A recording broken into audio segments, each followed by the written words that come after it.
since we have been the class prefect, the senior prefect, I would expect members to put up their best behavior. I will put up my very best behavior, and then we'll get into that.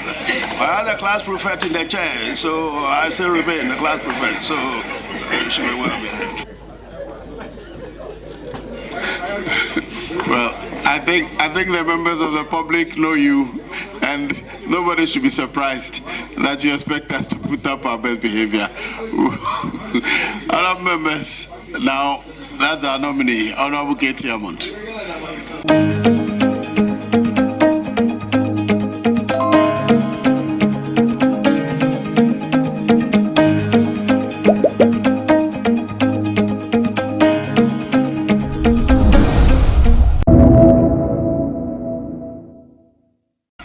What is your view on the efforts of this government on import substitution? I've got some strong personal views of my own, which may appear to coincide with that of the government. When we hit the snag, I went around speaking to whoever wanted to hear me out. Why is it that everything that you can think about is very important in this country, which has such a terrible effect on our currency, our foreign exchange reserves? So it's about time that we took a serious look at this particular issue. Then when my nomination came up, and I had to do a little bit more research, it became apparent that Cabinet actually is taking up the issue. I have been told that in October last year, a committee was put together by Cabinet to specifically deal with this matter.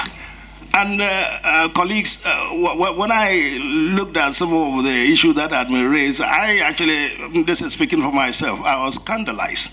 I brought two documents. One is that one.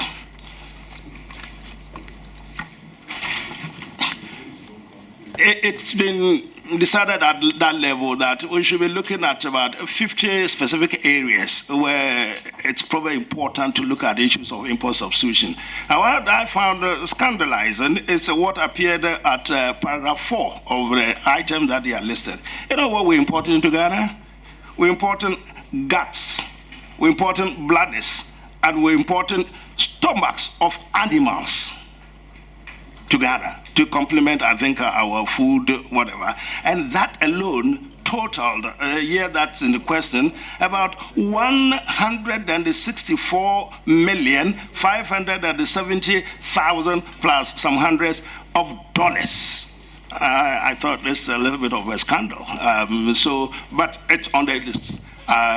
It's a committee is put together. A decision has been made that we should, as a country, seriously consider as much as possible to institute some policy to ensure that we have some substitution for some of these items. It's not only this. This is what I found scandalizing, but there are other things on the list. You're looking at rice, you're looking at beverages, you're looking at, I mean, rice alone.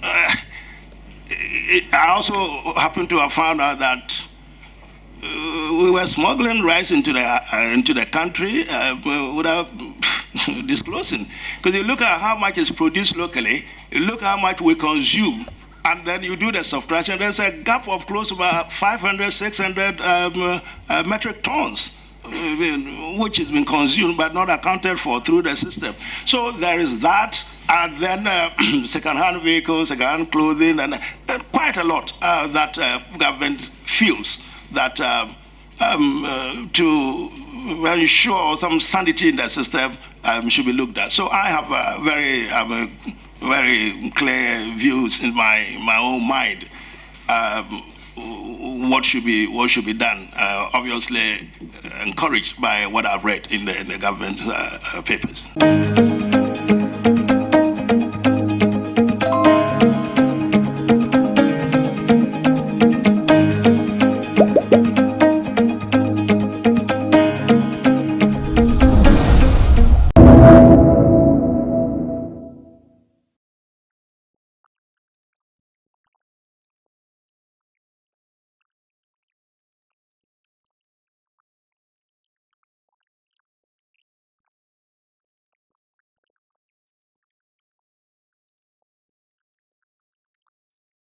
Mommy,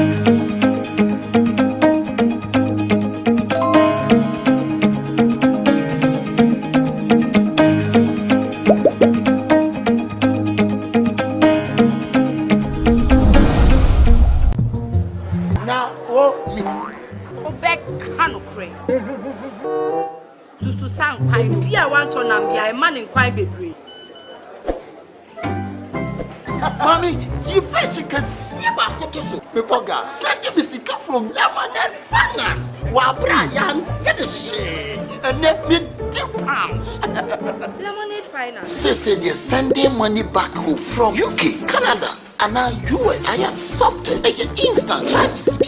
Extinguishing in Suya. Unbeatable. We should be promo code Dr. Like £10, $10, and $10 Canadian for the first transaction. With this send this coffee, download to Lemonade Finance.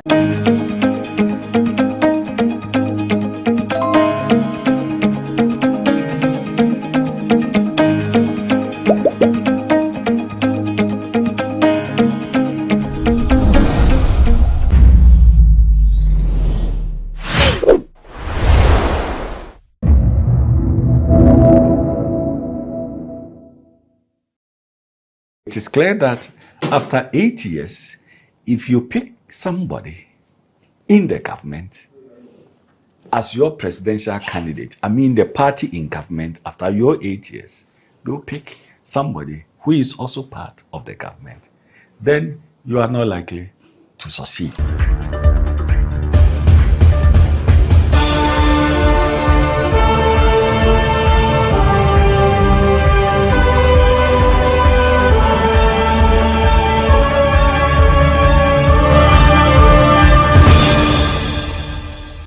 For a lot of election watchers and persons interested in local politics in Ghana, their eyes will be firmly glued to the two leading political parties in the country.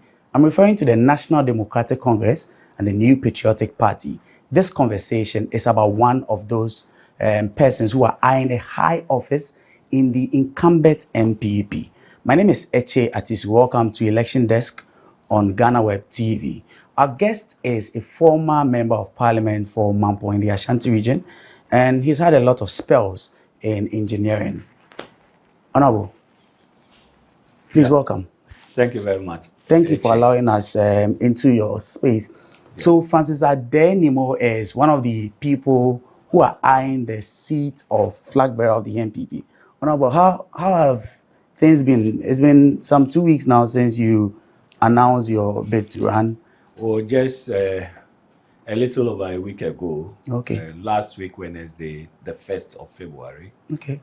When I held a press conference to communicate with the press and through the press to the good people of Ghana and the world at large, announcing my intention to seek the leadership nomination of the New Patriotic Party. Right. Just for the benefit of our viewers, I want to know who exactly is Francis Adenimo. For Adenimo is basically born in 1965 and yet to be 58 years from Asante Mampong, where both parents of mine come from. I had my secondary education at Navrungo Secondary, now Navrungo Senior High School for 5 years for my O-level. And from there, I pursued my advanced level education, A-level. I don't know whether HAU went through that education system. Not at all. I'm sure you probably went through JHS and SHS. I did. So, because of the educational reforms.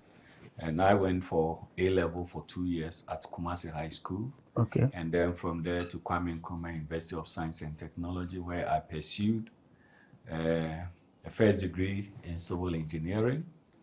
And then I've been a member of the Ghana Institution of Engineers or Engineering. I'm a corporate member. In terms of education too, I hold my executive master's degree in public administration. I've also acquired knowledge and skills training from some international institutions, including international procurement knowledge from International Law Institute in Washington, project and programs management from REPA in the United Kingdom, road asset management from Swedish International Development Agency in Sweden. I've had the opportunity to be trained in emulsified bitumen, which is used for roadworks. Okay. For production, for application of that as a road construction material. And so in terms of working life, I've worked in both construction, road construction industry, and then road consulting firms. And then I've also worked with the Ministry of Roads and Highways before as a civil servant. So it was at the Ministry of Roads and Highways as a civil servant. Then I resigned in the year 2008 to contest for the first time to be a member of parliament for Mampong constituency. So I won the primaries in May 2008 and went on to win the general elections of 2008 and entered parliament on the 7th of January 2009. So for 2 terms, I served the good people of Mampong. Then 2014, I made my first attempt to seek the leadership nomination of the New Patriotic Party. Out of 7 contestants, I came in 3rd in that contest. And then after that, we supported our candidate, then now sitting president, Nana Akufo-Addo, and the party won in the 2016 elections. It appears you've done nearly everything, your political life and all of that. Now let's just come down to the main crux of the issues. Now you want back in the race. Why now? Well, this is an ambition that was based on my personal conviction, and my first attempt was in 2014. And you know, in life, you make progress. And that ambition has not been truncated. So if the opportunity has come for 2023, the New Patriotic Party will search or look or elect a new person to lead the party for 2024 elections. Once I have not truncated my ambition, I need to put myself forward. You believe it's the right time? Well, the timing cannot be more than now. In any case, in 2014, I was 49 years when I made my first attempt. Okay. And in interacting with the rank and file of the party in 2014, they saw the potential in me, and some encouraged me that even in 2014, if I was not successful, I should consider that in the future, I will still have the opportunity to lead the party. So we move on. Okay. It's not a step by step. And so if this year, which will be a competitive elections to be run by the party, and let me let you know that after 2014, the party has not held any competitive presidential primaries because the sitting president won, and then 2020 he had to run unopposed on the ticket of the party.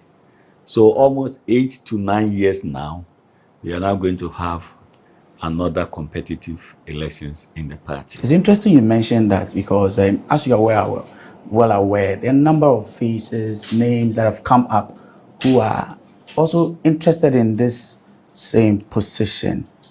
How well do you see yourself in terms of performance? Well, how well would I see myself in terms of performance when because there are a lot of 2014, big names, actually. Big names do not win elections. Elections are won by your character, by your good self, endearing yourself to the electorate, articulating your vision, and they having the acceptability for you that you could be and you are able, qualified to be their leader. Not necessarily any name as such. And so, similarly, in 2014, when the 7 contestants that I was one of them, I was seen to be the underdog. I was seen to be somebody unknown in the political environment of our country. The other 6 contestants had all worked under J. Kufuor's administration either as ministers of state or deputy ministers of state. And Adenimo had not been in that position before. But when we went through that process in 2014, I came in third, which was an enviable position that I secured for myself. And that shows the potential that the MPP delegate found in me and then encouraged me to make progress with this ambition. So currently, we are all expressing interest to seek the leadership nomination. The race itself has not begun. Sure. It will officially begin when the party opens nomination.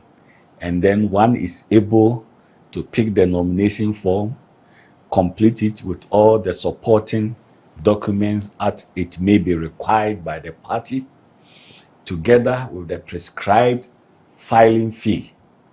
Once you submit all these things, then you are in the race. And so for now, I'm sure you are also hearing names that may contest. But it could surprise you that at the opening of nomination, some of the names that you may have in mind may decline not to contest. Because conditions, every day, conditions are changing. Now I am championing the cause of a new phase for the party.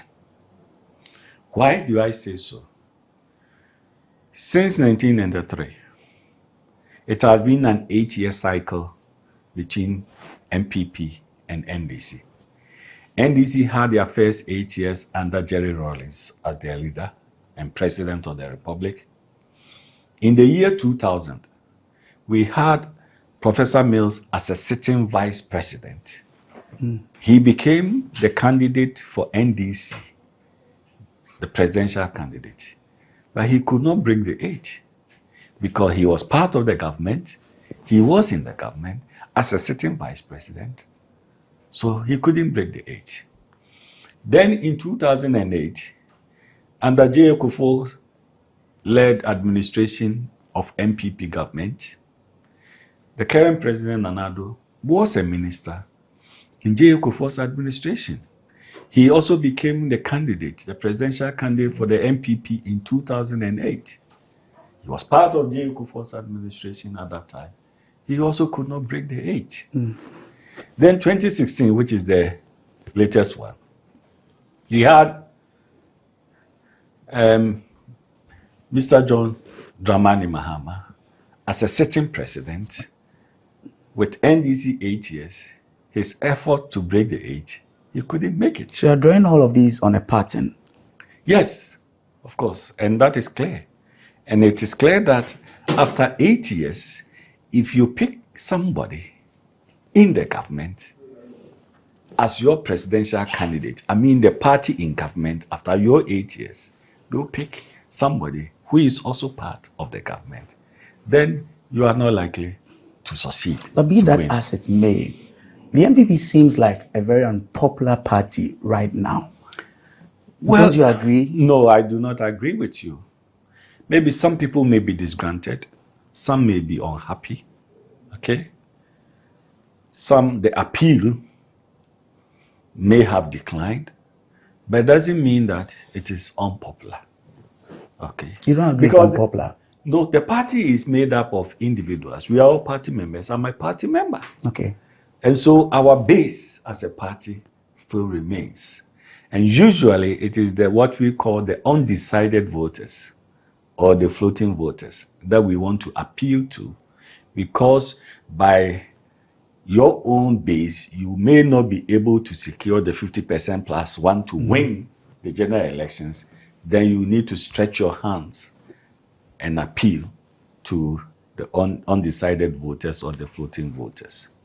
And so, if one wants to make a claim that the party is unpopular, you may be dissatisfied with the character and behavior or performance of 1 or 2 or 3 people in government. But to make a general conclusion that the party is unpopular, I beg to disagree. Because It shouldn't be all the people in the party. It shouldn't be all party members whom that you or other people may be dissatisfied with. And that is why I say that it is not appropriate to describe that the party is unpopular. Maybe the behavior, the character, the performance of some personalities in the party at the moment may not be satisfactory. Let's have a scorecard. Let's mark the MPP on a scale of 1 to 10. Where would you put the party? In terms of what? You know, if you want to score, you must have your criteria. Maybe we can start from the economy. On the economy, score the MPP. Well, I mean, it will not be prudent on my part to give a score from 0 to 10. Honestly, it will not be appropriate. Maybe let's move away from the economy. How about on the delivery of promises? But of course, we are experiencing difficult times in the economy. I agree. We are experiencing difficult times because of the level of indebtedness that we have, both external and domestic. And government is taking the steps to see how the economy can improve by the microeconomic indicators in terms of interest rate, inflation, the exchange rate, how we can achieve stability on all these microeconomic indicators so that the happiness of citizens can be fully restored. Yes, we are experiencing these challenges. Now, government is dealing with the debt exchange program. We're talking about some haircuts here and there, you know. So all this approach is intended to restore the confidence back into the economy and to stabilize the economy with all these indicators. And it is possible that it will take a year or a little over a year to see some signs of recovery. Okay, to see some signs of recovery. And I also believe that once government also prudently looks at the expenditure side of the budget equation and then be able to cut down on some expenditures that may not be necessary for government, it will also help to cushion the liquidity of the country for our ability to service our debt and still have sufficient funds for our investment project. Let me hold you right there. When we return, I would take the conversation right from here. We are speaking to Honorable Francis Adenimo.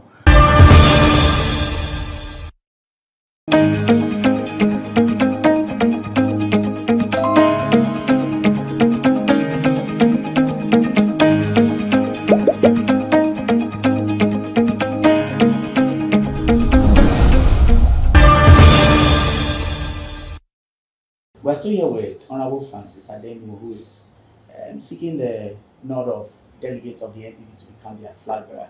Honorable, before we took those messages, you were actually talking about cutting down on expenditure, unnecessary expenditure. There's also the issue of the DDEP and all of that.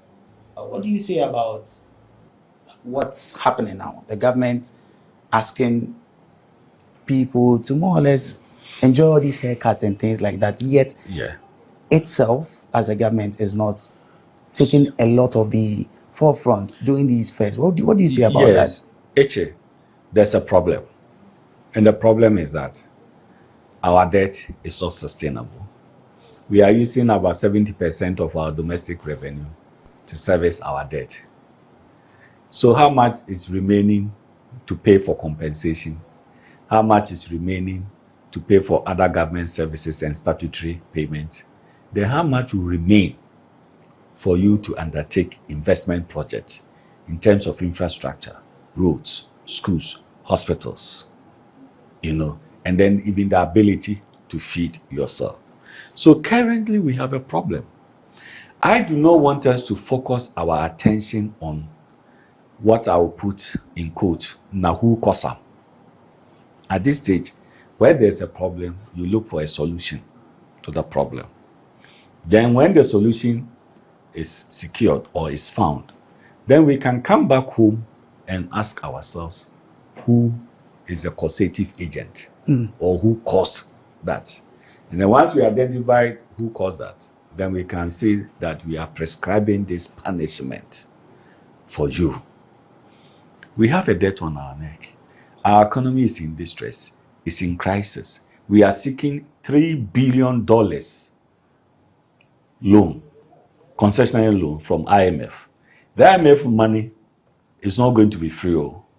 Because we are a member country of IMF, that is why we are getting it at that low interest rate. But it is repayable.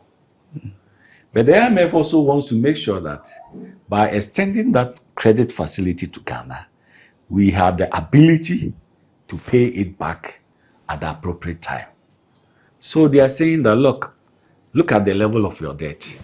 Do something about it. Let's see how the program you have to contain your debt, sustain it, be servicing it, whilst you take on board to our money, and still you'll be able to service that money at the appropriate time when it is due. The best thing in my view to do is to engage citizens. And I'll give, for the benefit of viewers and listeners, an incident, a situation that happened in Germany. At that time, we had West Germany and East Germany. When the Berlin Wall was broken and the unification came, West Germany was more developed than East Germany. So there was this differential. Then the chancellor at that time came up and said, look, those from the West, the East guys are our brothers and sisters. We need to help to develop the East as well. So let every individual make a contribution for the development of the East German portion of the entire unified Germany. And by the engagement, the citizens of West Germany accepted that we are now one country. Let us help one another. And they all made contributions to support the work of the government. And today, if you go to Germany, the east portion or east side of Germany even has modern infrastructure more than the west part of Germany as at that time today. To relate it to our country, we have a problem. Let's look for the solution. What I will admonish the Akufo-Addo-led government is that they should engage people. They should put the figures down. I know pensioners who have invested their pensions in bonds are so dissatisfied and they said they will not participate in the debt exchange program. Because some say, you won't pay me until 10 years. Even my coupon that should be paid maybe twice a year, you are also going to reduce the rate for me. And my principal will be in 10 years. By 10 years, will I be alive or not? These are genuine concerns that they have all expressed. But granted, we also have a problem. So the admonishment goes to government for government to put the figures down. This is the total number of pensioners who have invested their pensions in bonds. The total number is this. The quantum of their investment is so much. If we have to pay this, pay that, we are unable. The spreadsheet will indicate. And then the government can decide, let us perform some iteration. We vary this, we vary that, we vary that. Whilst you, government, you are doing that, check your expenditure side. Maybe the president can decide to issue a directive that henceforth, apart from the president, maybe the chief of staff and the executive secretary to the president, the speaker of parliament and the clerk of parliament, and then the chief justice and the judicial secretary and the vice president and his secretary. No government official should travel outside the country on board business class. Everybody traveling as a public official on government business, we should travel economy. No, that directive can be issued. If you're a minister of state and you are going outside the country on government business, why can't you also sit in economy class in the airplane? You know, it will also be it's part of cutting down the government expenditure. Maybe expenses on fuel. We should need to look at expenses on fuel. Can we reduce so that you encourage all public officials or appointees, government appointees, to use saloon cars whilst they are in what? In the capital city of Ghana and working. If they have to trek to other parts of the country, then they can have access to their cross-country vehicles, the V8, and then travel. It's very clear These things are things that administratively, it can be done. Sure. It can be done. But these are things you can do. Sure, absolutely. Now and it's they are clear. part of the things that I have in my mind. That is why last week when I announced my intention and within my speech, one of the areas I said was how we would improve on our public service delivery. And therefore, we will not go into the usual business of incremental budgeting. Now is the time for us to do budgeting from first principles. If a state institution, you have computers, laptops, or office equipment, or office furniture, and they are just a year, 2 years, 3 years, and they are still in good use, why would you want to continue to purchase those items again in the ensuing year? Because you have budgeted for those things? No. So we have to look at budgeting from first principles. And once we do all these things, administrative expenses can be lowered. Then it comes to public procurement. Procurement of contracts, especially the large value contracts, where you have to allow for competition. Because where there is competition, then you can be sure that you achieve quality and achieve value for money. Because all players in the game, everybody is now going to the drawing board to be very competitive in pricing, in all the proposals, the technical and the financial proposals that they will submit for the job that they have been asked to tender for. Let me allow you to also get us into your bigger picture of what you want to do for the country. You've already painted a very gloomy situation of what it looks like now. What exactly is the message you'll be selling to Ghanaians? Okay. And then we can look at how much of the campaign is going on. Actually, in my speech of last week, 1st February, which I will share copies with you, I outline 7-point policy development program for our country under my watch. My team, my good self, we have studied the situation and have developed the 7-point. There is an 8th point, but that one is reserved until I secure the nod, and then once we are into the competition, the campaign competition with our competitors next year, then I will share that 8th point. So the 8 is the game changer? Yeah, that is what going is to tied to the breaking the 8? Well, the breaking the 8 has 3 basic conditions that need to be satisfied. The unity within the party itself must be strengthened so that we maximize our efforts. Then the government performance is also key, to help the party to break the 8. And then the 3rd condition is the face who will lead the party to be able to break the 8. But on my 7-point policy development plan, the first one is on agriculture. And as a country, we should be able to feed ourselves. We should be able to provide our carbohydrate needs, our protein needs, and then our minerals and vitamin needs as a nation.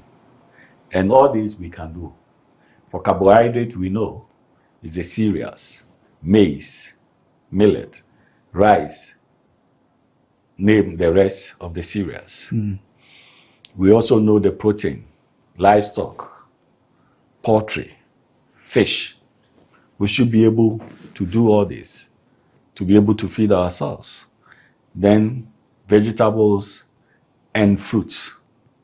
So the policy is that no Ghanaian should go to bed, go to school, go to work hungry. We can do that on our own. To achieve that, yes, we must look at agriculture and food sufficiency and security. So that is the first point. The second point, having eaten and you are satisfied as a human being, you are concerned with your education and your health. So the second and the third can be education and health, or health and education, because they are all social sectors of our economy. You need to develop, you need to go to school, and in terms of our education, technical, vocational, and skills training will be key under my watch. I'm tempted to just ask a follow-up question just on this. We know how many times politicians have invested in education and health in particular, but it doesn't seem like the same politicians want to be part of that system. Their children don't school in the same schools. The politicians don't use those health facilities. So we need to reverse it. How do we do that? If you come up with that policy, then you must believe in it. You must believe in it, and leadership is by example. Okay? So for now, we are pursuing free senior high school education, which in my opinion is very fantastic policy. So every child, right from kindergarten or nursery through kindergarten, through basic education, primary, JHS, you should end up at least at the senior high school level. And that is good. So it is for government to improve on the quality of the educational institutions, so that all of us, I should find my children, provided I have children who are still young to go to school. And for in this particular case, I do not have. My kids have all completed and tertiary institutions. Okay. But everybody should be encouraged, because if you are introducing a system and you cannot participate, then it means you don't believe in it. You must believe in it, participate in it, because it's leadership by example.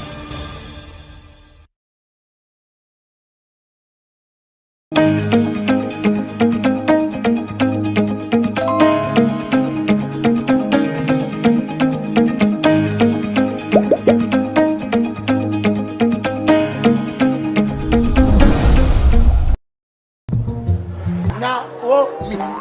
Obek Kanukre. Susu San Quine, Pia Wanton and be a man in Quine Baby. Mommy, you first can see about Kotoso. Mipoga, send me sick from Lemonade Finance. While Brian did the shade and let me £2. Lemonade Finance. Say they're sending money back home from UK, Canada, and now US. I accepted a instant charges. Extinguishing. Unbeatable. We should make promo code Dr. Like menya £10, $10 and $10 Canadian for the first transaction. What is send this guy akofino? Download to Lemonade Finance.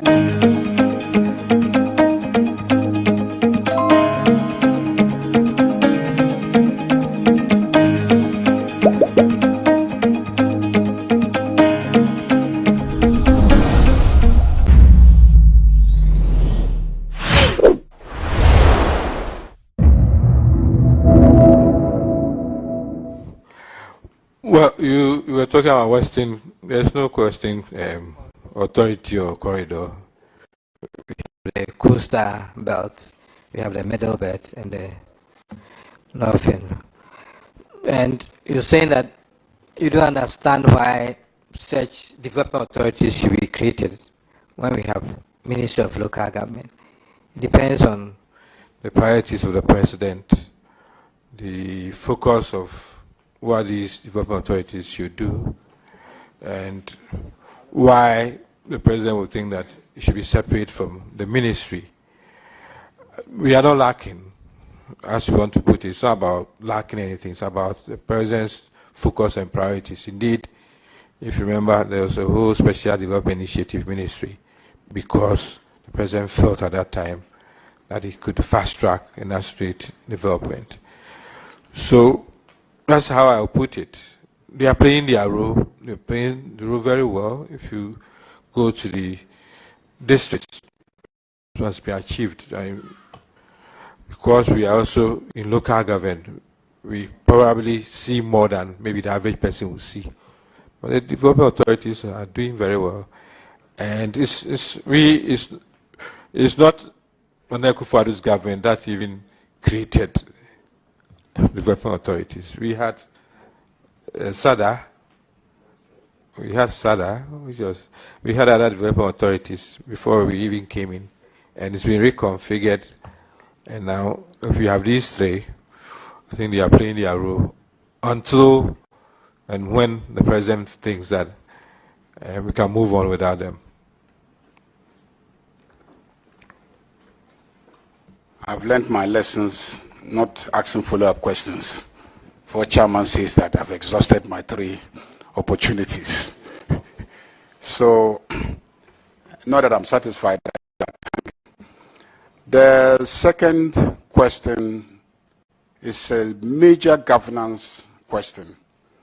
And you've been a colleague here for decades, more than a decade, and we've discussed these issues over and over again. The public cry is that the size of government is big, and it is consuming so much of public expenditure.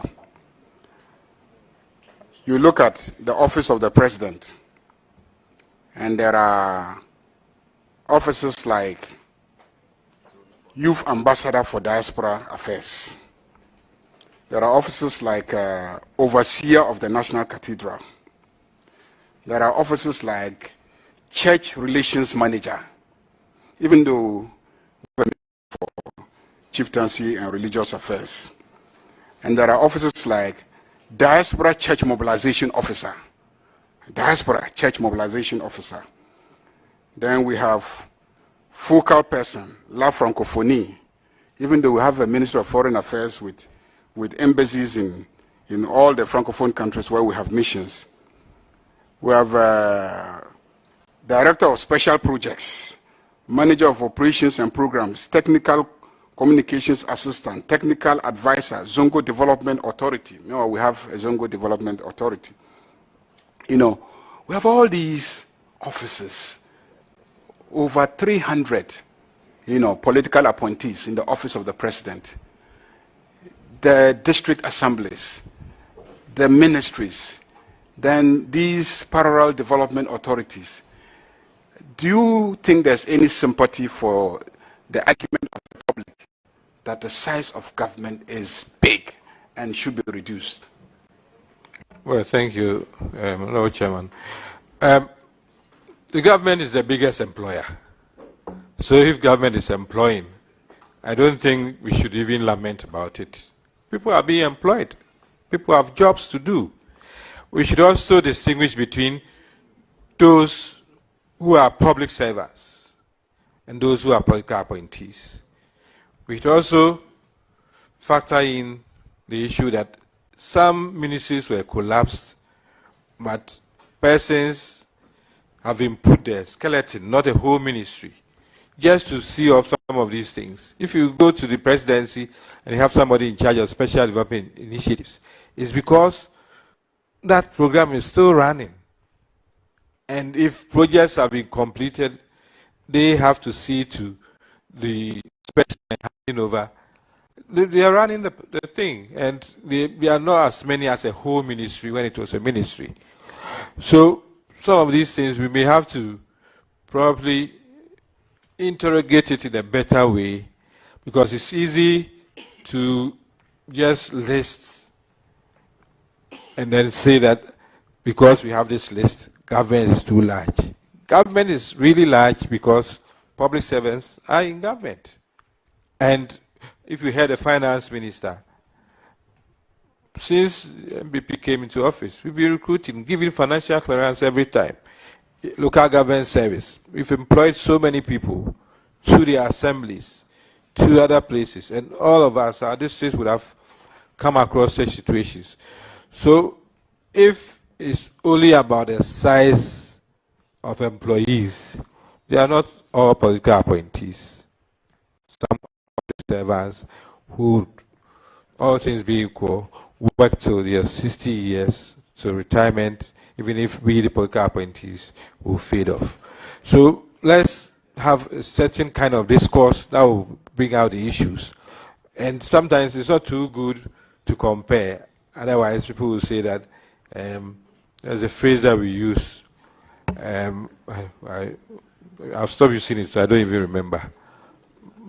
But the reality is that if you compare previous governments and appointments, you may find some semblance. But what is the point in sometimes saying that you employed 800?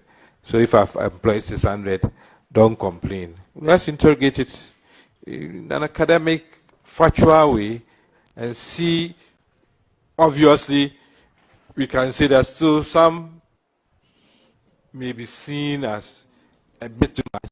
Saying that they all have a role to play and a purpose, and if you're not careful, we throw it to the public, and then the public, some who may not interrogate it, get incited that if this is the kind of people we've employed, then I would not even pay tax, which is a mandate, which is a legal thing to do. That's what I would say. Yeah, but you've listed some. I have my list here. But I don't think that we should engage in this kind of situation where I also list what previous governments have done. I'm saying that let's interrogate it and then we'll make progress. Well, I mean, if it aids your argument, you should list it anyway. But I guess this is my last chance. Chairman, you should be generous, you know. You should give me one more.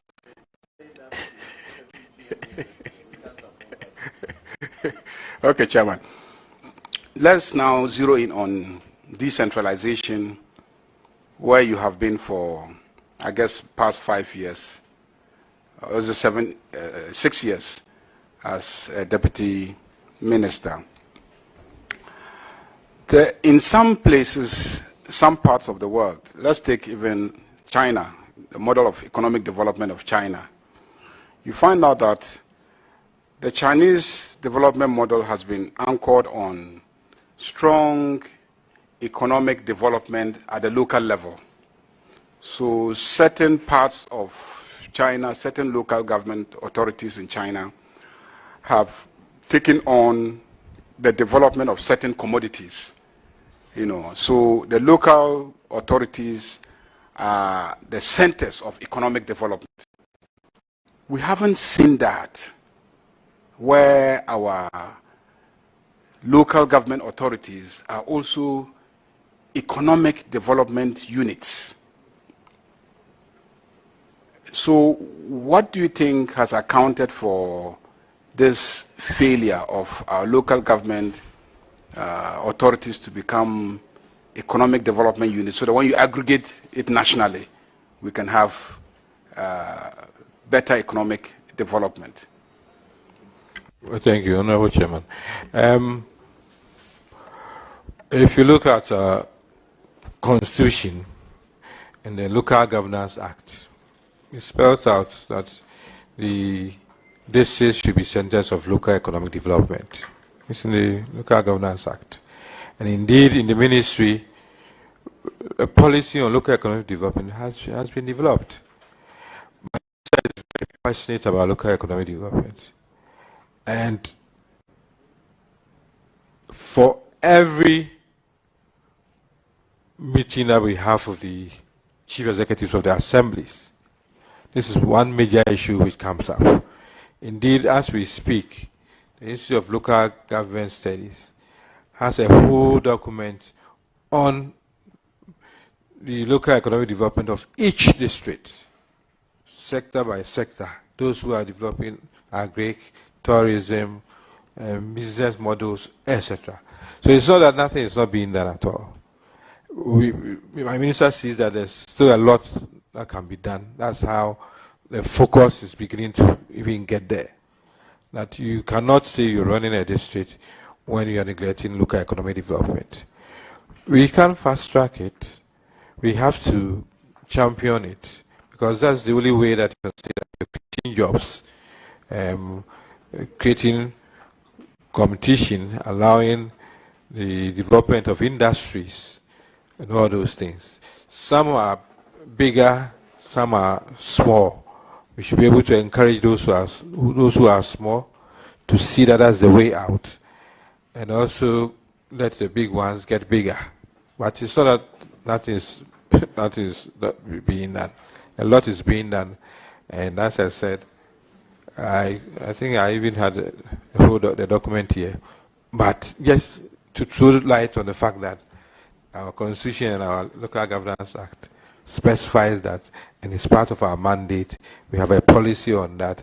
We are strengthening the policy, and then it's a focus that the minister is very passionate about.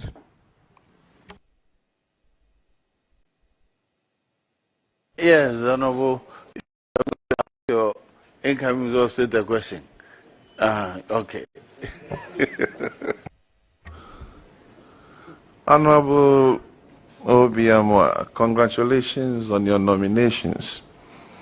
Honorable, we are aware that, or rather, it's public knowledge that you assisted your minister in the local government ministry to add 6 more regions to the hitherto 10 regions in this country. With the addition of the 6 new regions, can you tell us whether they have regional offices? Indeed, they have all the logistics they need in order to work. Thank you so much. I don't know whether you just saw Honorable Deputy Minister for Finance. I've been out here talking about money. Well, we used to have the Ministry of Regional Reorganization and Development. I was not part of the ministry.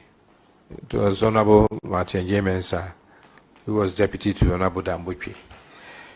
So, for the second term, that ministry has been absorbed into the Ministry of Local Government, Decentralization and Rural Development. We could see that a lot has been done. The statistics show that, indeed, for the 6 regions, they've become very fortunate. Fortunate in the sense that the kind of drive that the minister led in getting these regions created, which indeed is phenomenal, it's history.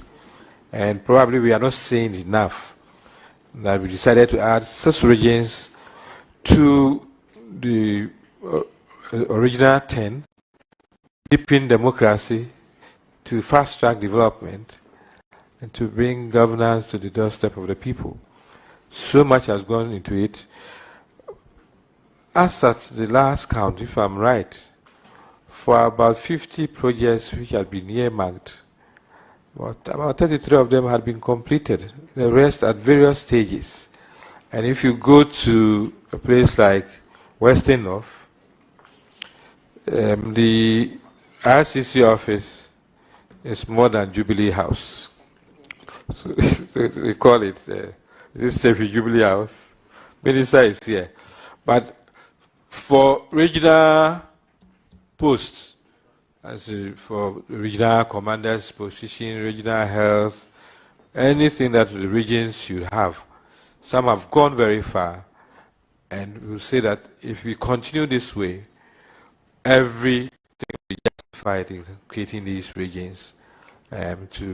For instance, you take the big place, the former Northern region, which has been made into 3 regions. A lot is being done because of this kind of situation. And I think if we continue to have the resources, a lot more can be done.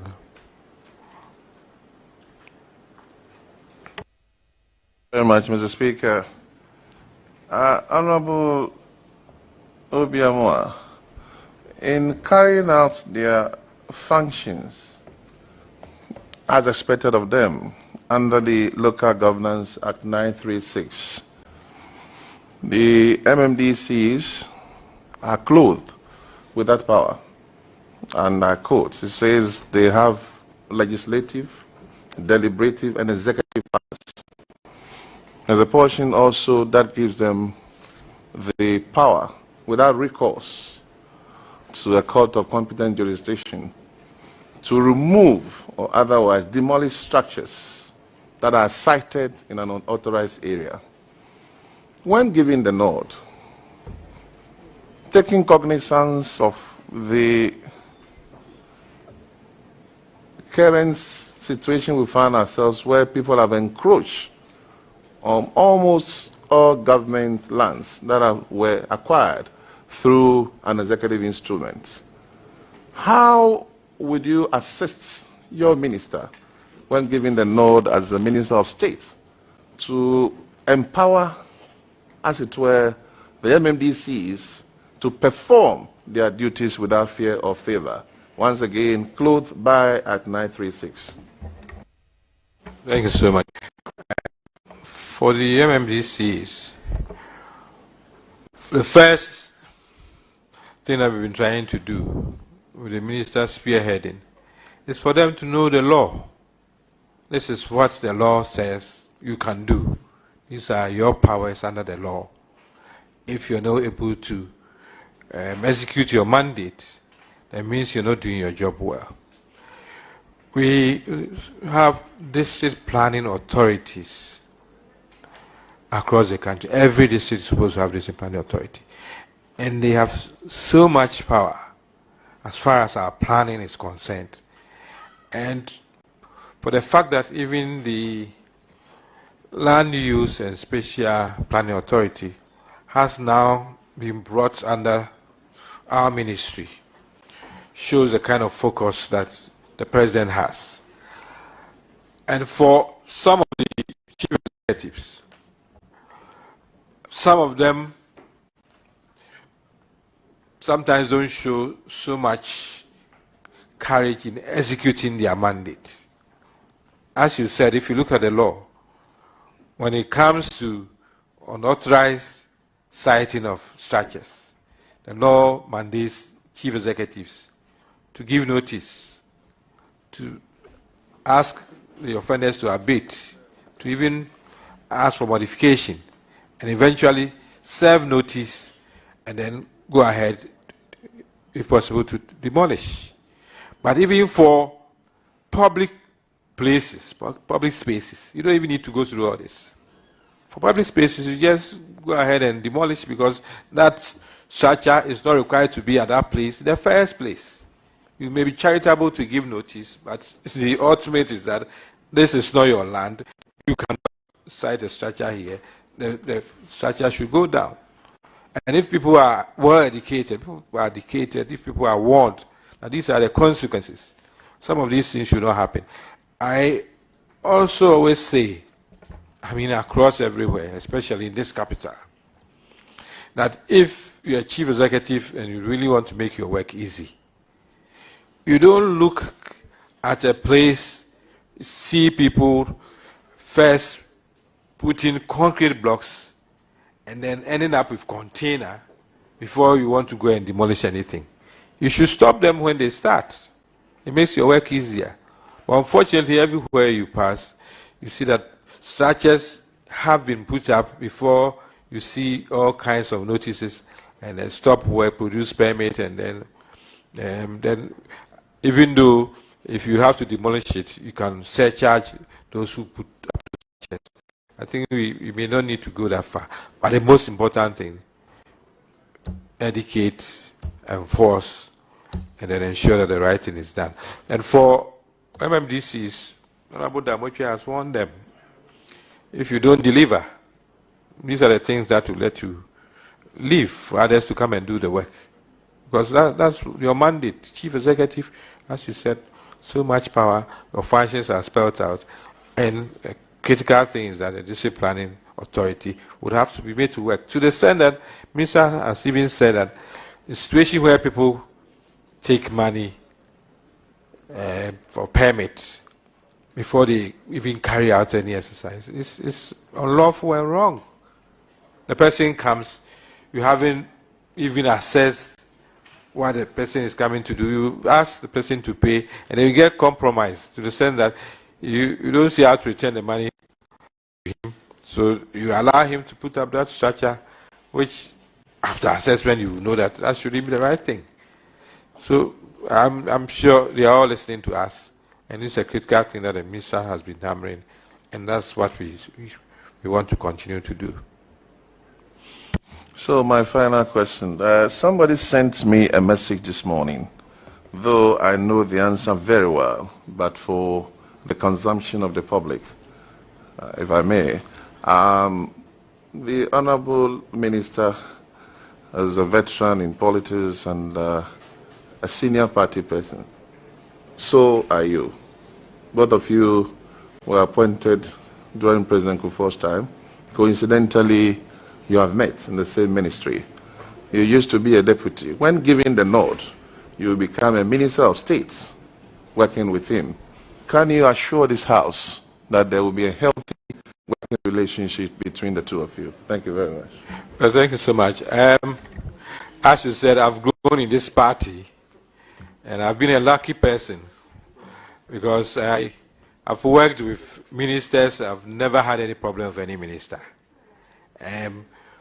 Honorable Osafo, Professor Fobi, my good friend Papa Uso Ankuma.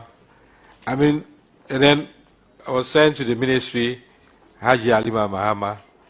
We're very close, and now Minister Damboche. We've known ourselves for far too long. We know ourselves, we know our temperaments, we know everything about ourselves and how to gel. Some people are even scared that these two minds at that place may really do a lot. That's what it is. And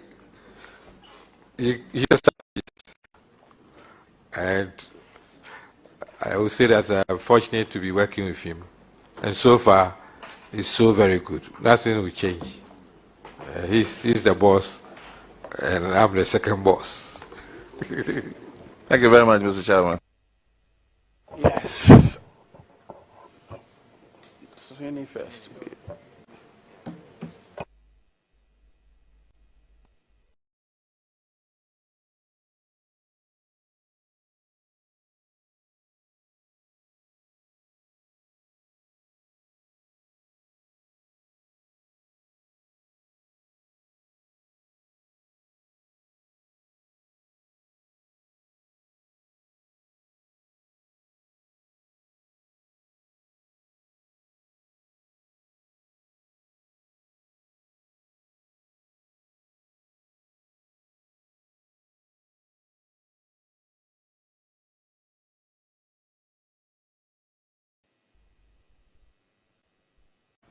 Accepted by the municipal assemblies because of a comfort letter that you gave them, and engage contractors to construct a number of public places of convenience or public toilets. Because it's in the morning, I was trying to use a good euphemism, but yeah. So you promised the last time, even though you were a bit uncomfortable with that reference to the letter that you gave the company, but you promised that you were going to look into how these facilities that had started will be put to good use. I have come across a report that says that the Attorney General has actually directed the CID to discontinue any criminal charges against the company.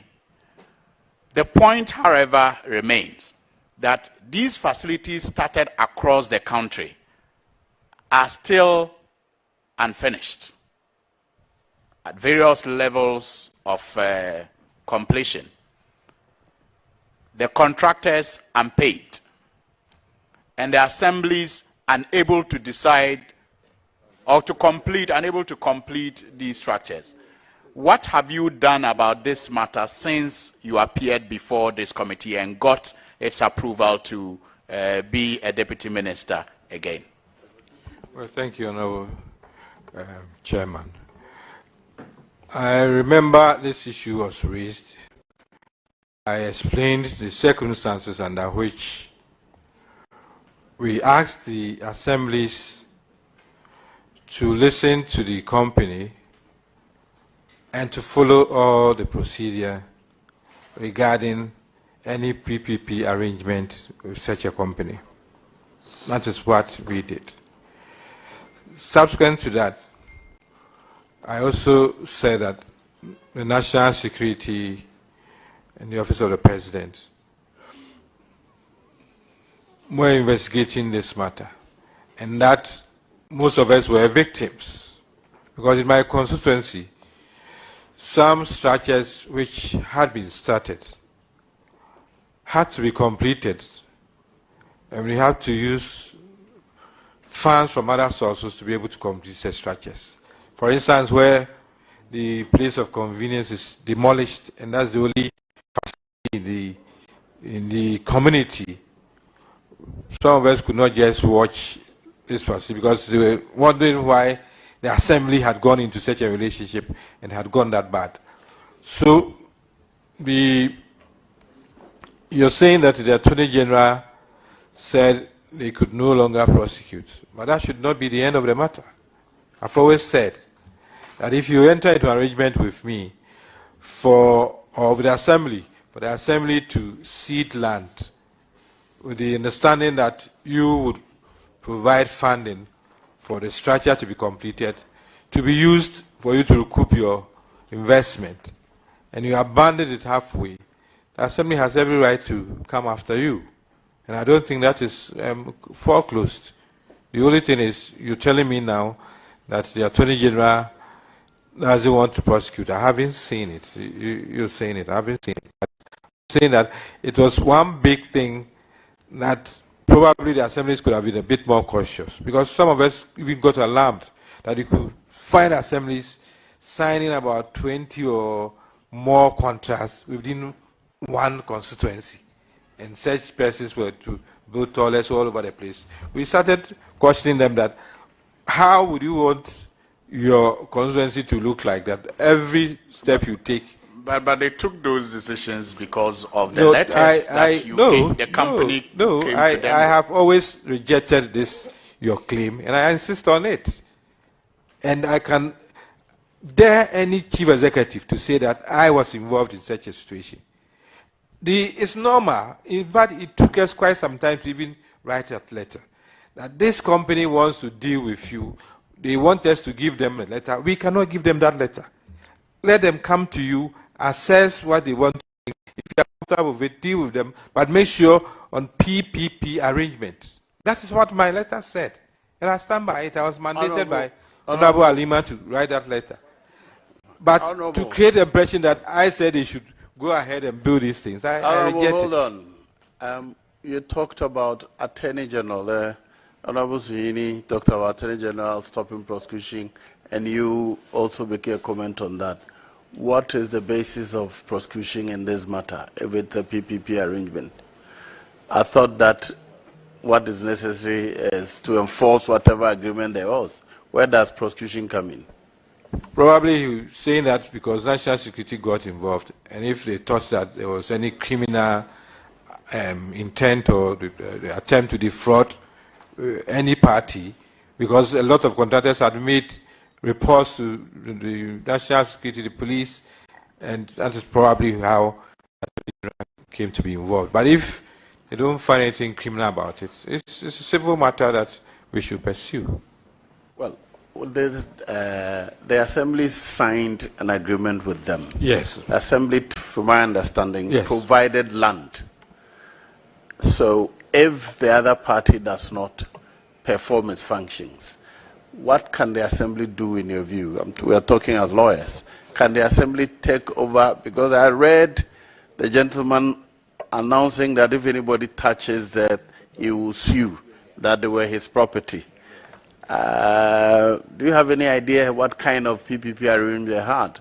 If yes, I gave you the land and you procured contractors you haven't paid, yes. how does it become your property alone? Yes, yes, Honorable Chairman. Indeed, the company carried out full-page adverts threatening to take anybody on because we were also threatening to exercise our rights. I thought it was empty threats. And for, as I said, even in my constituency, there are 2 facilities that I saw to its completion, and nobody has come to. Indeed, we had an arrangement with the contractor. You started this. You said that the company which mandated you to start this is no more taking any interest. Okay, we want to help you to complete it, for you to hand over. I have such facilities in my constituency. It doesn't mean that we cannot go after the person that the assembly signed the contract with. I'm saying that... In that case, my interest is, what have you done about it? You have a very beautiful arrangement for your constituency. Can you advise other districts that this is a legal way to go about it? Yes, certainly. Except that sometimes you look at the circumstances for each case. I'm saying that in my situation, we managed to sit down with the contractors and then engage them to complete these fast, but not even all. Because a major problem that we have is where MMDCs sign so many contracts. Oh, we'll give you money to build this, we'll give you money to do it. And you were wondering how they were going to do all these things. Beautiful idea. We want to build a rest stop. People can stop, we make money out of it. You take your share because you bought the land. Halfway, the whole thing was abandoned. We have a right to go after them, case by case. I'm saying that assemblies should still pursue it, unless anybody is compromised. That is a different matter. Unless anybody is compromised. Otherwise, the surest way is to go after them and exact what can be taken from them as we move on. And that should be a lesson to anybody who wants to engage in such a situation. All right. Thank you very much, Chairman. These follow-ups have been very refreshing. I just needed to put that on record. But, Honorable Nominee, I want to move on to the Constitution. Under Article 78(1), it says, ministers of state shall be appointed by the President with a prior approval of Parliament from among members of Parliament or persons qualified to be elected as members of Parliament, except that the majority of ministers of state shall be appointed from among members of Parliament. Then 79(1) says the President may, in consultation with the Minister of State and with the prior approval of Parliament, appoint one or more deputy ministers to assist the minister in the performance of his functions. Now, you are nominated as a Minister of State at the Ministry of Local Government and Rural Development. There is a substantive minister. I'm not even interested in whether or not that substantive minister has to be consulted before you are appointed, because you are not a deputy minister. So perhaps that consultation is not necessary. But the Constitution, 79(1), says that the deputy minister assists the minister. As a minister of state, what do you do? Or what do you think you will be doing in relation to the minister? Well, this question has been asked in various ways. Probably you came a bit late. This question has been answered. But as I said, the President appoints ministers for the efficient running of the state, as you have quoted under 78(2). Parliament is not the first time Parliament is encountering this situation. Sometimes the announcement is made and then a particular aspect of the ministry For instance, under President Kufuor, Mrs. Betohini, Minister of State in charge of Treasury. Under President Mahama, about 6 ministers of state at the presidency in charge of various projects.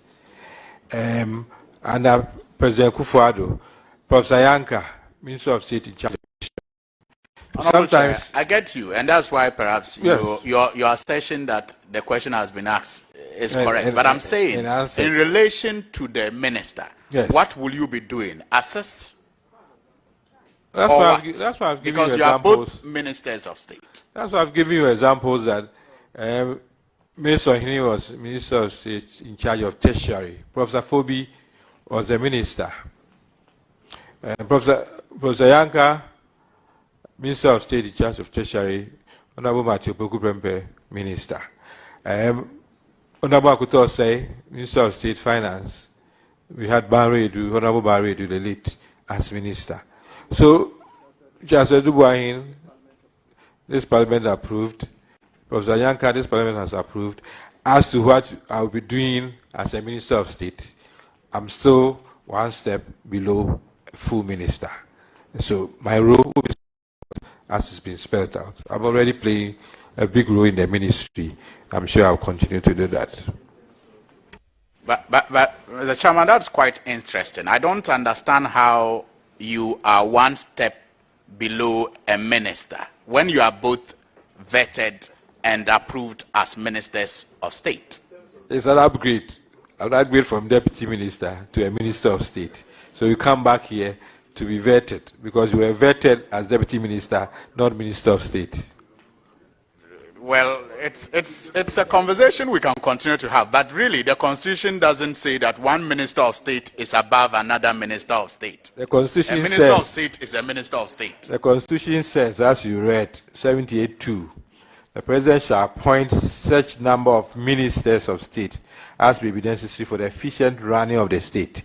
And it includes the ministers of state. If we've come to and this so is it doesn't define it as lower. Such ministers of state doesn't define any as lower and other as above. So you're telling me that if you were to have the privilege of being made Minister of State, you would have gone to the ministry to tell the minister that I'm equal with you. Now we are 2 ministers. We all go to cabinet. We will do. You know that is not what it is practically. So I wonder what you want me to say beyond the fact that I acknowledge that there's a full minister and I'm a step below, but a step up deputy minister. Well, like you said, if I am fortunate, nothing stops me from doing that. At least the Constitution doesn't. Okay. And maybe because of that, don't you think we should be properly defining this minister of state at the ministry properly? Because the Constitution doesn't stop anybody from walking to the ministry and saying, I'm also a minister of state, and we are of equal stature based on the Constitution. The appointor, the head of state, Commander-in-Chief of the Republic, has put you there and more or less spelled out your role. If you think that is not your role, you leave, or he fires you. So we should not create the impression that you've been given a title so you can just walk in and say that, yeah, I'm also your equal, so I can do everything. Somebody appointed you. And if you don't understand your role, you find out from him. If you insist that you are at par, and it's already told you are not at par, you either leave or he fires you. Okay, so maybe in wrapping up on this, will you suggest that as a committee, given especially the calls on government to reduce its size if it is unable to justify some of the appointments that they make, will you agree with the committee? Will you agree that the committee should perhaps write to the appointor, like you said, the appointing authority, to give us an explanation of what your role specifically is going to be as Minister of State before we consider your approval or not? I don't agree with you. Thank you. Chairman. Yeah. Okay, Awama was here before you. Yes. Thank you very much, Chairman. Honorable Senior, congratulations. I want you to use this opportunity to walk us through the ministry's relationship with GRA on the new property tax. Thank you. Thank you so much. If honorable members will recall, the 2022 budget, I have extracts here. The Minister of Finance said that regarding property rates, the decision has been taken. It's now government policy that GRA should assist the assemblies to be able to collect property rates and a certain sharing ratio agreed upon. And indeed, this House passed the budget. It's one of the revenue streams. But there's a background to it.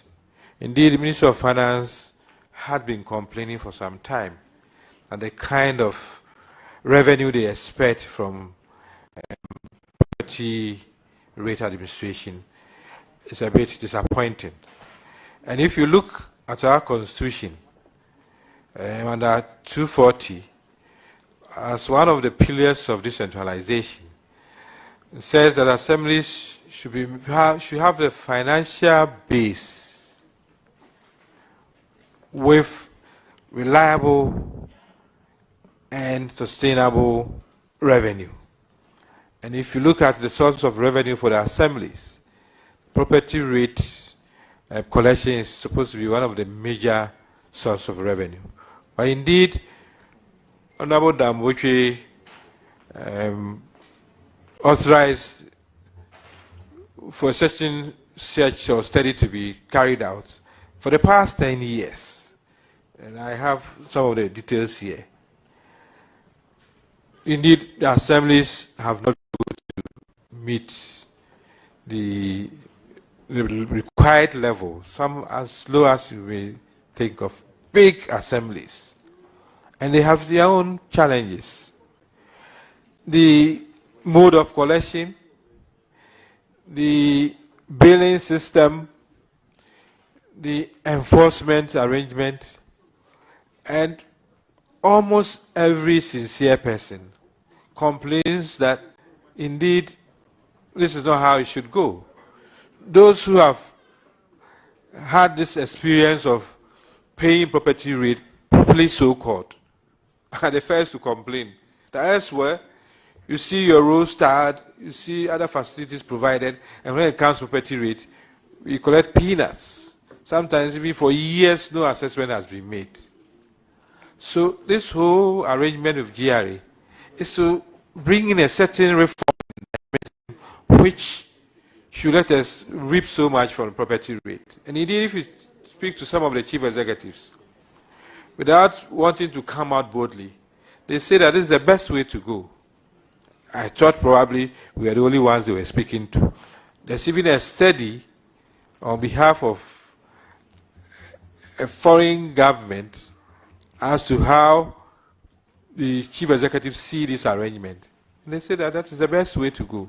Some have even confided in us that indeed when it comes to enforcement, they are handicapped. We need a situation where people will be named and shamed, people will be prosecuted.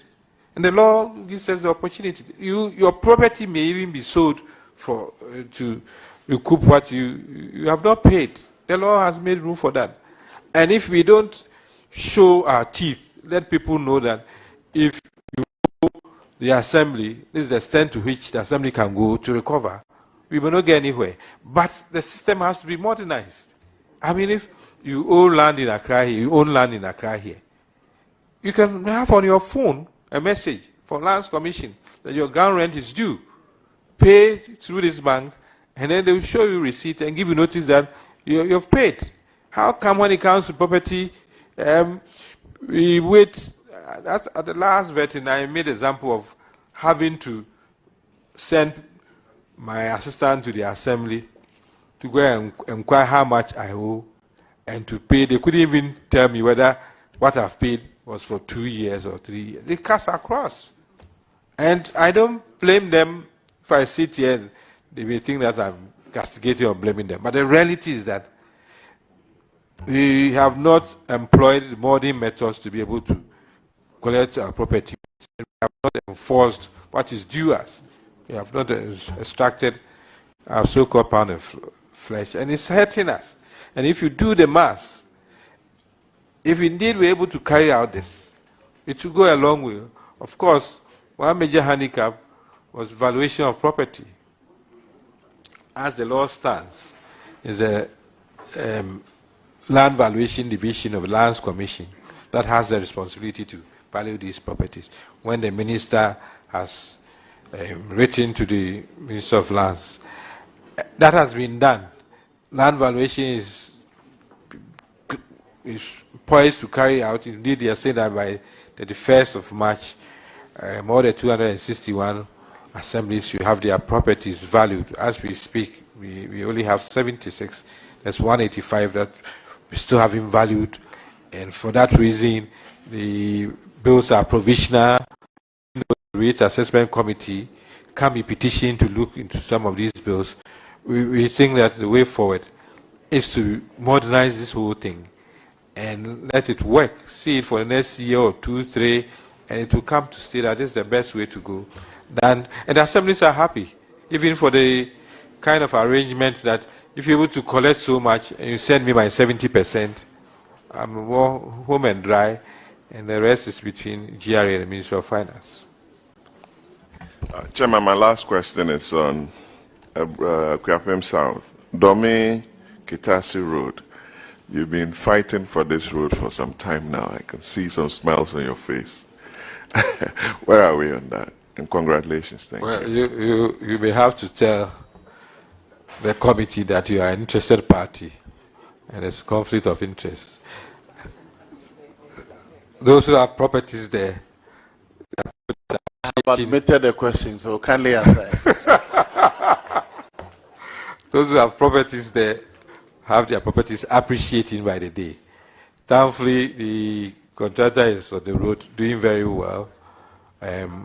Fair Sky, Kuwaiti Fund, we had to do a lot, but thankfully the president came to cut the sword, and from there everything is moving. We are hoping that within the period that has been given to the contractor, funding will also be available at every turn so that the project will be completed on time. As you said, it starts from Dobi Kwameya. Most of the communities are in my constituency, up to Kitase, and even the Shashi University would also benefit from this. So, I mean, when we appeared before the Finance Committee on this project, some of our colleagues were jealous that how can we be able to convince all the powers, Almighty Amakwata and the Finance Minister can offer after to pursue this for you to get this kind of facility. We thank God that the contractor too is delivering. Sometimes we may get it and then there will be problems with execution, but so far it's going very well. Thank you. And your property is appreciating. And apart from you yourself, I know you have clients too whose properties are appreciating. That's out of order. Yes, Zara. Thank you, Mr. Chairman. Good morning and congratulations on your elevation. I suspect you would have done some brilliant things that would have caught the eye of the president for you to end this elevation. My question, Honorable, is to do with our MMDAs.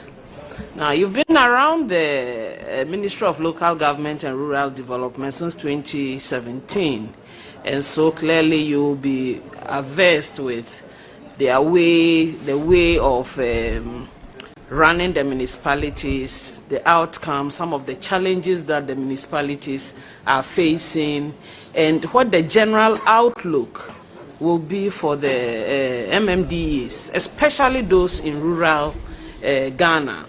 My municipality, the East Gonja municipality, I classify it as a rural municipality. And so there are a lot of challenges, and up to a point where it begins to look like dysfunctional, you know. So I'm wondering if indeed you get the nod from this committee and you are able to your substantive minister in this elevated role. What will you do together to make the MMDAs, and I keep emphasizing those in rural Ghana, more responsive to the people in terms of providing basic service to them? And I'll share an experience with you. Recently, as recent as January, I go to a community in my constituency called Kuani on 30th January. And the whole the community is in darkness. And I'm told that there was a vehicular accident that pulled down the transmitter since 29th December. And they had made appeals to the assembly, and there was no response. So I go to the municipal NEDCO office the day after and lodge a complaint, and the gentleman is talking too much English. So, because it wasn't solving the problem. So I make a call to NEDCO headquarters in Tamale, and I get response, because this is Monday, and the gentleman tells me, Hajia, Wednesday will bring a new transformer. This hasn't been brought to our attention. And so Thursday, there's a new transformer installed for the community. So, but for 1 month, they had to go without electricity because the assembly is just not responding to the people of Kuani. What will you do, and then what will you do with the minister to make sure that, I mean, apart from providing service to the people, also reducing the burden on the MPs? I mean, then it begins to look like we are in darkness and the MP is not doing anything.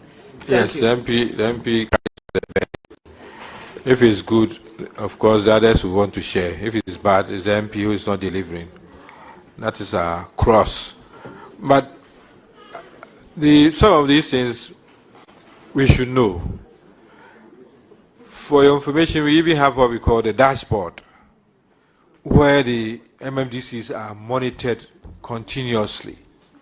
You're supposed to bring a report regularly as to what you're doing in your districts. Quarterly reports, regular reports as to what is happening. And if we have any reason to believe that some MMDCs take some of these things for granted, it will go against them. They will be marked down. The unfortunate part, which Minister has been complaining about, is where, for negligence and a kind of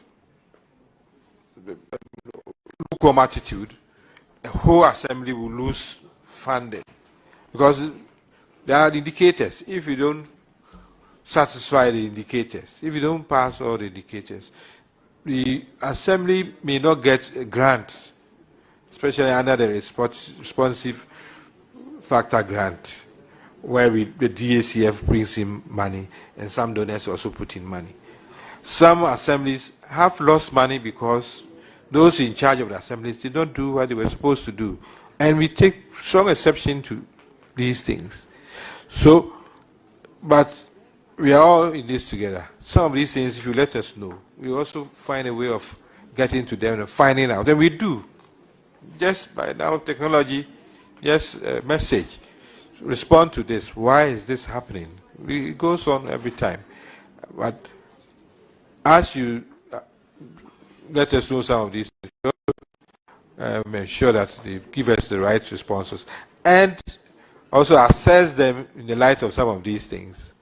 The president is the appointor, but if he gets the report and he believes that enough assessment has been done and people are not delivering, he's the manager. He has every right to substitute players on the field for the players to play the rest of the match for victory to be secured. So I'm not isolating your situation, but indeed some would have to live up to expectation to avoid such situations, and for the people to know that indeed governance has come to the doorstep. Assemblies are not equal in strength. Some have the resources, some don't. They depend on central government. But there are things that chief executives can do without necessarily saying that they are aware, for the community to also benefit, like what you carried out and then the resource that you had. Thank you so much.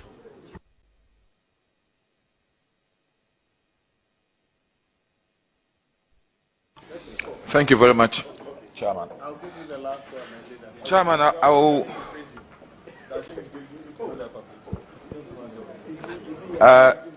Even though I'm conflicted by friendship, I will want to.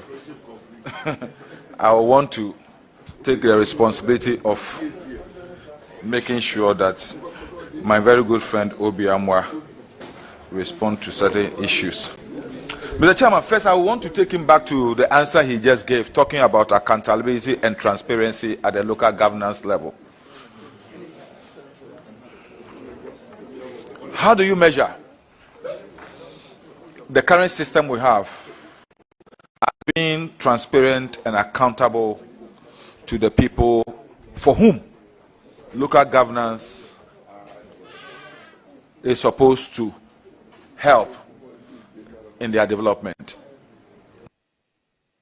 Your question is so broad, but I'll attempt to put in within a certain bracket. Yes, indeed, we have things in common, local governance and sports, and we seem to be crossing each other. I was in sports, you went to sports, you were in local government, I'm in local government. We have our own issues. Well, accountability and transparency. Well, there are structures in place either in the Constitution or the Local Governance Act and other acts that the assemblies are run in a transparent and accountable manner at every point in time. That's why we have internal audit. That's why we have internal audit implementation committees. That's why the Auditor General, the Audit Service, going into audit assemblies. The essence is that everything that you carry out should be within the law and should be under your mandate. So whether it's the Public Financial Management Act, whether it's the Internal Audit Agency Act, whether it's the Procurement Act, all the laws are in place for you to also ensure that you do the right thing. And as I said, with these structures, we then expect you to follow the rule or be exposed and get sanctioned for it. The sanctions can be several. Indeed, there's a report here where the Auditor General has recovered disallowed expenditure from 2017 to 2020, and of course payroll savings. The Auditor General has this whole report, and it's part of being accountable and being transparent. To the extent that you've been made to even pay back some money, that may not even be the end of the matter. You can be sanctioned administratively, and if, as I say, if you don't live up to expectation, you face the consequences. So the laws in the Constitution demand accountability and transparency. And we must also admit that there's a lot that we still can do, in a sense that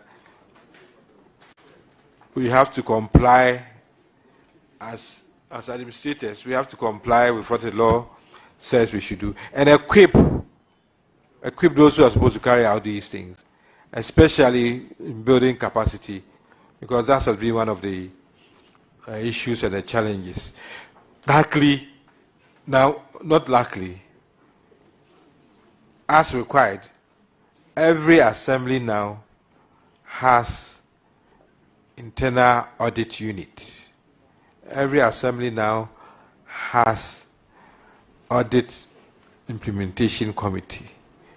And we think that with these structures in place, internal audit agency should be the first stop in ensuring that the right things are done, whilst the Auditor General has every right to audit and then sanction and bring us for us to also do what we are required to do. I said your question is broad enough, but that's the area I want to pick and talk about. Mr. Chairman, thank you very much. I just want my brother to also take the responsibility to assist and to work together with Honorable Damboche to expand the transparency and accountability desk at the ministry and in all the MMDAs. It's very important for us as far as our development partners are concerned. My next issue has to do with the issue of fiscal decentralization. The most effective decentralized governance is the one that devolves responsibilities with fiscal responsibility. Our decentralization has been said to be still toddling because we've not really complied with that most important aspect of decentralization, which is the fiscal decentralization. What do you think we can do to enhance fiscal decentralization so that the assemblies will be able to have the resources to support the devolved functions that have been thrusted upon them? This subject has been discussed. In some part, you were not here, but the issue about revenue generation, the issue about local economic development, the issue about building a competitive environment for micro and then the medium scale industries to thrive, the issue about government flagship programs, one district, one factory, to get the assemblies or the communities and the districts moving in a certain economically viable tangent. All those are issues that we've discussed here. There are some that, as I said, for instance, the local economic development, how the ministry has a policy in place, how the minister is so critical about it, passionate about it, and how we're moving in a certain direction where we want to get every district to harness its potentials and not only to depend on the center, but create that environment where business will thrive. And of course, we just talked about property rate, how we can make so much from property rate. We put the right structures in place.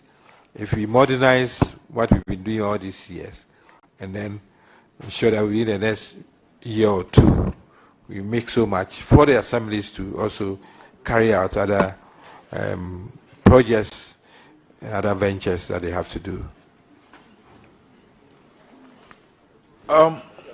Yesterday in our meeting with the nominee for chieftaincy, he enumerated how vital, important, and desirable it is to have our traditional authorities as being part of the local governance system. And that really took me to the old, even colonial days, where through the indirect rule, our traditional authorities were playing a functional role as far as local governance was concerned. Will you agree with me that, to some extent, our, let me say, leaving out the traditional authority in a functional capacity is affecting our local governance? And if you do, what do you think we have to do, apart from the so-called issue of they having a representative in assembly, to get them properly involved so that our questions about land tenure, land economy, local economic development, environmental degradation, galamsey and all these things could be effectively policed under the local governance system? Well, that is another topic on its own. I remember when we were engaging stakeholders in the president's agenda to have MMDCs elected. The issue about the role of chiefs came up. And indeed, the roadmap was to go through the referendum, get referendum in place in 2019. By 2021, get chief executives elected. But within the 2-year period, a lot of constitutional issues to be looked at so that we will have such stakeholders like chiefs also playing their role in the assembly. Unfortunately, we haven't been able to reach that point. I think that for us as political party players, for us as members of parliament, we need a bipartisan approach to some of these issues. We went very far in getting to the first step about this whole referendum. At the last minute, we didn't seem to have everybody on board. And that has really derailed a lot of reforms which were in the pipeline. If we were to look at the roadmap, all these issues were to be addressed. Unfortunately, we haven't gotten there. We still can do it. Let's form a bipartisan group in parliament here, agree on a lot of these issues, and say that we have built a consensus as to the way forward in the political decentralization and then participatory democracy at the local level. Some of us may have looked at the positive points that you have raised and say that why not we can look at it this way. So some of you too should look at the positive sides of what we've raised. Indeed, for the whole, I always say it, for the whole world is irregular that we still appoint our MMDCs and we still have such structures as assemblies without all the reforms that we can make. The chiefs presented a paper on how they could move forward. I remember very well engaging Professor S.K.B. Asante to the point of letting him know that the paper the chiefs presented at the consultative assembly as to the role they can play in the assemblies was rejected. And they had carved out a very significant role to play as far as the assemblies were concerned. But at that stage it was rejected. And it didn't find its way in our constitution. And as it is, what we have is where they can send representatives to the assembly as appointees for them to also play their part. But moving forward, I think some of these things, some are constitutional issues that we cannot just wish away. We'll have to agree, especially for us in Parliament, that this is the way to go. And then we do it. After, yes, then we come to leadership. Thank you very much, such a Honorable Obiamu, I congratulate you. Our colleague Gisela calls you heckler in chief. Of course, you heckler in chief. So today you are in a saddle. You know, I was enjoying the conversation regarding Article 78, the scope and effect of Article 78 that Honorable Suini brought up.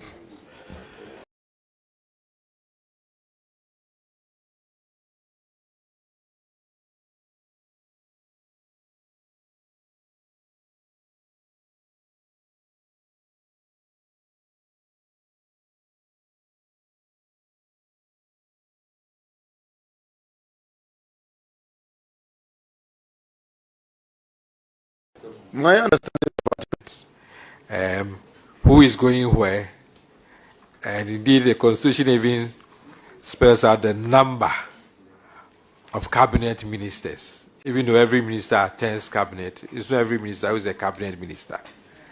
So, for efficiency and expediency, probably you may not want to just bring the list without any portfolio. And at what point do we even have been nominated, and where do we know they are going for us to get the right response from them? So, if strictly you want to go by the Constitution, there's a lot that the President can do, but as I have said, I mean, if you look at the presidents everywhere, not only in Ghana, there's always a portfolio, except that once you've inverted, let's say if you inverted as Minister for Energy, if you have to become Foreign Affairs Minister, if you have to become Foreign Affairs Minister, you don't need to come here again. Yes. So even though we will ask you questions probably on energy, if tomorrow the President says, go to Foreign Affairs, you are gone. You don't come to us again for us to know whether we can examine you again as to whether you are competent minister. As he said in P, many sound. But I'm just using you as an example. Yes, so that's what probably I'll put. Thank you. The reason I take this position is because it's very possible in the course of the administration for the president to do a reshuffle without coming back. So the appointment is to the person. So we are testing whether you are suitable to be a minister of state, not necessarily to be a minister for so and so, ministry. And that is my view. In fact, you said that it is a norm, but I know, for instance, in Nigeria, when the president transmitted his list of ministers, he just sent the names. After they were vetted by the Senate, then he now puts, you are going to this place, you to this ministry, you to that ministry. And that is, but that's just for the discussion. I have one question for you, substantive question, regarding Gulf of Guinea social cohesion projects. My district my municipality has been selected as one of the key areas for focus. Now, my understanding it has to do with climate resilience, security, and so on and so forth. Can you educate me more on, and what are the timelines for rolling out, and what do the districts stand to benefit as far as this project is concerned? Thank you very much. Mr. Chairman, I have no further question. Yes, thank you so much. To the earlier discussion, the President, after swearing in ministers, the following day can do reshuffle and change all the portfolios, and he's entitled to do that. And it's been happening. Some to Greater Accra regional minister, the following day they've been sent to Eastern region as a regional minister. So, Honorable Kotti overnight can become a minister elsewhere, even though he's known as the King Kong of Greater Accra. Yes, Gulf of Guinea, Northern Region's Social Cohesion Project. It's one of the major projects in the ministry. We have the Ghana Safety Net, Ghana Productive Safety Net project. We also have the Ghana Secondary Cities project. They are all key projects in the ministry. But for your question, the Gulf of Guinea project, which we call SOCO project, Social Cohesion, involves 48 districts. When you asked me the question, I tried to pull out the document here. We have 11 from Upper West region, 15 Upper East region, 8 Northern region, 6 Northeast, 4 Savannah, and 4 OT. As the name goes, there are 4 countries who are involved in this. this World Bank facility contracted by various countries. Ghana has gone for $150 million to be able to empower these districts, especially the youth and the vulnerable, and to look at other aspects where they can be more productive so that they are not exposed to all these jihadist movement and other things coming across. And for us, it's taking off. If you remember, the Vice President launched it. And as you said, your district is very much involved. The stage we've reached is to get the assemblies to submit the kind of projects that they want to undertake, and then how you also get involved so that within the mandated period we should be able to invest in communities to show resilience and inclusion, and to get the youth more occupied, and also build structures to make it worthwhile. And of course, we don't discard the climate change aspect of it. And for that, it's quite some substantial money that the government of Ghana has contracted to be able to develop these districts. And as I said, it's not only about this project. For the safety net project, you're talking about 100 districts. And for the secondary cities, 35 municipal assemblies. All these are substantial sums contracted by the government of Ghana to be able to develop these communities. And I think we've discussed your place before, but you're always welcome for us to get you more involved, even though you are required to be involved, as to how far we've gone with your assembly and the whole project. I don't know whether I've satisfied you in answering, unless you want to know more, which the minister has always told you that you are invited. Okay, I think I should come to that now. All right, I'll give you one for... Senior, congratulations. Sometime between 2017 and 2021, we passed a new act empowering local governments to revert to their management and supervision of basic schools in the country.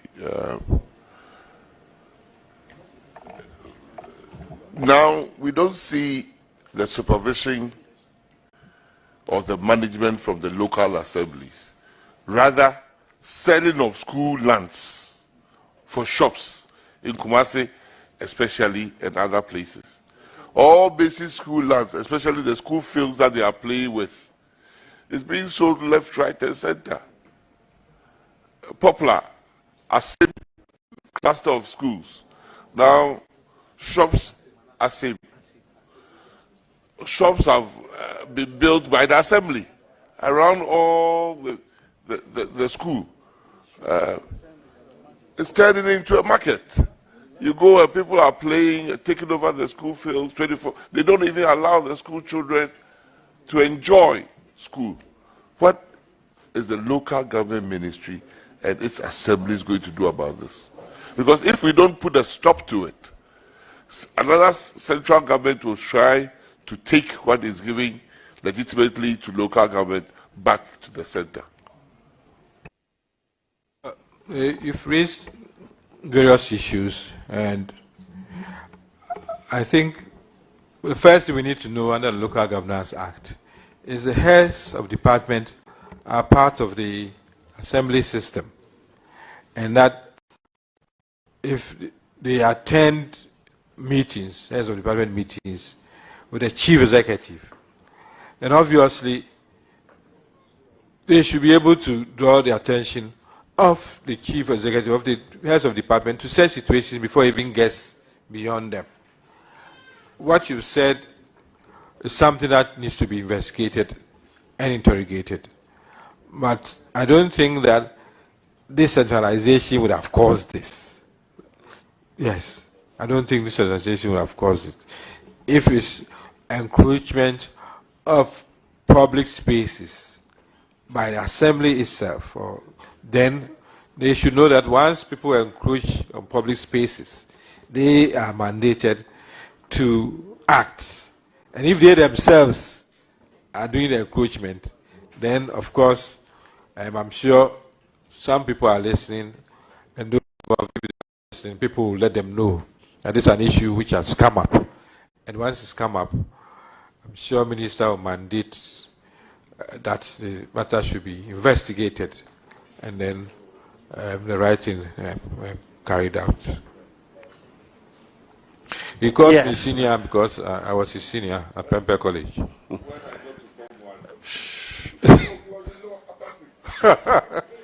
I was his house prefect. He was my house prefect. Okay. Yes. Thank you, Chairman. Honorable Obi Amwa, in your initial presentation, you did say the number of ministers currently 85. Can you confirm whether it's 85 or 86? Plus or minus. Plus or minus how many? He proposed to have counted 86, and my records were 85. We can reconcile the figure. I can't reconcile. You have to answer the question. Oh, do you know whether we have 85 ministers or 86 ministers? By my count, or from what I've read, I thought it's 85. But if you have had 86, we can look at it and see who is right. Can you name the deputy ministers under the current ministry you serve, including yourself? Can I name them? The number and their names. They are here. Honorable Mate Jemensa, MP, Techiman, South. In Tim, Collins Augustine in Tim, MP, Office North, and Amobi Amwa, MP, Ekrafim South. The capital is Ebri. Thank you very much, Honorable. I agree with you that Article 78(2) basically just says the President has the right, I'm paraphrasing, to appoint those ministers that will ensure the efficient running of the state.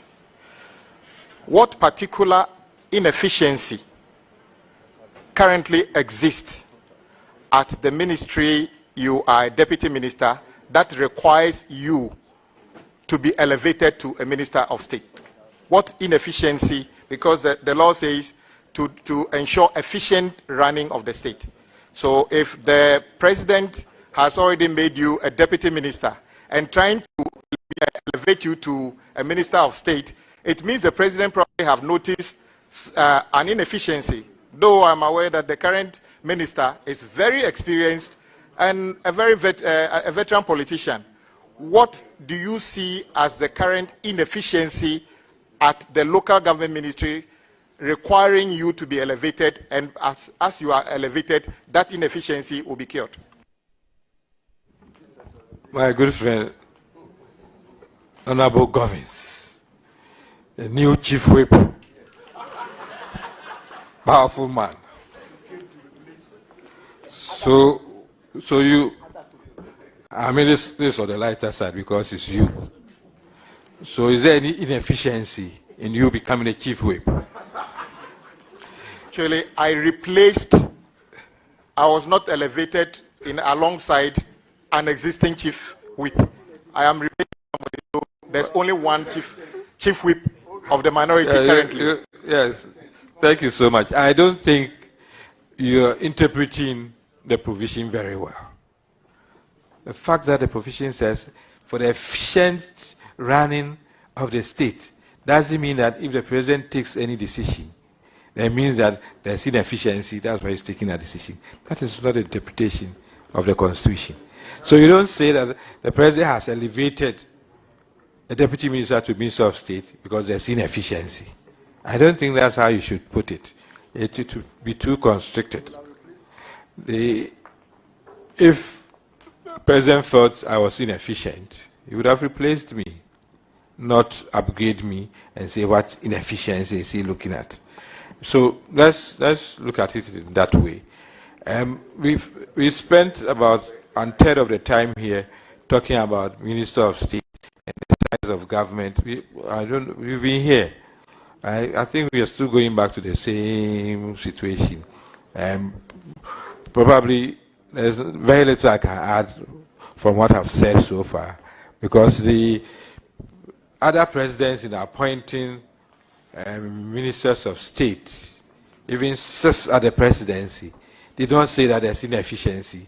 That's why they are appointing them. And our senior colleagues and friends who were named 3 wise men, they were not put in because there's inefficiency.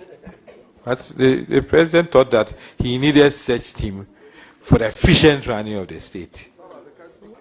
We can sit back and probably interrogate it, but that doesn't mean that it's because of inefficiency that he's placing anybody anywhere. I don't that interpretation. Well, my point was based on Article 78(2), and I read again. The President shall appoint such number of ministers of state as may be necessary for the efficient running of the state. The President is not supposed to appoint ministers for the sake of appointing them. It is supposed to be an action that will help him run the state efficiently. So the point I'm making is that you are 3 deputy ministers together with a very experienced leader as the minister. So the question is, what is the reason for elevating you? Is there an efficiency already within your portfolio that your elevation will cure? Well, local government is a very large ministry. Very large. Indeed, it's being added on. I've sat here and spoken about 3 key projects that we have to deliver. So, if for any reason the president thinks that he can still keep this team at the ministry, I don't think that we are talking about inefficiency. And yes, it's for the efficient running of the place. We are still there. Apart from the projects that I've spoken about, the property rate administration is a huge area. Honorable Senior Deputy Minister, just answer questions. Leave the argument out. You answer the question, don't make the argument further, so we can move faster. Thank you. Thank you, Chairman. I was very excited when the President decided to completely remove the position of deputy regional ministers. Do you realize that the country didn't appear to be lacking any efficiency in managing the regions, even though the deputy ministers have been taken out? Have you? No, I don't agree with you. Not at all. I mean, even for a region to be run without a deputy, it's a very difficult situation. I mean, for any reason the minister is not available, who acts? Is it a public servant?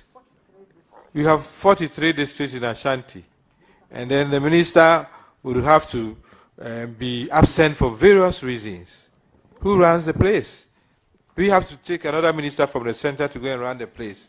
So, for anything...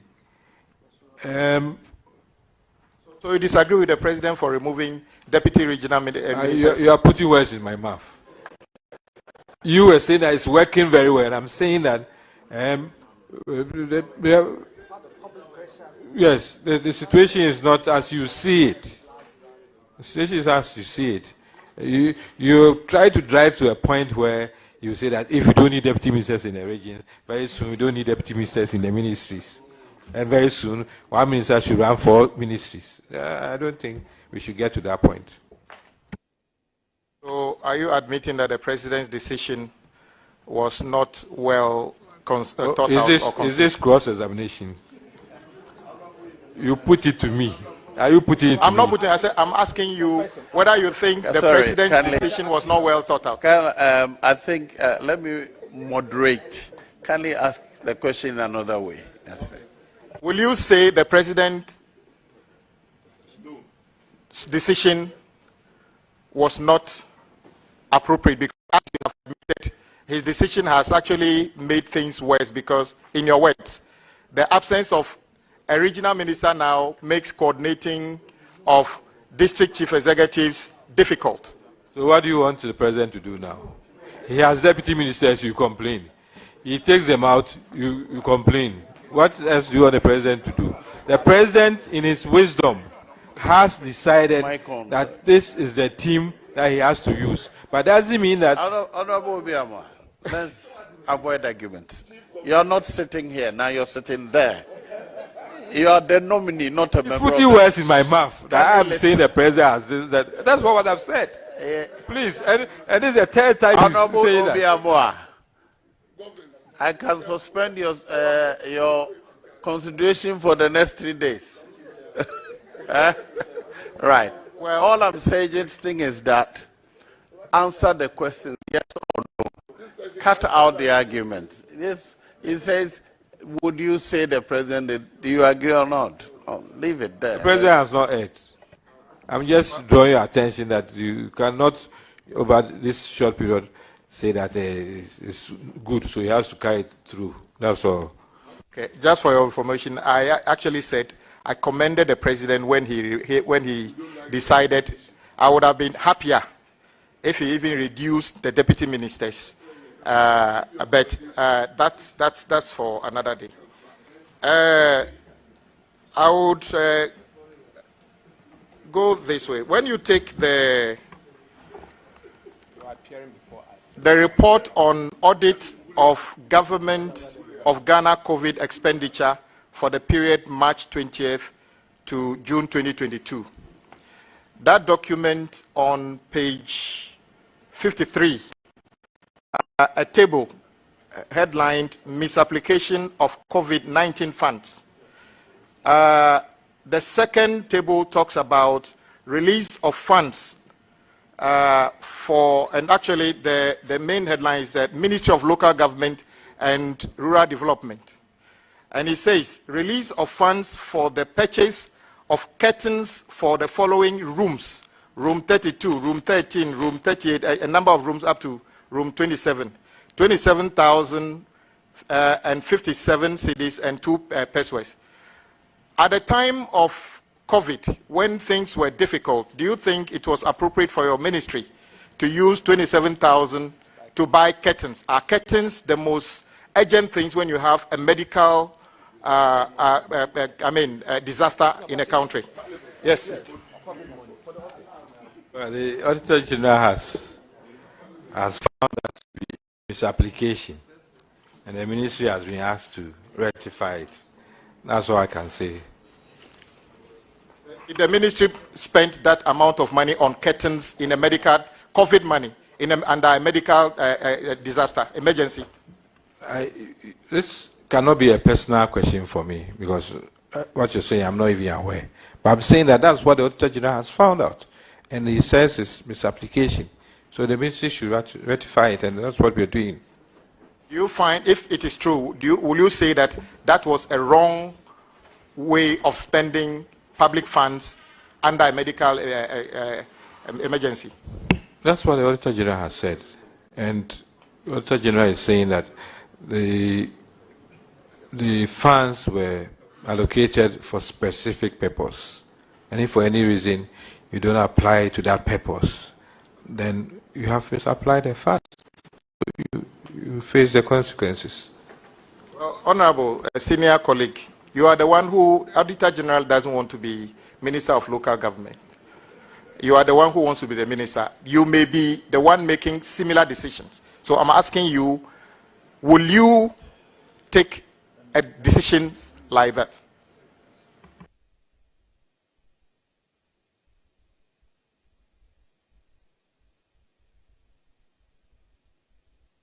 Thank you for the advice. I'll move on. My good friend, Honorable Henry, the Greater Accra Regional Minister, is not here. But I have this question as well.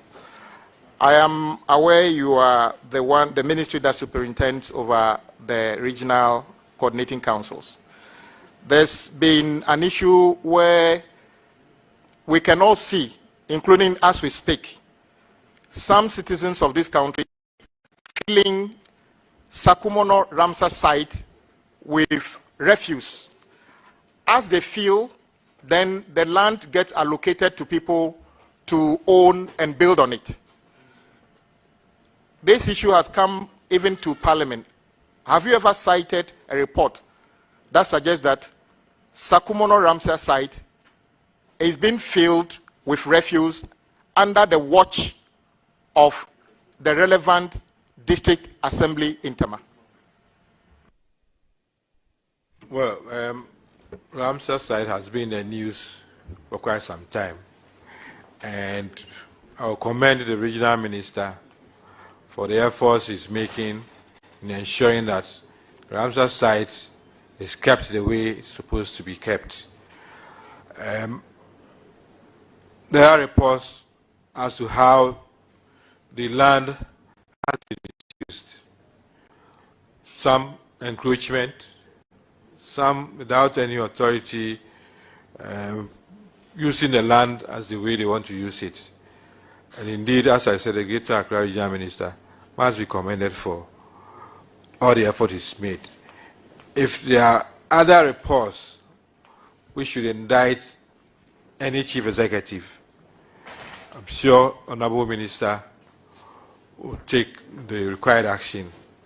And if there are any instructions that he will give, we will carry out the instructions to abate any untoward situation as far as Ramsar site is concerned.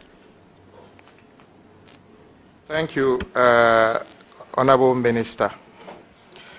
On 29th of December 2015, there are various reports of an interview where you suggested that there's a need for a minimum qualification to become a member of Parliament. And I agree with you. 2015, GhanaWeb, Ghana Policy, I mean, it's widely reported. And you suggested that the minimum qualification to become a member of Parliament should be a first degree. Do you still hold on to that belief? Probably I was taken out of context. If I remember very well, unless we are picking from somewhere, I was at a program with Honorable Fritz Baffo, and the issue about minimum qualification, all those things came in. I couldn't have said that flatly or in extenso. If you don't have a first degree, you can't be an MP. Very good friends who don't have first degrees, we become fantastic MPs. But if you sometimes you put that, you may even say ideally. Ideally doesn't mean that if somebody is outside the bracket, then it means he can be a good MP. It was a discussion on how to enrich some of these things, and probably that's how it was picked, or that's how it came out. I would not make that flat, categorical statement when that is not so. I have very good friends who have excelled in their various fields and not necessarily holding a first degree. My major point is the work of an MP is sometimes very intellectual.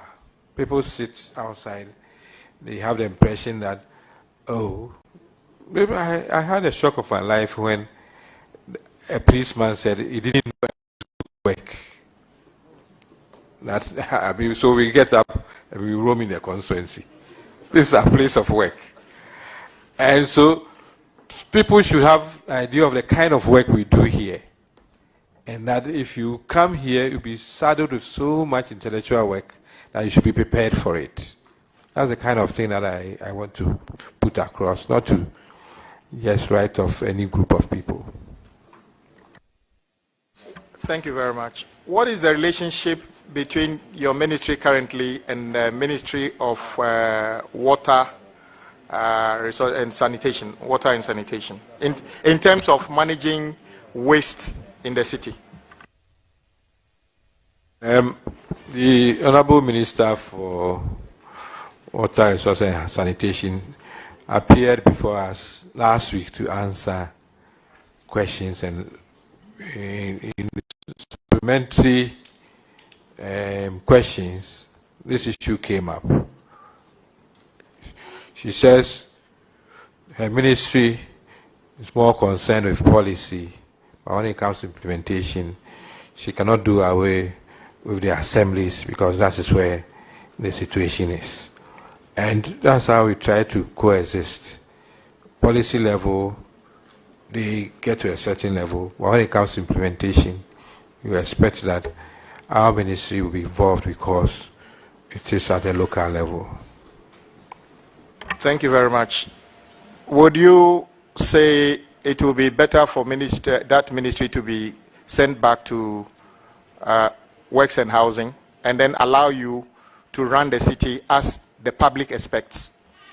Mr. Chairman, he's asking me whether the press conference or the statement they issued yesterday, whether I agree with it. No, I agree with it. Chairman, I have a concern about this matter. Mr. Chairman, the honorable nominee is before us. He's been asked a question. The question has nothing to do with the NDC's press conference. And he's making reference to a press conference that is not before us. Mr. Chairman, we take strong objection to that. He should know that he's before us. You are not here to bully us. And we are here to, as a colleague, you are here. Please, just answer the question. Mr. Chairman, don't bring the NDC in. Mr. Chairman, with all due respect, if a leader feels bullied, I'm sorry. I never intended to bully anybody here. What I'm saying is that the suggestion has been made. You want to talk?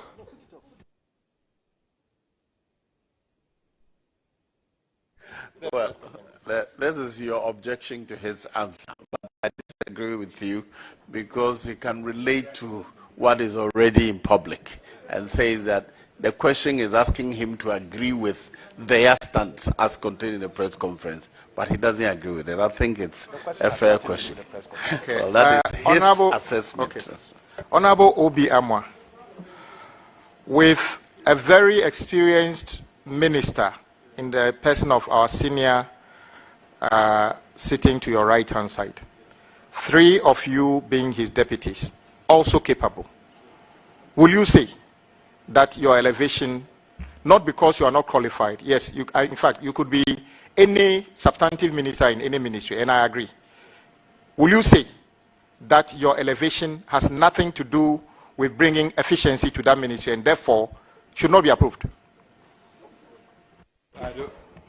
With all due respect, I don't agree with you.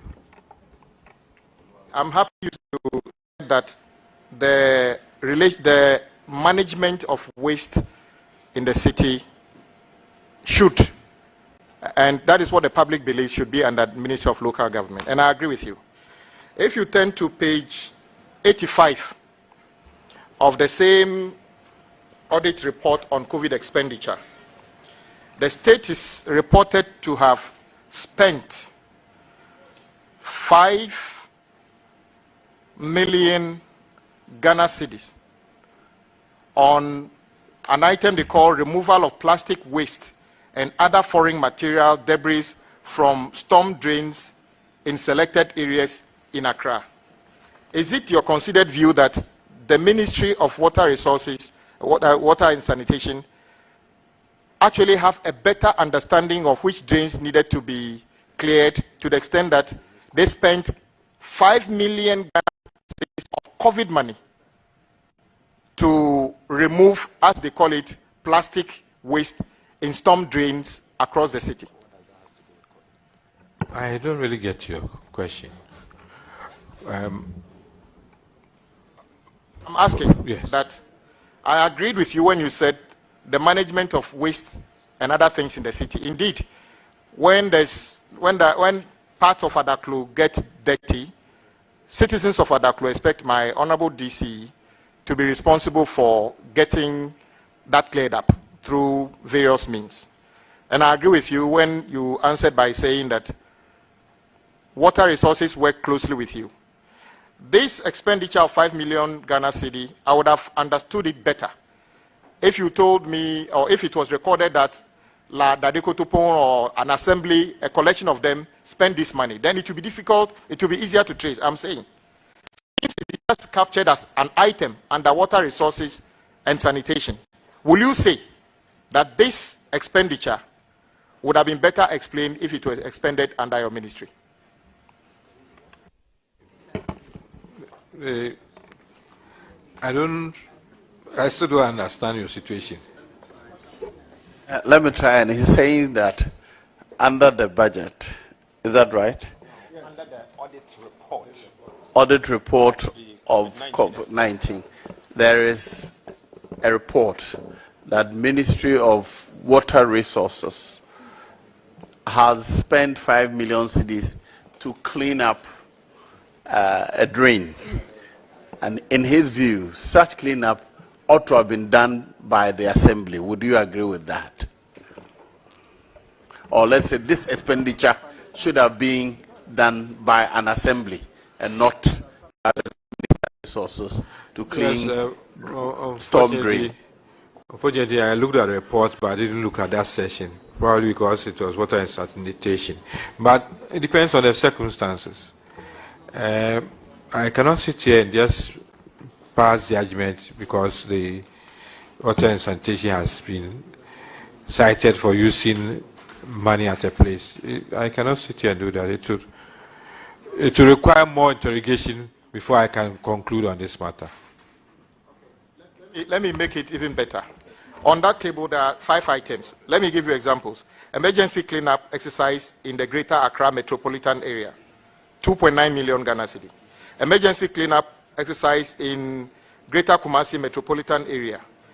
Then the one I mentioned about, that one, Zoom Lion Ghana Limited. The second one, Zoom Lion Ghana Limited, 2.7 million. The third one, emergency cleanup exercise in regional capitals, Zoom Lion Limited, 5.6 million Ghana cedi. Removal of plastic waste and other foreign material debris from storm drains in selected areas in Accra, 5 million Ghana cedi flat. The last and the fifth one, contract for procurement of dust bins, Duraplas Limited, 1.7 million. All these are things I know. So you're coming back. Activities under the Ministry of Local Government. You are coming back to your point that sanitation ministry should have been part of local government ministry. And that if it is spent that money, then we should rather have spent the money. But it's not our remit. It's their ministry and they know how to spend their money.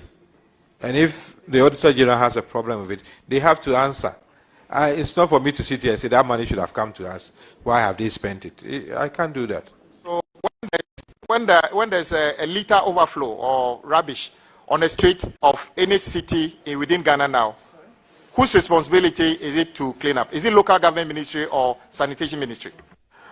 Well, it depends on the assembly. There's an assembly under the local government ministry. And if they are mandated to clean it, they have to clean it. But if sanitation has any resources and want to spend in such situations, I cannot sit here and say that it should have come to us. Actually, it was not their resources. It was COVID money. It was a health emergency. But it was listed under them. Are you aware of how the sanitation fund approved by this House, how much has been accrued so far, and what major expenditure lines have been taken care of so far? Well, I know the sanitation fund is under the Ministry of Finance. And then the Ministry of Finance has a say in how it's disbursed. I don't know the figure as I sit here. I know it's supposed to have accumulated over a period. I don't know the figure as I sit here, but I'm saying that we don't control the funds. It's the Ministry of Finance. Have they disbursed any part of these funds towards an activity that you can call sanitation so far? I Because need to the fund check. is sanitation. I need to check, but if it's environmental fund that you're talking about, or whatever, sanitation, I need to check. If they've dispersed it, it means that they felt that the money should be used for that purpose. Chairman, I would end it here and let my take it. Honorable Ranking Member, Vice Chair. Chair, no questions. Yes, Ranking. Thank you, Mr. Chairman. Honorable nominee, good afternoon. First, can you explain to us what has been your role at the Ministry of Local Government since 2017?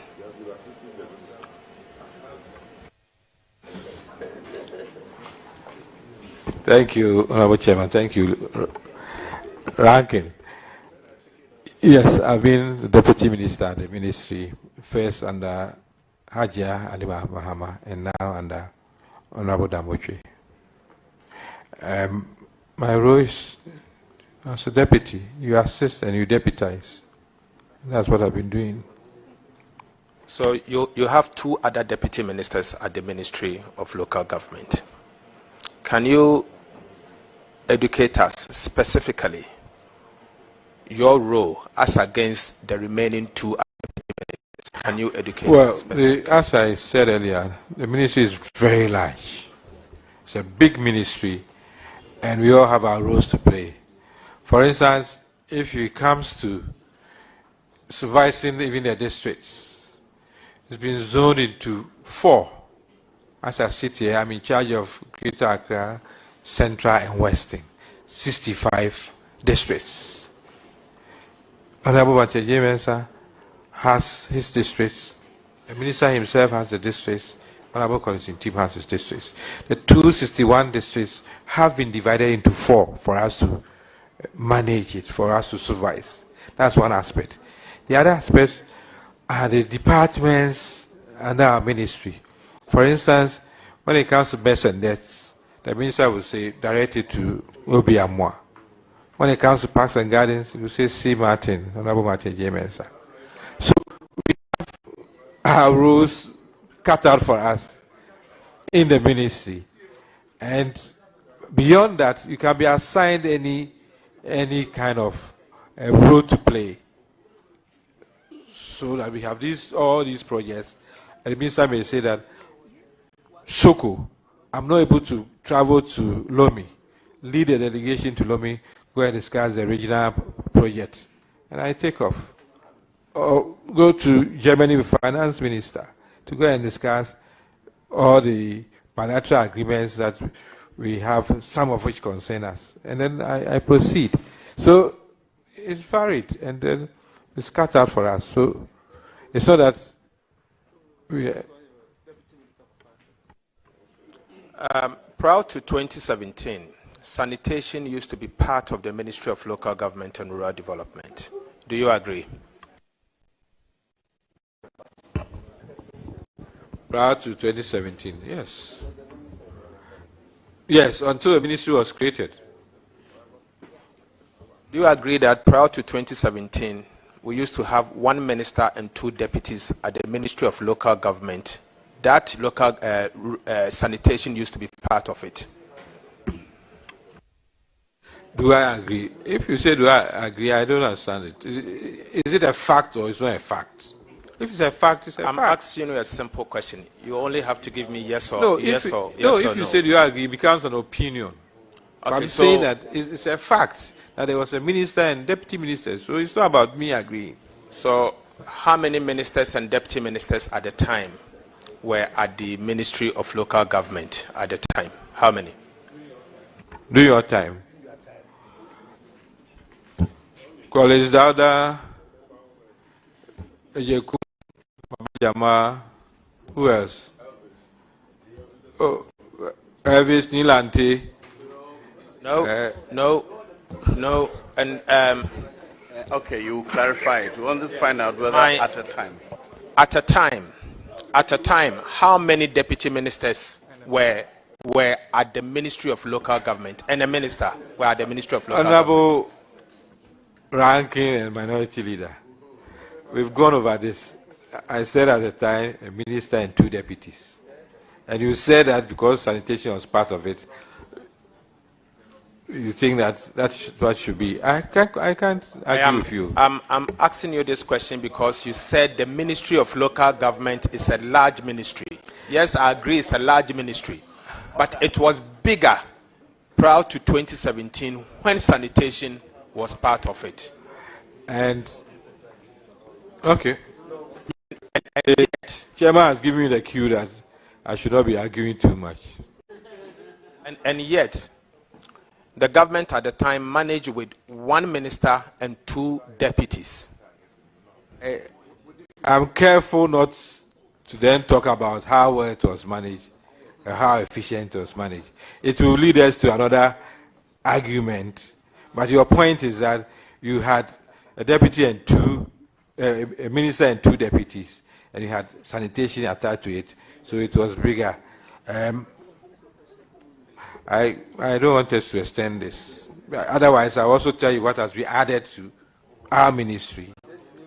6 new regions, new projects, new markets, and all those things. But so I don't want us to. So currently, I don't know. You said a new market. Do you manage markets? I said the Kuma market. We are supervising it. In what way? We are supervising it. But is market not the responsibility of the assemblies, or because you supervise the assemblies? Order.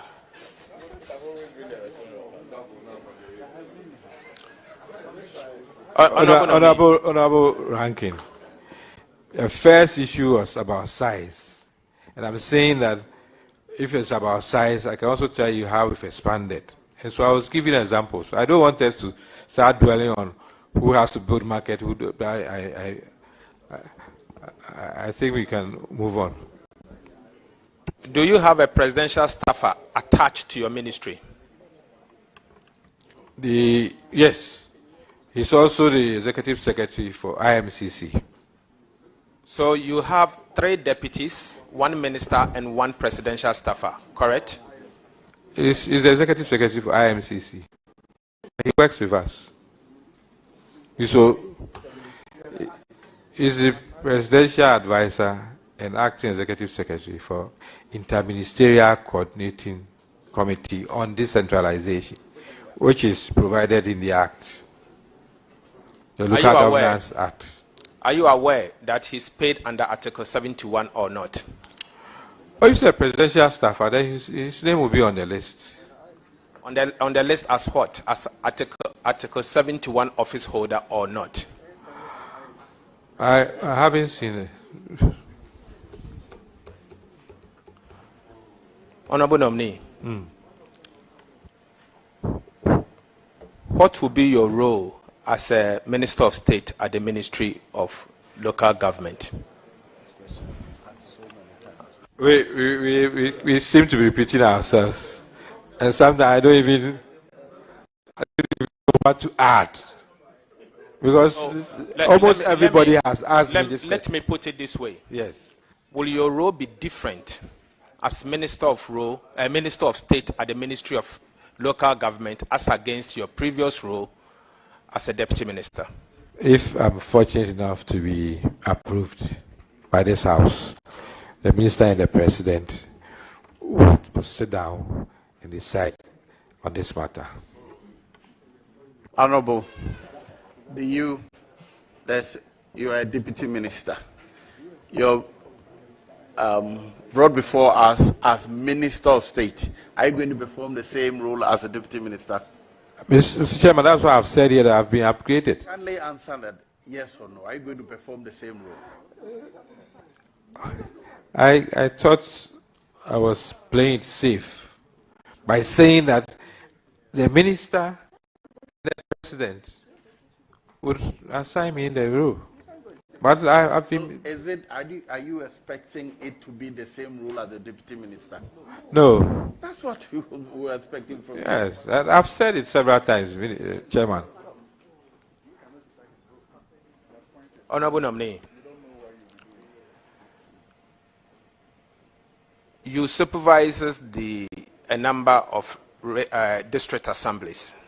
That's what you said. That you personally, as a deputy minister, you have a role of supervising some of the district assemblies. You have 4 something regions. We've been assigned.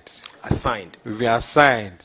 And I said that I've been assigned to oversee 65 districts in 3 regions. Are you aware that some of the district assemblies has as much as 13 assistant coordinating directors? 13 assistant coordinating directors. Are you aware of that? Well, probably we are veering into the work of the local government service. If it's true that some have 13, I would find out and then be more sure of what you're saying. But this is a local government service matter. Honorable nominee, you said that you have been assigned a responsibility to oversee the district assemblies. Yes. And I'm asking you, are you aware that some of the district assemblies has as much as 13 assistant coordinating directors? I'm not aware. I can find out from the head of local government service. I am telling you today, as a nominee and as a deputy minister, some of the assemblies in my region, they have 13 coordinating directors, deputy coordinating directors. In fact, if you go to Ewutu Senya West, Honorable Gisela Tete's constituency, they have 17 deputy assistant coordinating directors. 17. No, assistant coordinating directors. 17. I'm a bit confused. You said 13 assistant deputy coordinating directors. I don't know any position like that. Honorable members, order. The person sitting there is sufficiently experienced to answer the questions. He doesn't need your help. Please. Yes, candidate, are you aware that at the Ewutu Senya there are 17? I said no, I'm not aware. Good. What was the other one? If you go to my constituency, if you go to my district, we have 7 assistant coordinating directors and 8 internal auditors. And 8 internal auditors sharing one office. Some of them, they have to run on shift. On shift. Are you aware of that? Well, I've answered it. And I said that I would have to find out from the head of local government service. There should be a reason why that is so. Honorable nominee, I know you to be someone with loads of experience. If you are running your private business, and in times of a major economic crisis, will you overstaff a government establishment? Some of these questions should be put to the head of local government service. He will tell you it's not overstaffed in the first place. Number 2, if he gets the clearance, the financial clearance to recruit persons who are Ghanaians, who are entitled to work and qualified, and he employs them, we are not, I think the government has not said that it's offloading any staff. But if they are properly employed, the head of local government service should have a reason why they've been employed. And I don't think that the issue of austerity means that we should start sacking employees because we think that we are in hard times. I don't think that is what the government wants to do. Honorable nominee, what role did you play in the of the new regions? Did you play any role as a deputy minister of the Ministry of Local Government? That was then regional reorganization and development, and I was not part of the ministry. Now that you said that it's part of your responsibility, have you calculated the fiscal cost? The fiscal cost of these new regions. Have you calculated the fiscal cost of these new regions? No. What exactly do you mean by fiscal cost? The fiscal cost is how much it's costing the nation. I cannot see it as a cost, with all due respect. If you look at the Constitution... Everything has a cost and a benefit. If you look at the Constitution, even under directive principles of state policy, there should be even development, there should be balance, rural to district, there should, for region to region. If in the of the president, we need to create more regions for development to go to these regions, for democracy to be deepened. I don't think we sit here and count the cost, because we are sending resources and facilities and functions and power to the center, and I don't think we should count the cost if a regional police command has been created and built for more security in any particular region. Sorry, did you say you're not aware that a new regional police command has been... Mr. Chairman, you're not listening. What I was saying was that he is saying it's a cost. And I'm saying that I don't think that creating a region and deepening democracy and then even setting up a regional command with a regional post to be seen only as a cost to the nation. I thought, one moment please. I thought, well, because actually regional commands, new ones have been created. And Bekwa is now a regional police command. And the cost is being borne by us for now. No, not a new region. As a sub-region, or should I say, Ashanti region has been divided into 3 for the police administration, just like Tema Regional Command. No, but the cost is not going to the national government. We are providing the resources within the community are used. We are providing accommodation. We are providing office. We are providing. No, but what I said, the infrastructure cost. If you count that because it's been created, so it's being. No, already we are providing locally. Individuals, not central government, but so we shouldn't be counting. But Mr. Chairman, it is for a reason why the Financial Management Act, Section 100, says that every proposal making its way to Parliament must come or must be accompanied by fiscal impact analysis, so that we know the fiscal cost going forward. Because some of these costs will be recurring to the extent that there's the need for us to budget it into the future. But I raise that question. So, Chairman, in the ministers, deputy ministers, and honorable nominees' earlier answer, he said the government has reduced the size of government by removing Zongo Ministry, Special Development Initiative Ministry, Monitoring and Evaluation Ministry. My question is, are you aware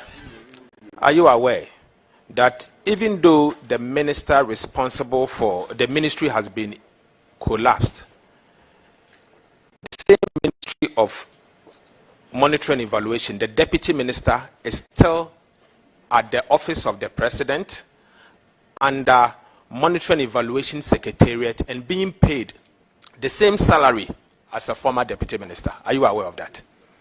No, I'm not aware of it.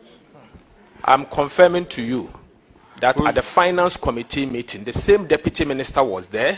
He's paid as Article 71, with 2 other people also paid as Article 71. So the notion, the same deputy minister used to be the deputy minister of monitoring and evaluation. He's still at post at the office of the president and the monitoring and evaluation secretariat. So the idea that it has happened and they have reduced it is the same. Number 2, Special Development Initiative Secretariat. It used to be a ministry. It used to be a ministry. Again, there are 3 people after the ministry has been collapsed, has been appointed as the Special Development Initiative Secretariat under the presidency, Office of the President. Office of the President. and they are also being paid under Article 71 office holders. So what has changed? Same as the Zongo Development Fund. Our colleague, the former MP for Ofinso South, Honorable Abdallah Banda, is still at post. He is the coordinator for the Zongo Development Initiative Secretariat, also paid under Article 71. So the notion that this has reduced the size of government, I beg to differ with you, Honorable Leader, Honorable Chairman, Leader, are we saying that if a secretariat is set up at the presidency and you have persons manning the secretariat, you can equate that to a whole ministry? Are we saying that? If we say that, that means that we may be stretching this whole issue, because a ministry, properly so-called, has a certain staff in place, administrative structure and everything. Otherwise, then the president would have said it's a ministry. I think that we should distinguish between the two. Honorable nominee, if approved as a deputy, as a minister of state at the office of at the Ministry of Local Government and Rural Development, will you consider creating new constituencies? Well, the whole world is listening to us. The whole world is listening to us. The ministry doesn't create constituencies. The Constitution is an electoral commission which creates constituencies. And indeed, almost how many years of President Kufuor, it's only one district which has been created, which has necessitated the EC coming in to create a constituency. Otherwise, no district has been created which would have forced even the hands of EC to create a constituency. So it's the EC which creates constituencies. Do you have a plan to create new districts? As I sit here, it's the president who creates districts, and then the president who, if he should bring an executive instrument to the ministry after going through the whole process, then the ministry will bring a legislative instrument to Parliament. If you pass it, a district would have been created. Will you recommend to the president district? I report to my minister. So maybe this is a wrong question for me. So will you advise your minister to create new district and recommend same to the minister? If my advice is sought, my advice will be sought given all the circumstances. At this stage, nobody has sought my advice on this matter. Honorable nominee, do you know of a software called District Level Revenue Collection, DREV, that was done together with the German government, GIZ? That's a DREV. Yes, I know DREV. What do you know about DREV? What do I know about DREV?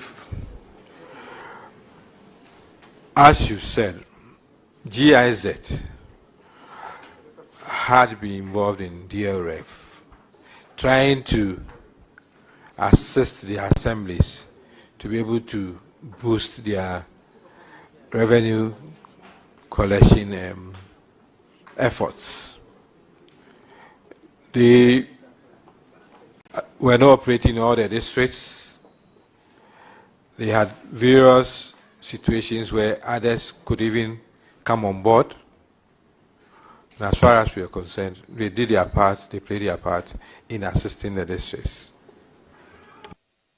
Are you aware that the Germans had pulled out from supporting government projects going forward because of the misunderstanding with government on DREV?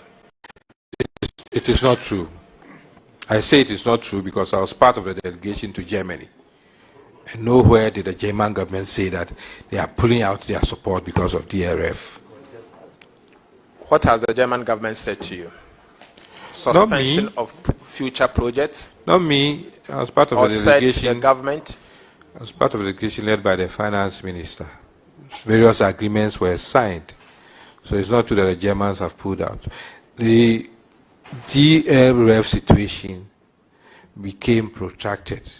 The German government said they could leave that aspect because we were introducing a new regime as far as property rate collection is concerned. That is all.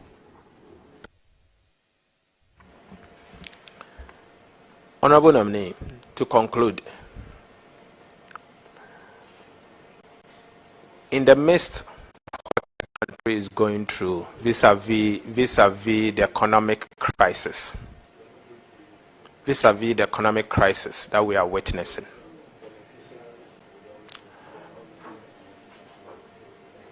don't you think that it will be appropriate if you reject the nomination the president has given to you and to save money for Mother Ghana? Honorable Ranking, I mean, you know how the system works. I'm a member of parliament. I am remunerated because I'm a member of parliament. My being a ministry as a deputy, I have conditions of service. It's not by being elevated to the Minister of State that would significantly affect what is doing. And I think you know it. And I'm surprised that you say that I should reject the nomination because you think it will cost the nation more. I don't agree with you. In any case, what is going to change? I still stay in my own house. I'm still paid as MP. I get my slip as an MP. If I have to do work for the ministry, I'm given the opportunity to work. Take a vehicle, go here, do this. What is due me is due me. If I stay a deputy, it won't change. If I go to Minister of State, it won't change. If there are more responsibilities I have to carry out, I'll carry out those responsibilities. Honorable nominee, I disagree with you that nothing will change. Because I asked a question, he has given me an answer back. Let me deal with it. I disagree with you that nothing will change. You are entitled to a salary as Minister of State, if approved. You may be taking MP salary today. However, when the time comes at the end of the term, they will work and pay you the difference. Again, there may be no difference because there's 30% cut. No, there may be difference. Number two, you may be staying in your own home, as most of us are staying in our own homes, but you are entitled to a percentage of your salary as your rent. And so something will change. So I disagree with you that something has changed. And I'm here to know. I'm here to know, so we don't need to argue about so if you say you don't know your condition of service, I would take it, I will accept it. But don't dabble into things you don't know. But why are you also thinking that you can give me my conditions of service? Well, to argue and ask questions. You are no more. You're not a member of the committee now. You're appearing before us as very well. Honorable Obiamwa. Do you remember who was the Deputy Minister for Monetary and Evaluation? Honorable Akutosei, Sabi. Right. Is Sabi anywhere working at the presidency? I'm here to know. I don't know the role he's been assigned as at now. Honorable Sabi, does anybody know about that? To the best of my knowledge. Fair gentleman. Fair. As what? What do you call it? Monetary evaluation.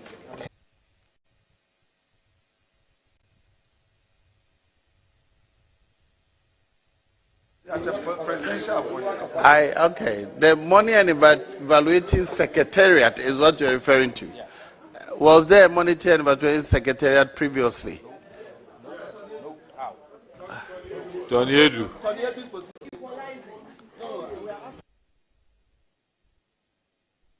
Very well. Honorable Obiamwa.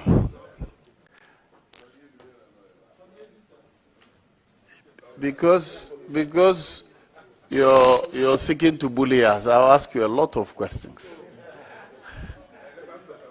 He'll bully you too. That's a charge by Atu, which I don't agree anyway. How could I bully Atu? Who Atu? Powerful minority leader. You see what he's doing. Who Atu? He asks questions. He's not only. I've been asked to add doctor. Elizabeth said I should add doctor. Yes. Very well. Honorable. Not the medical doctor. Honorable members, Honorable Biamwa, your membership of the House, I entered Parliament with you. Yourself, Atacha, myself, and Napo, we used to sit at the same place and we shared ideas. We have served in different capacities in Parliament, and you have been a long-standing Deputy Minister. I have faith in you that you support your minister in performing the duties. So I'll not ask you any further questions. Just remember, thank you so much. As a Minister of State, you work under a minister. I'm very much aware. If you forget that, you get into a conflict with the minister, and that is what we want to avoid. But thank you so much. Otherwise, thank you so much. Fortunately, as I said, we thank you for attending. I've known him for so long, and we've done things together, and we will still do things together. Thank you for attending upon the House to answer questions. Did you say Mrs. Amwa, your senior, was in the House? Let me take the opportunity to recognize Mrs. Amwa. Okay, who is a senior to Honorable Obiamwa. We thank you for attending upon the House. You're discharged. You hear from us. Come back and sit here.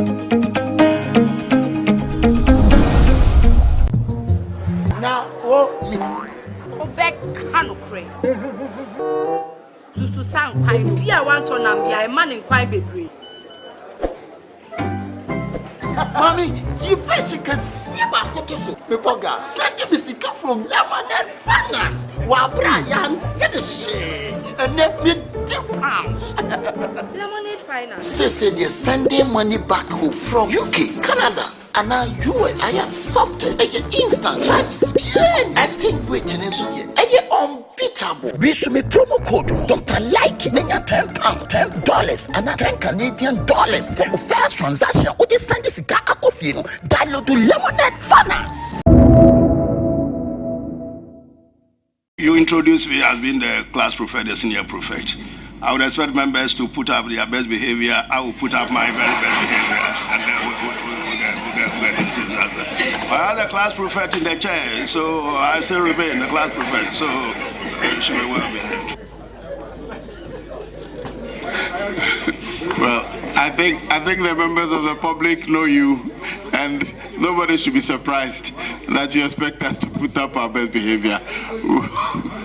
Other members, now that's our nominee, Honorable Katie Amont.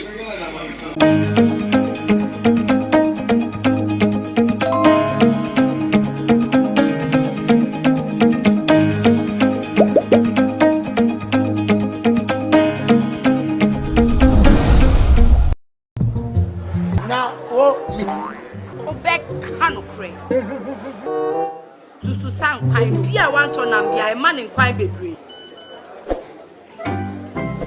Mommy, you first can see about Kotoso. Pepoga, send me sika from Lemonade Finance. While Brian did the shit and let me £10. Lemonade Finance. Say they're sending money back home from UK, Canada, and now US. I accepted a instant charges. Extinguishing in Suya. Unbeatable. We should make promo code Dr. Like £10, $10, and $10 Canadian for the first transaction. With this Sunday cigar coffee, download to Lemonade Finance. What is your view on the efforts of this government on import substitution?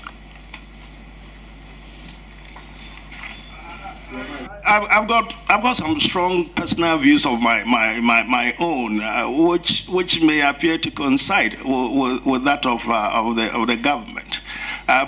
When we hit the snag, I went around speaking to whoever wanted to hear me out. Why is it that everything that you can think about is very important in this country, which has such a terrible effect on our currency, our foreign exchange reserves? So it's not about time that we took a serious look at this particular issue.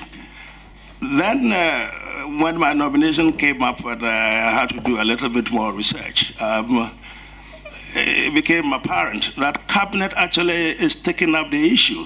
I have been told that in October last year, a committee was put together by Cabinet to specifically deal with this matter. And colleagues, when I looked at some of the issues that had been raised, I actually, this is speaking for myself, I was scandalized. I brought two documents. One is that one.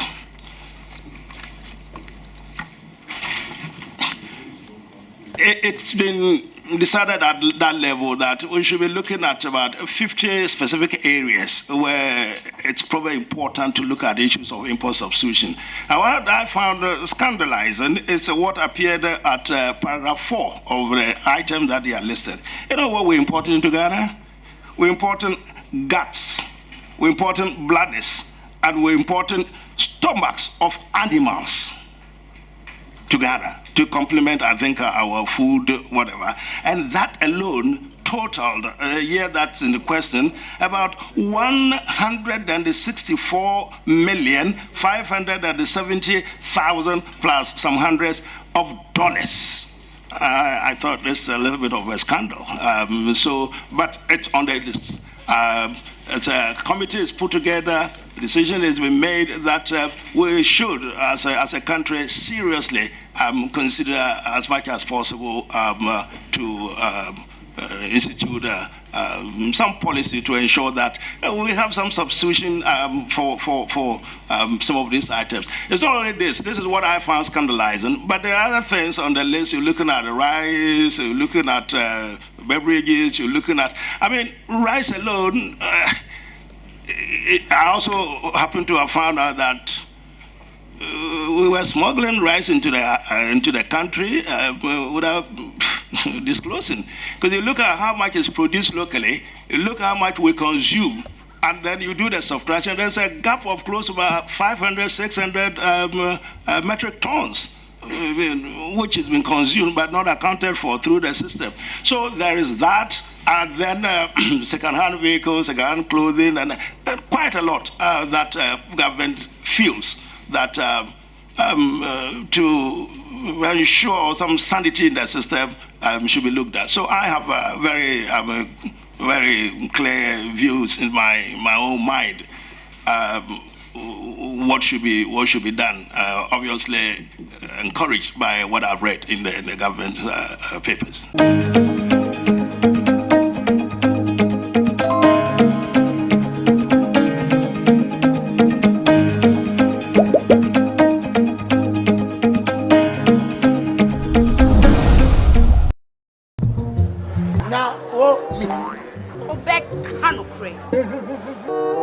Susu sang kwai bia wan to nam bia man in kwai bebre. Mommy, you first can see about Kotoso. Pepoga, send me sika from Lemonade Finance. Brian, tell the shit. And let me £10. Lemonade Finance. Say they're sending money back home from UK, Canada, and now US. I accepted instant charges. Extinguishing in Suya. Unbeatable. We should make promo code Dr. Like £10, $10, and $10 Canadian for the first transaction. With this Sunday cigar coffee, download to Lemonade Finance.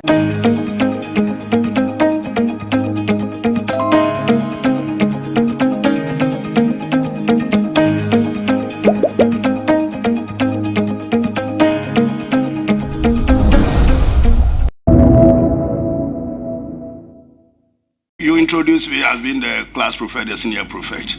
I would expect members to put up their best behavior. I will put up my very best behavior, and then we'll get into that. I have the class prefect in the chair, so I still remain the class prefect. So she may well be.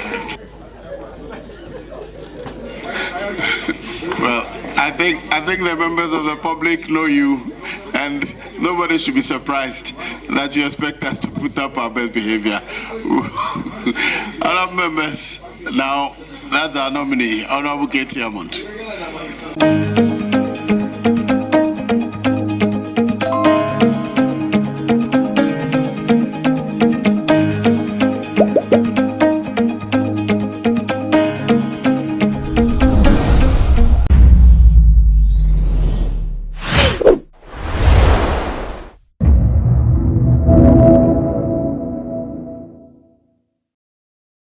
A lot of event organizers are doing event because he wants to do it. Who are you doing the event for? What is the purpose of the event? What do you want to achieve? How are you going to market it? What is your image and your relevance in the market you want to deal with?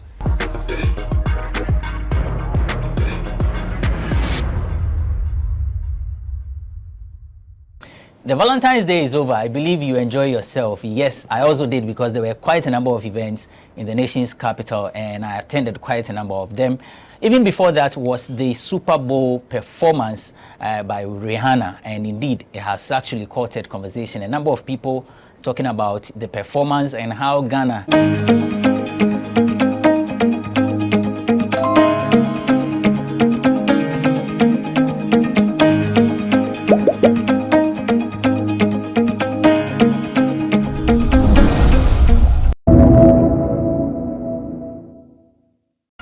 What is your view on the efforts of this government on import substitution? I've got some strong personal views of my own, which may appear to coincide with that of the government.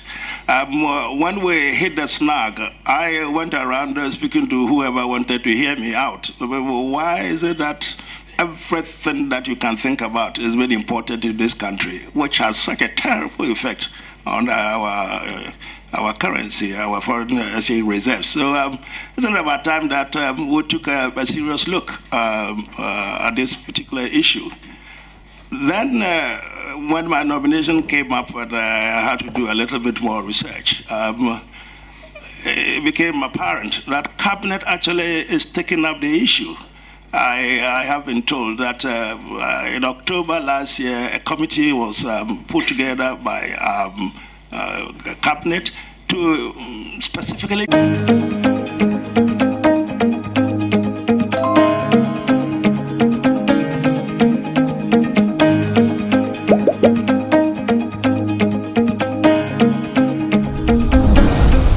science. And what I sought to do is to curb a major prevailing economic challenge in our country, which has gone through all regimes.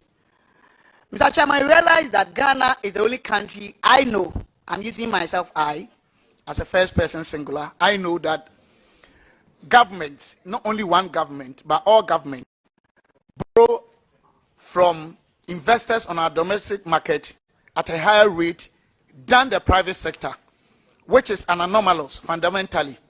and technically it's one of the major causes of high cost of doing business, unemployment, and other things. Time may not allow me. So I decided to test the models that we use to actually measure these pricing of these assets. 1965 was by Sharp, and then in the 70s by a gentleman that I've forgotten the name anyways in the work, and then Hanan and Lian did the next one, and Derby did 2015. But they all were not applicable on our market. So I had to do an optimal one, which was marked by professors from Canada, Pakistan, and Ghana. So what I sought to do is to provide a new financial economic model that will curb this situation. In fact, that is the summary of what I did. So you have been awarded your PhD already. But yes, sir. When you did the model, what solution did you come out with? Yeah, Chairman, I think, as I said, the solution was to curb the fundamental anomaly that we have in our system.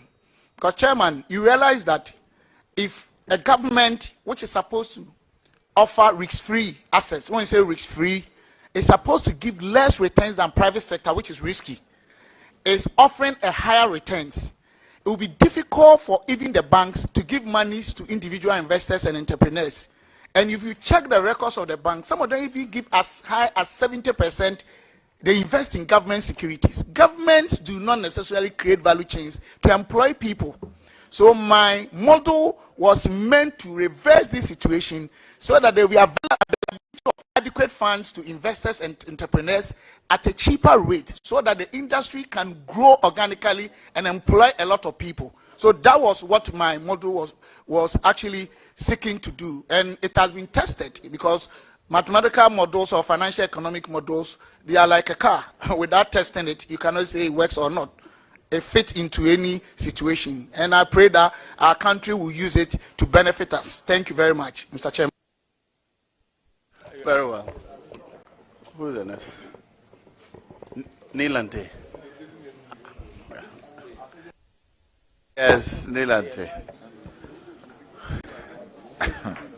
Dr. Amwa, first, you just talk about one district, one factory. How much of the taxpayers' money has gone into one district, one factory as at now? And apart from the employment impact you mentioned, what other returns worthy enough to commit to be, let me say, measured with this amount of money that has sunk into one district, one factory?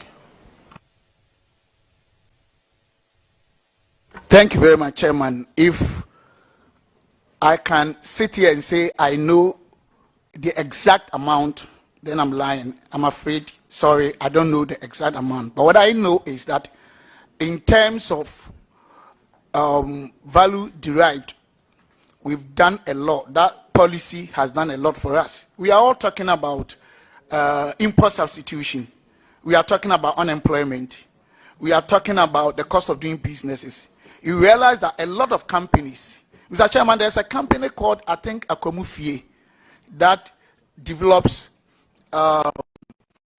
toilet rolls from bamboo.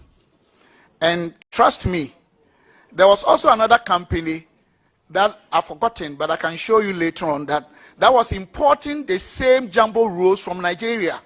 As I'm talking to you now, apart from the fact that they export to reduce import-driven economy, now the other company has stopped importing from Nigeria and importing from this company I'm talking about.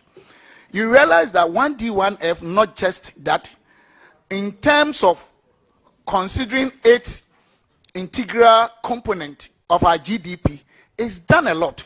So, of course, we have put in with the expectation that our economic framework will be properly redefined. So, Mr. Chairman, that's what I can say about it. Thank you very much.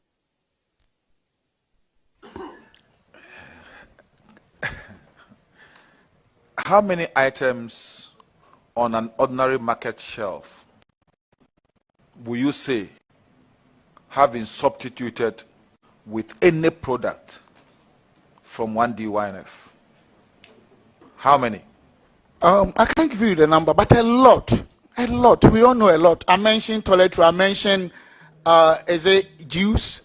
I mentioned a lot of them. Even dog feeding or dog feet, and then there is a Keda ceramic, cement. Mr. Chairman, they even import these tiles to Cameroon, and the Cameroonians are now falling in love with this product. They wonder, is it from Ghana? They are even stopping importing from the European countries now. So, sir, a lot of the products, a lot of them on the market today. Thank you, Chairman. Ms. Samuel, let me take you to trade facilitation. One of the most important activities of your ministry, Ministry of Trade and Industry, is trade facilitation. What are the benefits of trade facilitation, and how will you assist your minister to stimulate this activity of the ministry? Thank you. Mr. Chairman, I think trade facilitation, if I heard you right, to the best of my understanding, actually deals with any measures or policies either in kind or cash, whether by training, orientation, resource provision, capital access, facilitating all those things to boost trading or trade, to ensure that as a country we can have sustainable economic growth, and also make sure that domestically issues with the economy will be reduced. So trade facilitation can be in kind and cash. Cash will mean that government can support architects in the field to access cheaper funds, such as what is happening 1D, 1F, and other, distressed companies. If you look at the 10 points that the ministry came out to transform our industry, the first one is stimulus package for distressed companies that are viable. So these are all activities within the facilitation of trade, trade ministry, to the traders and then the trading activity. That's what I can say. Chairman, thank you very much. Okay. Yes. Any from here? All right. Yes. Thank you very much, Honorable Chair.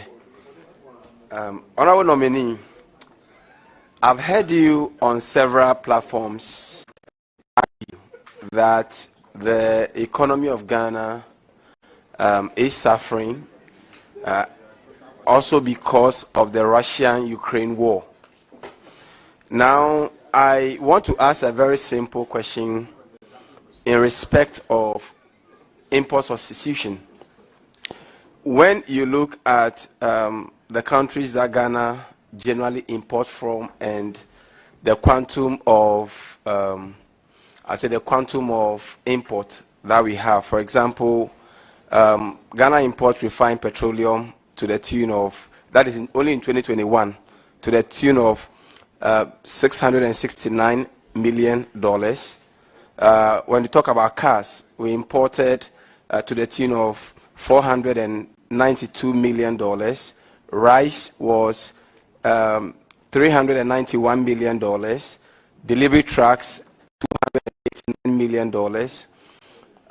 And if you look at the countries that we mostly we mostly import from, we have China, we have Netherlands, we have United States, we have India, and we have United Arab Emirates.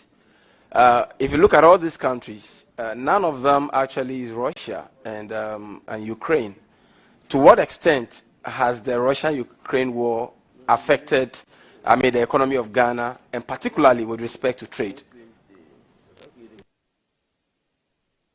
Chairman, thank you very much. Chairman, I think just a couple of days ago, the IMF boss, her statement underpins the fact that all the statements I've been making, and my respectable honorable member is asking, I am in a way exonerated, because he attributed the challenge of our country to Russia and Ukraine war. Secondly, Chairman, I think we have two main periods of this government, or categories. First, preceding COVID and the war, what were the primary micro indicators? We're growing averagely 7% a year. In fact, lending rate have been reduced from almost 40% to 20%. Policy rate, which is the government interest rate, have been reduced from about 25.5 to about 12. Treasury bills have been reduced within the same period and maturity dates from almost about 25.2 to about 14%. You can count all these things. In fact, even interest payment, which is leading to challenges today, started increasing from 2012 to 2016. And between 2016 and 18, they started reducing and started going up 2019, sorry. So everybody will attest to the fact that when these two global crises, I mean talking about the Ukraine-Russia war and then the COVID, the global value chain got affected adversely to the extent that even things that were importing into this country, the same item they were charging about $2,000, $4,000, they started charging $12,000. And I'm saying it's global because, sorry, Ghana is a very, remarkable member of the globe within the domain of the global framework. Let's look at other developed economies. I'm not comparing them, but even the developed economies that we depend on, Mr. Chairman, UK's inflationary rate for the past 46 years is at its worst, and it's a fact. In fact, post-COVID inflationary rate has been increased by almost 400%. Honorable nominee, so in other words, you just stand by your position regarding the state of the Ghanaian economy. So, Mr. Speaker, all that I'm saying is that all that I'm trying to say is that it is a fact, crystal clear, that yes, Ghana is suffering. It's a fact. But the context in which it is suffering is as a result of the global crisis. And there's evidence to that effect. Thank you, Chairman. Mr. Chairman, just a very quick follow-up on that. Because I'll count that as your question. Oh, very well, so if Mr. it's not important for you, very well, Mr. Chairman. Mr. Chairman, let me ask the honourable nominee that your explanation is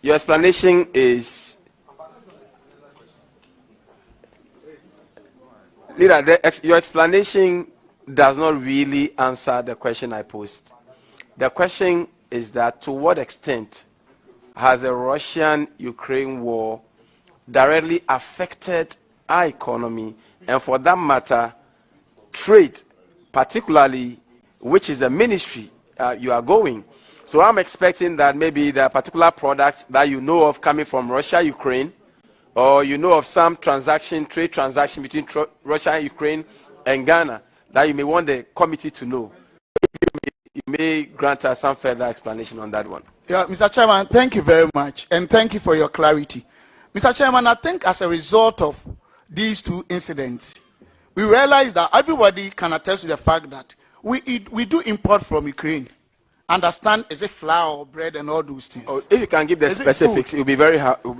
Wheat, but for bread and stuff like that. And because of the war, the value chain or the supply chain got affected. Because of these crises, private sector sacked over 40,000 people.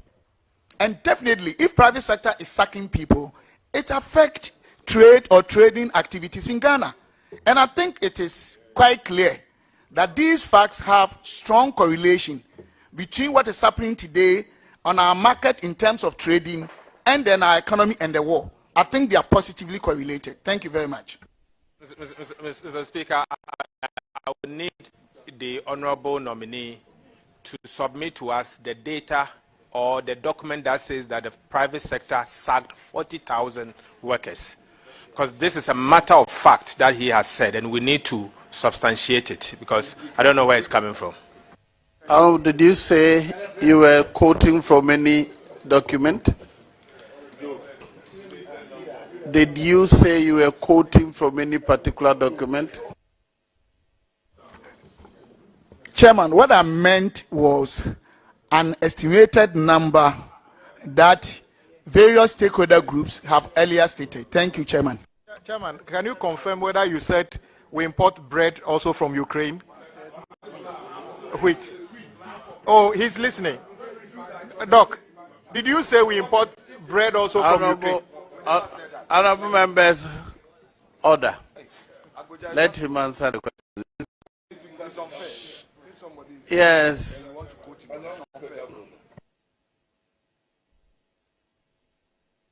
Mr. Chairman. Oh, it's not done. Let him finish. He has one more opportunity. Yes, I know, Mr. Chairman. It's also very important for. No, after that, I'll give it to you. Yes, after leadership to also listen to his answers. Yes. Because you keep asking questions that he's already provided answers to. I'll regulate that. Don't worry. Yes, please. No, Mr. Chairman, he was supposed to provide some further information, or I can just go ahead. Please proceed. You have one more question. Very well, Mr. Chairman. Mr. Chairman, the honorable nominee has also touted the 1D1F project as one of the major projects of the government that has actually contributed to reduction in unemployment. I think you have said that.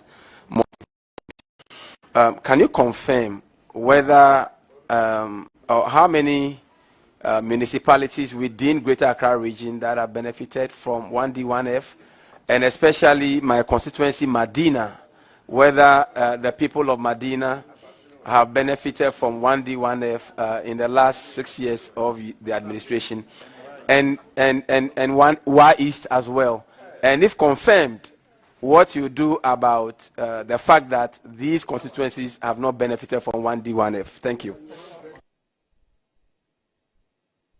Yes, Honorable.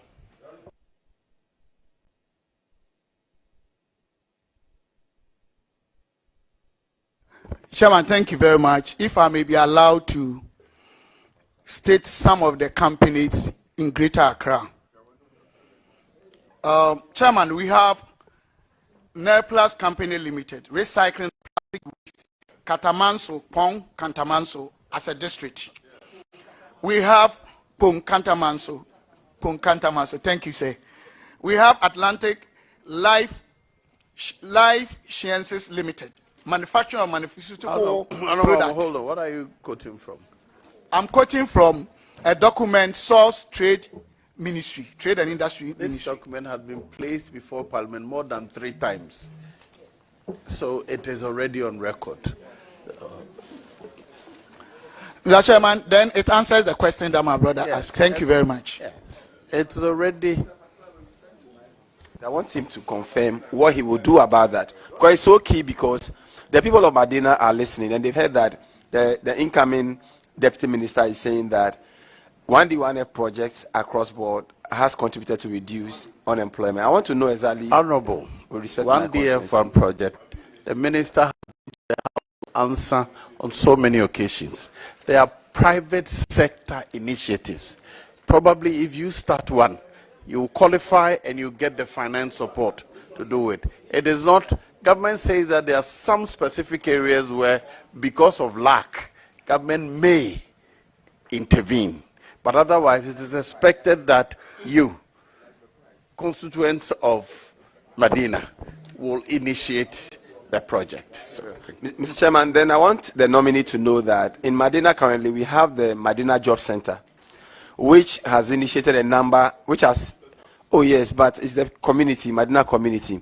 Would you consider partnering Medina Job Center if approved, you know, I mean, with the support of the 1D1F for some of the projects being undertaken by the Medina Job Center?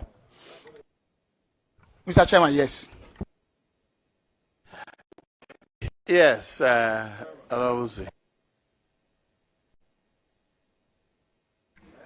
you very much, Mr. Chairman. Honorable nominee, welcome to the Appointments Committee for the first time. I think you have been waiting for it for a very long time now. And I think that finally your dream has come true.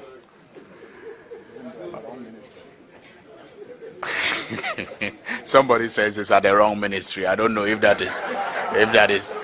he knows something I don't know. We have all been lobbying for him, and we know the ministry we're hoping he will go to.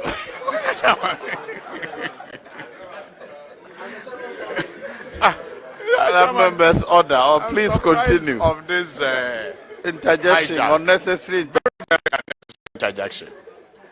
Mr. Chairman, let me start by showing these to the nominee, with your permission.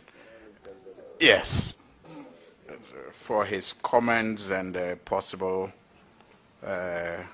answer to a few questions. So can the clerk pass just to the... Can they give it to the clerk to take it to him directly?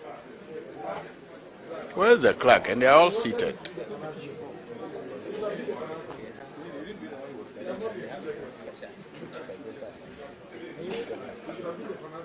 Because accounts, they write their regulations and everything. And assistance given to the groups are usually issued in checks and paid into the accounts. Can the honorable nominee comment on this picture that I have showed to him in relation to my observation with regard to how Masslock has operated in the past? Thank you, Mr. Chairman. I would like to humbly let my honorable colleague understand the fact that I've critically examined what I have here, and truly it's my picture and it's Masslock. Secondly, I would like him to understand the fact that every organization has its cultural and policies in terms of practices. We have different types of loans, and they are within the legal confines or environment of Masslock. First, or the one that actually fits this picture, Mr. Chairman, is the group loan. Masslock was set up in the year 2006. To be honest with you, this thing has been going on throughout every regime up to now. The fact is that the group loan, we give like constitute about 25 applicants or beneficiaries. And sometimes you do a market that you get a number beyond 1,000. So the banks take the money, they get a very big size. If they can access a big hall, which is about 10 times we have here, they do the public one with the bankers there. They actually dish out the money, and the leaders of the group sign. So it is within the practice culture of Masslock. I'm sorry to interject, but I think the honorable nominee didn't get the context. I am making the point that I have assisted groups in my constituency to meet the qualification of Masslock groups, and those groups have had to, in all cases, open accounts and checks issued to those accounts, the presentations done in a ceremony. But what we have here, at a time that government is promoting a cashless economy, is the then CEO with heaps of cash on what is your problem with his answer? Yes, so his answer is that this in category, addition to what you know, they do this. No, that this category was about groups. And I'm saying that what I'm also speaking about He's saying that they sometimes give cash. And this picture is one of such times. Chairman, I don't know whether there should be further clarity or it's okay, Chairman. Please continue. So, Thank you very much. Is this a tabletop? Is it a tabletop loan? Mr. Chairman, thank you very much. I think in all the banks in the world, including Ghana, monies are always on the table. And they keep it out. Thank you, sir.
Mommy, you first can see my cotoso. Pepoga, send me sick from Lemonade Finance. Brian did a share and let me £2. Lemonade Finance. Say they're sending money back home from UK, Canada, and now US. I accepted a instant charges.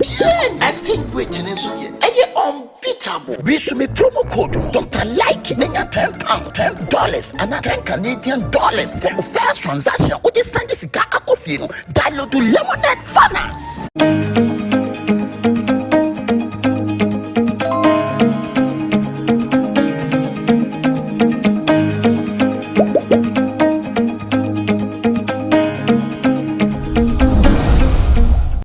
So that Masslock, even as at that time, government had not even released money. We had not even. So we actually started engaging them. Then I spoke to the PPA boss, and then he said that he thought it wise. There wasn't anything bad with it, but he thinks it's not good to allow a private company to procure and use Masslock as a platform. Mr. Speaker, we just cancelled the processes that we have started. We never ever had any imported cars by Dextro. And I think the papers are there. I mean, they can check. I mean, Masslock's account and other things. Go to all the institutions, finance ministry, whether we outlaid any funds to that effect. I think people were just doing propaganda at that time. But, honorable member, they never imported cars for us. Mr. Chairman, I don't think he has answered the question. I did not say that they brought in cars. I asked if he has any knowledge of that company, and if that company at any point in time had a contract with Masslock to bring in vehicles. It's not about whether they brought in the vehicles or not. Was there ever a contract? Was there ever a relationship like that? And what was the nature of the relationship? Insufficient. No, Mr. Chairman, it's not. He's answered that they didn't bring vehicles in. But did they have a contract for them to bring the vehicles? Chairman, as I said, we started that and abrogated that because we were advised it wasn't good.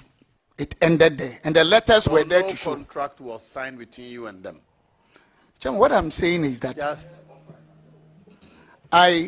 the fact is, this is about 6 years ago. That's what I can remember. And what I'm saying, which is a fact, was that a transaction relationship or transactional relationship began. Whether we signed something or not, it ended in a way that we ended every relationship in writing, and they never imported any car to us or for us.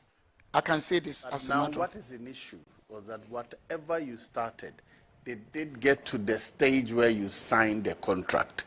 If it did, yes. If it did not, no. Man, I think my answer has been so clear. I'm saying that it's about 6 years now. There was initially at the embryonic stage, I mean back and forth. But what I'm saying that upon advice, we ended every transaction. So even that thing, if he's saying was so, it was abrogated through the same medium. He wrote to us, we wrote to them, they wrote to us. So as I'm talking to you now, Masslock has no contract with that company, and the company did not import anything for us or to us. That's all.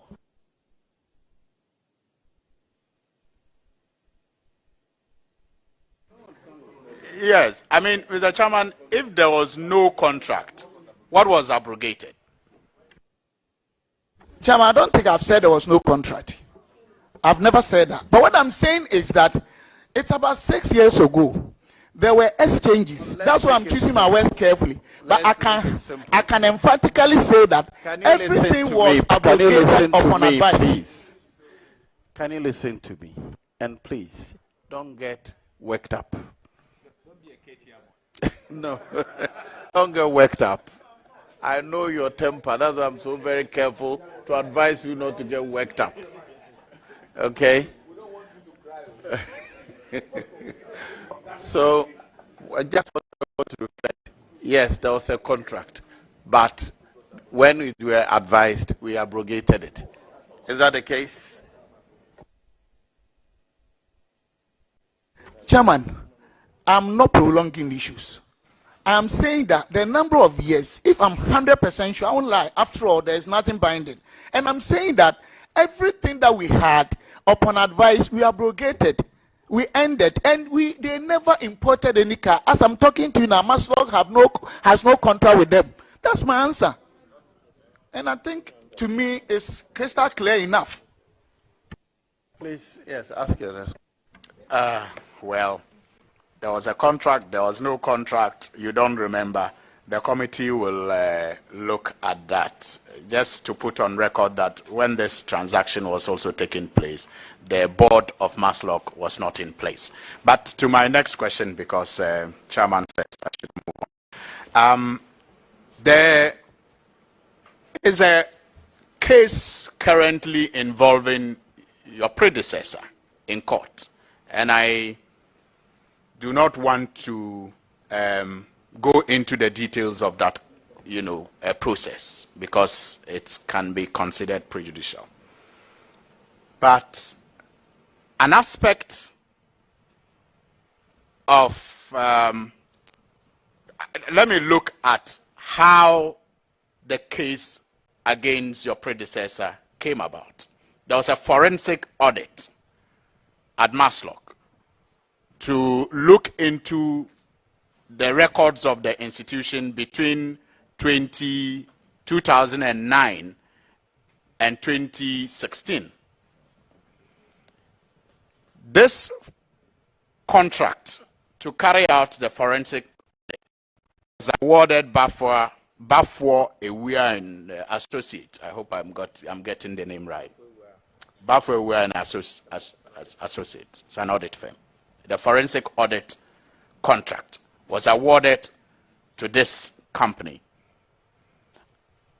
Mr. Chairman, Honorable Nominee, can you tell us the procurement law or the procurement process, yes, that was used to award this contract to carry out a forensic audit to Bafwa Ewia and Co.?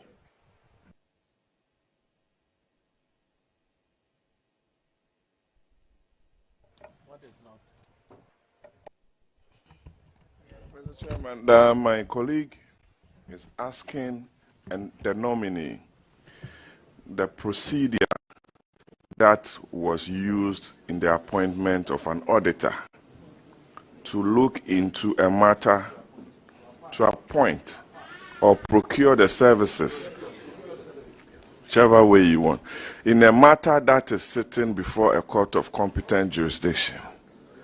And you want an opinion from him. I believe it frowns upon the rules of the House, in the area of how questions are asked, Mr. Speaker. That is my view. To the best of my knowledge, the matter pending in court is a criminal investigation of somebody else. This is administrative. Did you procure the services? Let's put it this way. Did you, in your capacity as MD, procure the services of a Bafo Co. and Associates?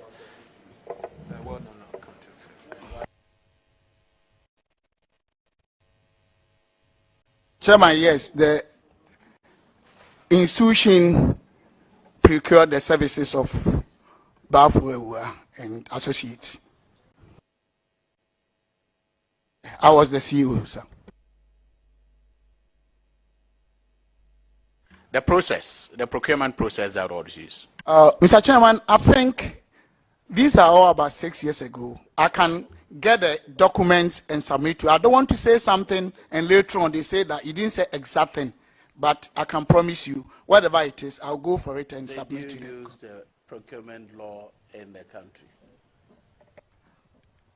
Chairman, my challenge is that I'm sure we did. I want to get the documents on it and submit because it's taking me extempore to speak on this. The danger is that when you say that, we cannot proceed with the conclusion on your vetting until we have that.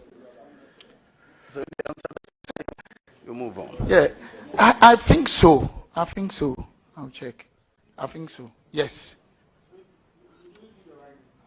I can't say. I think I did the right thing, Chairman. I did the right thing. He has not said that.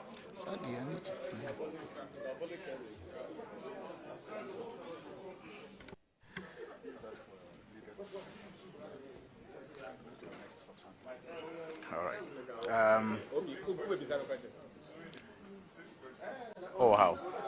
Oh, how? This is just... Honorable nominee, when you took over from Masslock, and all these questions are relevant because they will tell us what to expect if you are approved by this honorable house to go to your next post. When you took over Masslock, there was an impressive report of recovery of debts from about 44% to above 60%. But by 2019, it came down again to below 50%. What happened?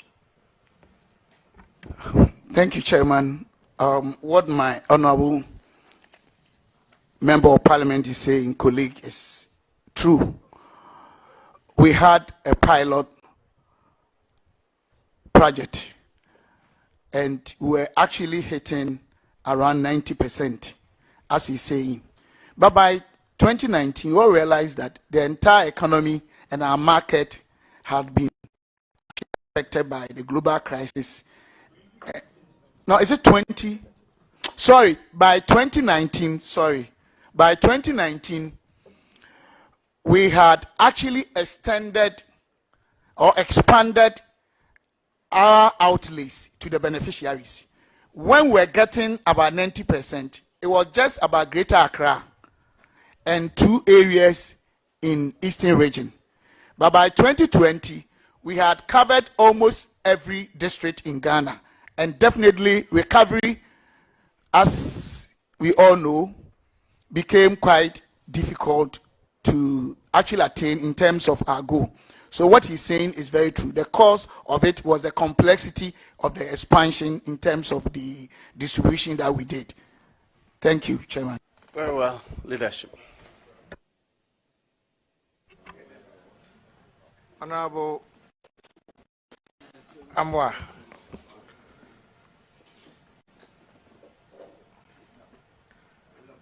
I know you like likening the state of our economy using some medical conditions.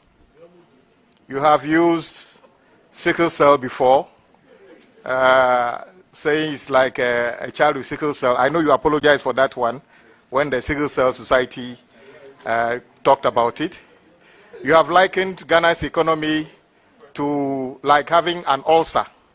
May I ask you today, what do you feel Ghana's economy is in terms of a medical condition today? Mr. Chairman, I think we need to analyze this statement in the context that I meant. The context I meant was that chronically, our economy has been going through sinusoidal performances.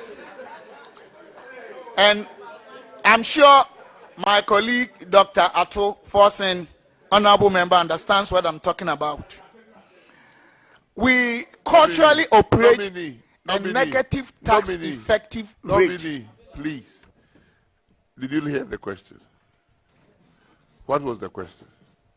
The question he asked was, I used to I used to liken our economy to some sort of chronic diseases. And what is it today?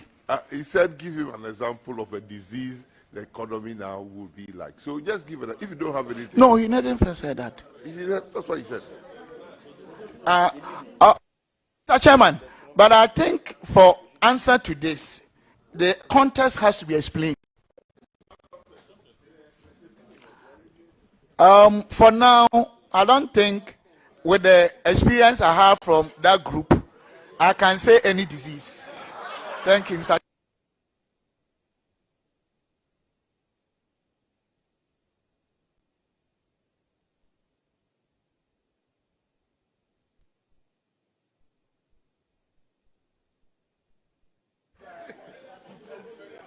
Okay. So Dr. Amwa. Dr. Amwa. So you started by saying it's like a sinusoidal thing. That one, so should I ignore the sinusoidal one as well? Yes, Chairman. But I thought Honorable Steka will be given the opportunity to explain to us the meaning of sinusoidal.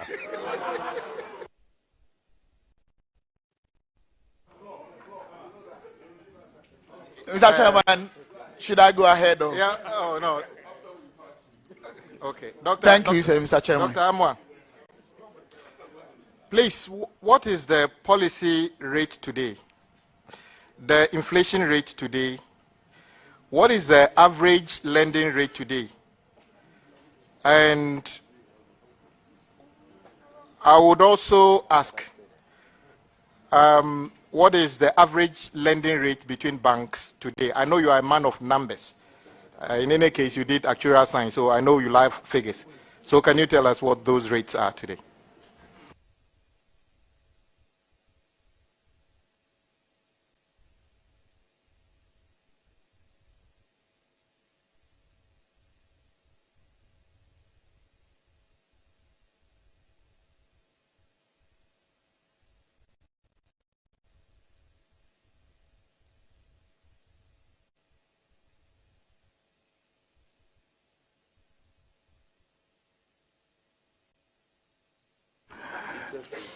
Mr. Chairman,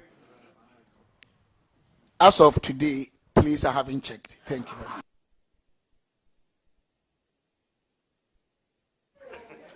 Thank you, Dr. Amwa. I know, please, when you last checked, what were these figures?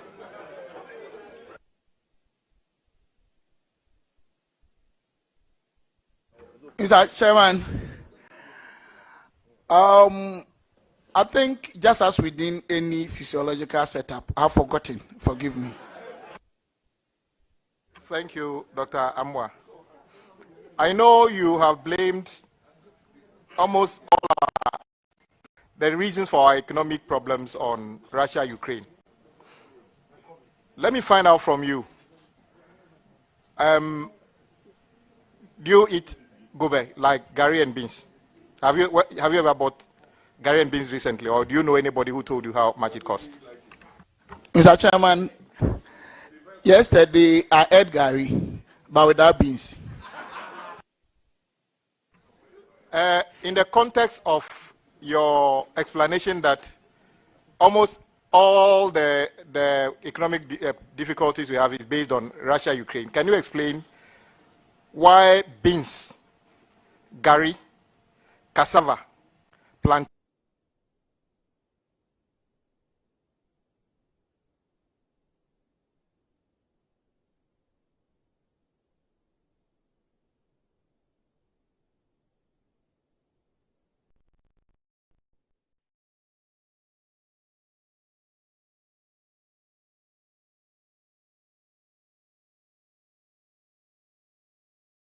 global incident? I've never said that. But I have said that the acute nature of what is happening today is majorly induced by these global crises. Secondly, all the things my honorable member, respectable member is saying, yes, they are locally produced. However, if you analyze the value chain, they transport some of them to town. Some of them, they use fertilizer. I'm a farmer, so I know what I'm talking about. Some of them, they engage laborers who have also, by virtue of the fact that their purchasing power has been adversely affected, they have increased what they take. So definitely it will affect it. Thank you, Mr. Chairman. Dr. Amwa, you are on record to have said, yes, there's hardship in Ghana now, but it's better than when we took over from NDC. Can you explain how hardship under NDC is different from hardship under NPP today? Mr. Chairman, I can't remember this. I'm not saying I said it or no, but I can't remember. Thank you, sir. Bring this back to you. You said this when you were on a TV program, but if you say you don't remember saying this, I'm sure when you finish, you Google it, you will see what you actually said. Thank you, Mr. Chairman. You are on record to have said that the NDC and NPP have goofed economically. Will you remember that one? No, sir. I don't think I've said that. Maybe it's taken out of context.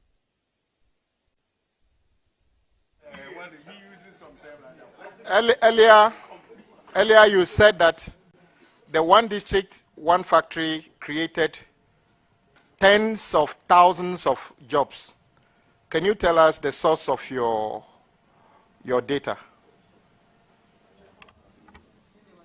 From trade and industry, the ministry that plays a lead role in the management and supervision of the said policy. Thank you, Mr. Chairman.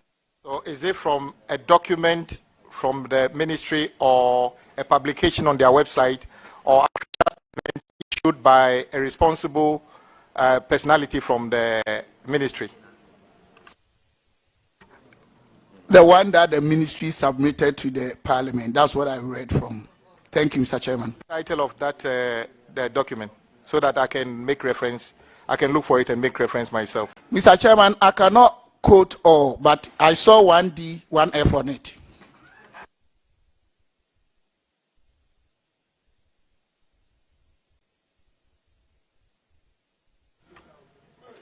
I want to find out from you.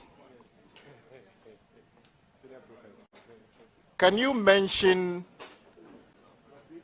only 5 items that are produced under the 1D, 1F as a result, where we are able to that item and making it, or we export more of that item? Can you mention only 5? Honorable Leader, I know. Honorable Leader, he answered that question. So his answer was that, you see, it's about import substitution. My view is that under the 1D, 1F, not a single product produced today has given us an advantage where we don't import a particular item. There's none. So I was hoping you could mention that. Yes. I was hoping that you could say that because of the, in fact, and I saw you, you talked about, what do you call it? Tissue paper. As far as I can remember, SPPC, Super Paper Product Company Limited, I think it's got a different name now. Even when I was a kid, we used to produce tissue paper in this country. So, okay, I can see he's arranged certain things in front of him. So, if you can answer the question by telling us, which 5 items produced under the 1D, 1F is to the extent that those items, once produced here, we don't import similar items in this country? Mr. Chairman, when I was growing up, my father, my late father, may he so rest in peace, who had never been to school, told me that Nanayao, Mpuntunyuma, kakra kakra. In English, development is a process, not event. What the honorable member is saying is perfectly true. But I think remarkably, look at the things here. At least, we don't import virgin coconut oil. Not that I know. I could be wrong. We've done a lot of them. We still import some because we have not been able to locally produce to meet demand. But we'll get there one day. Thank you, Mr. Chairman. May her soul rest in peace. Used to produce coconut oil at home all the time. In fact, palm oil and everything. So I don't remember ever consuming imported coconut oil. So I'm not sure why this one is your strong point for you to raise.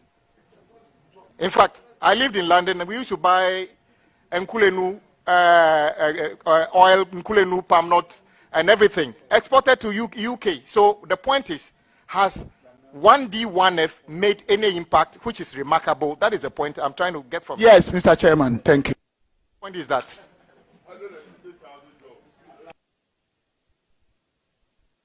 we export a confit juice outside. We export ceramic, bakeda, to Cameroon and other places. And then, so we've been doing that. Is it the first time Ghana has exported fruits or fruit juices? Yeah, man. I really don't know. I can tell you that is not the first time. Thank you, sir. Blue Skies have been exporting fruit products before the advent of 1D, 1F. Thank you, Sir Chairman. My last question. Just like many other companies, including one company set up by Honorable Senyo Hossi, existed before 1D, 1F. I've seen a warehouse in Tema, only refurbished and called 1D, 1F, an existing warehouse. So I know what I'm talking about. Honorable Stephen Amwa. Yes, sir. My final question to you is this. I believe your substantive minister was, well, if he gets the approval, was vetted yesterday. Pardon? I didn't hear what you said. You wanted to say something? Okay, all right, okay. Do you believe the two of you have any special qualities meriting your appointment to that ministry that Ghanaians should be assured that there will be an improved situation in terms of trade, our trade relationships, just because the two of you have been appointed? I'm not saying the previous minister and his deputies did not perform, but I'm asking what the two of you's appointment would do differently if you get the approval. So we'll continue, and I'll serve him as a deputy minister and continue the good works that had been started by our predecessor. Chairman. Thank you, Mr. Chairman. Mr. Chairman, Honorable Nominee, good afternoon. Good afternoon, Mr. Chairman. You said you will serve him as a deputy minister, if approved, and if he himself is also approved. Let me refer you to your CV to start with. Core objectives. Seek a competitive and challenging environment where I can serve in defining and collaborating with relevant stakeholders to achieve strategic outcomes. So you will seek competitive. I hope you will not be competing with your minister, if approved. No, sir, Chairman. I hope you will not be challenging your minister, if approved. No, Chairman. Honorable Speaker.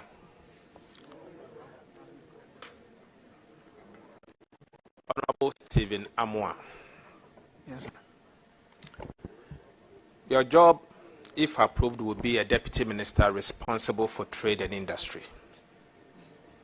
Ghanaian traders are currently complaining of the fact that some of them had to borrow, or the lending rate is about 47% from a bank.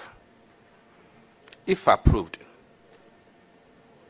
what will you do differently to assist government to bring the lending rate down?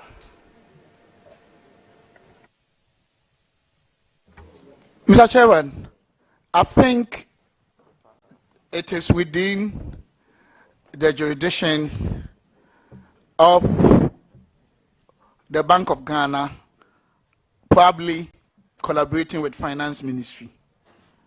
I think it is responsibility to do that.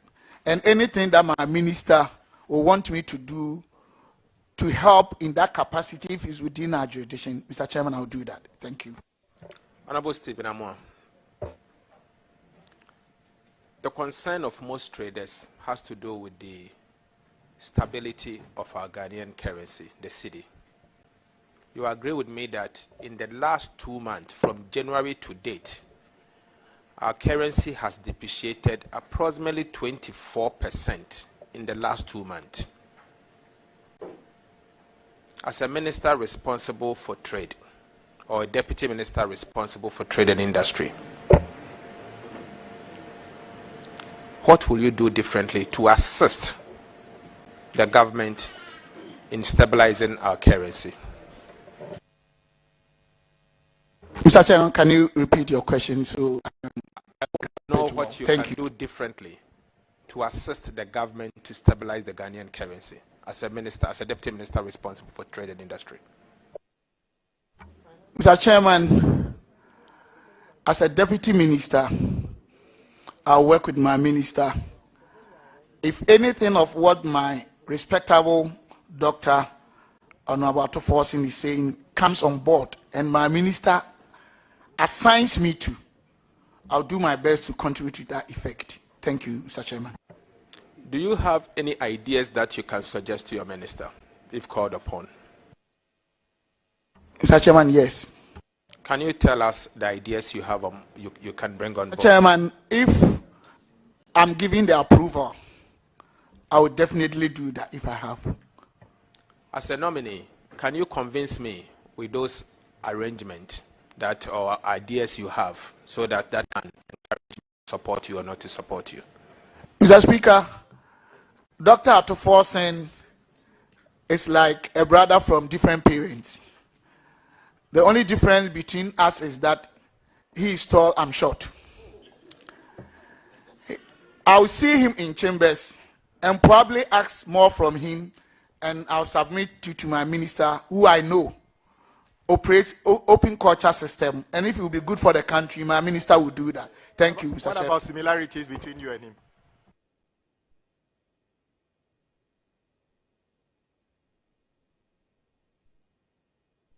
Mr. Speaker, I think there's also one similarity. We all have haircuts.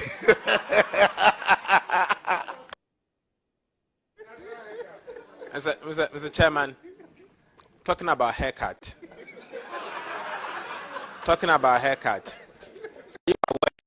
our government has started giving ordinary pensioners haircut.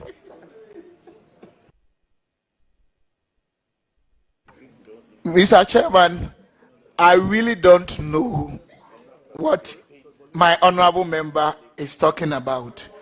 What I know is that there is a voluntary rollout of a new policy to replace bonds with high cost with the low ones and also extend the maturity date, which, Mr. Speaker, occurred in Uruguay, Jamaica, Greece, UK, whenever there is holdout all over the world. That is the inevitable policy, not forcing them on bondholders. That is all that I know. Thank you, Mr. Speaker. Honorable Stephen Amoah, can you explain to this committee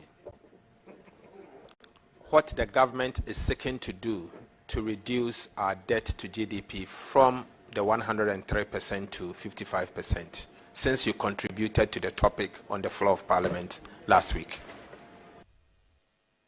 Mr. Speaker, I know that one of such policies is what Doctor just mentioned, trying to reduce our interest payment by extending maturities of our bonds and also replacing them with new ones. Secondly, the government is cutting down greatly the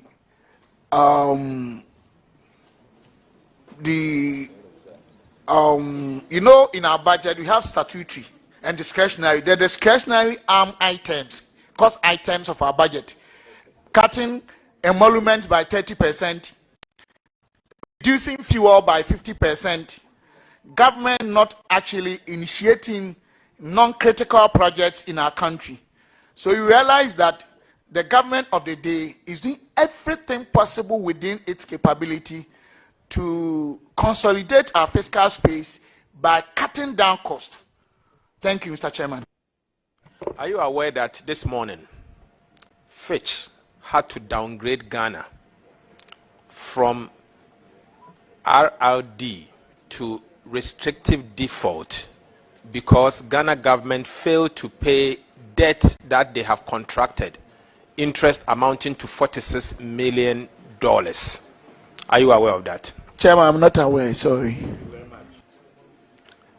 I am letting you be aware that government of Ghana has officially defaulted in the payment of external debt.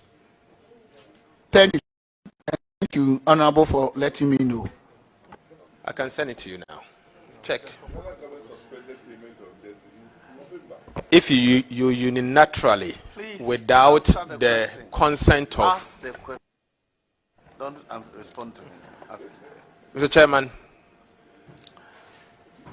Honorable Stephen Amoah. Yes, Doctor. If your country defaults in the payment of servicing debt, it shows your country is bankrupt or insolvent.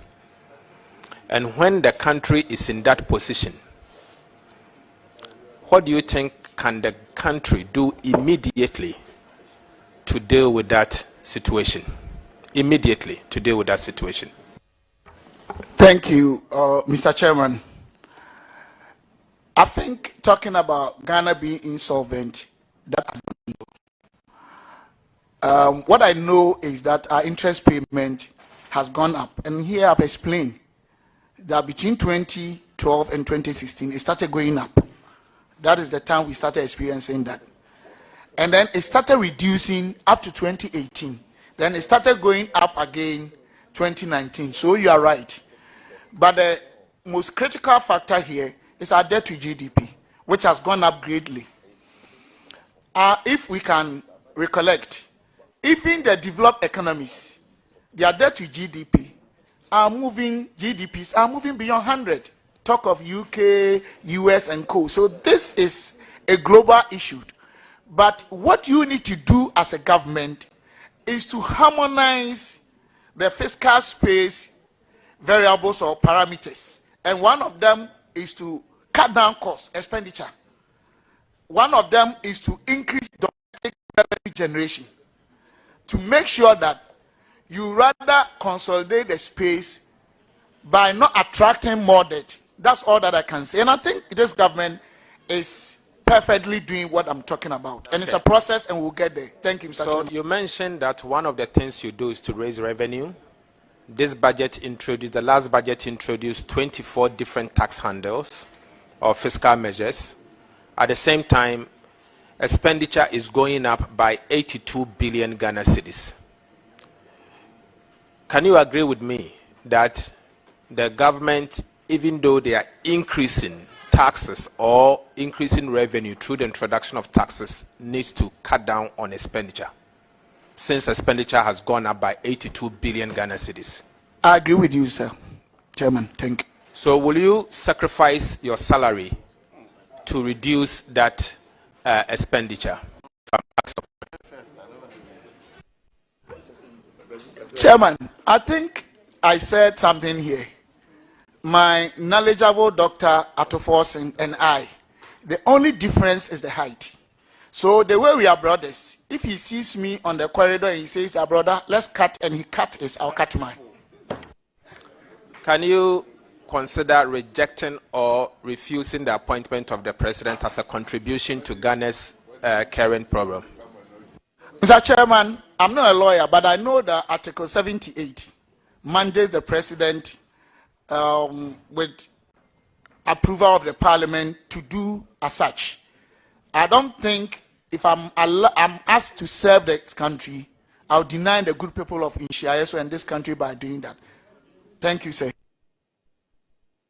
Mr. Chairman, since the Minister of State at the Ministry of Finance is just about to enter, I'll hold on to my questions, and when he comes, I'll be able to answer those questions. So I'll leave you there. I'll get those questions. Thank you, Mr. Chairman.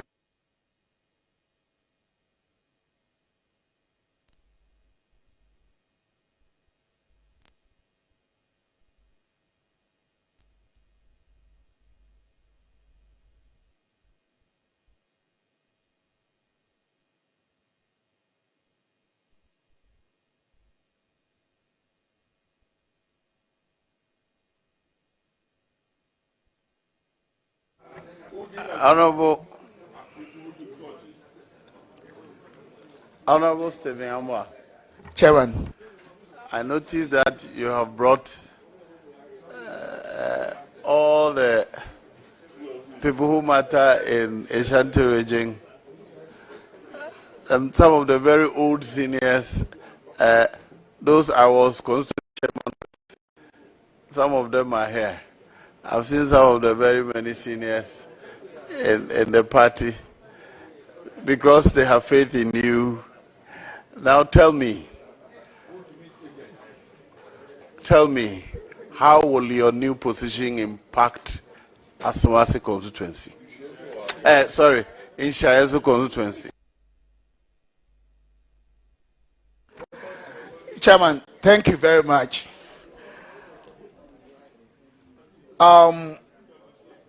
Per the mandate of the industry, I'm sure the traders in my constituency will benefit tremendously should there be any opportunity to do that. Thank you, Chair. Chairman Jokad, I wanted you to hear him. Now you have heard him. He says if any opportunity comes, you benefit. I wanted you to. I won't say that Masslock taxes, a lot of them went to that constituency. I won't say that.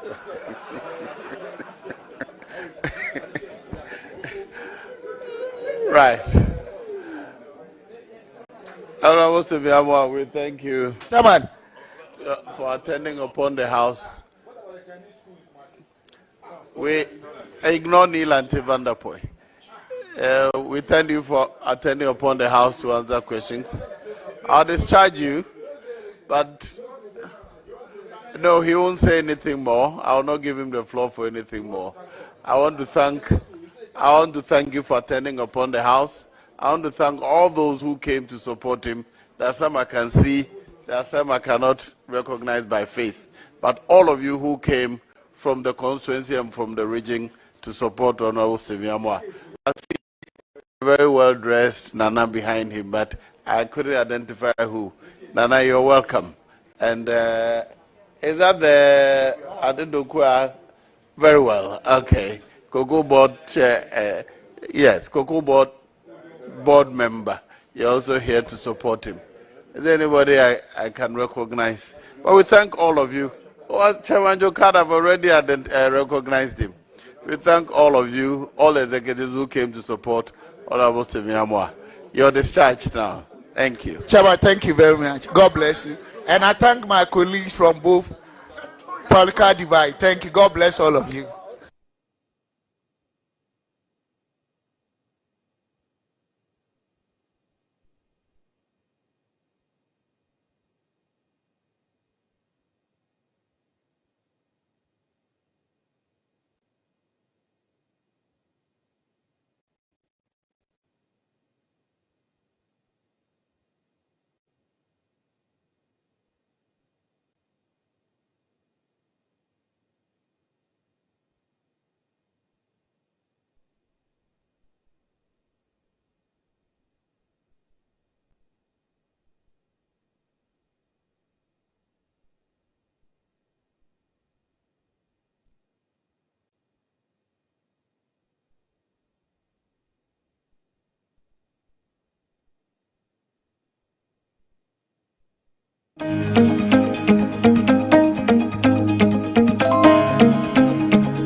Mommy, you first can see about Kotoso. People got send me sick from Lemonade Finance. While Brian did the shit and let me £2. Lemonade Finance. Say they're sending money back home from UK, Canada, and now US. I accepted a instant charges.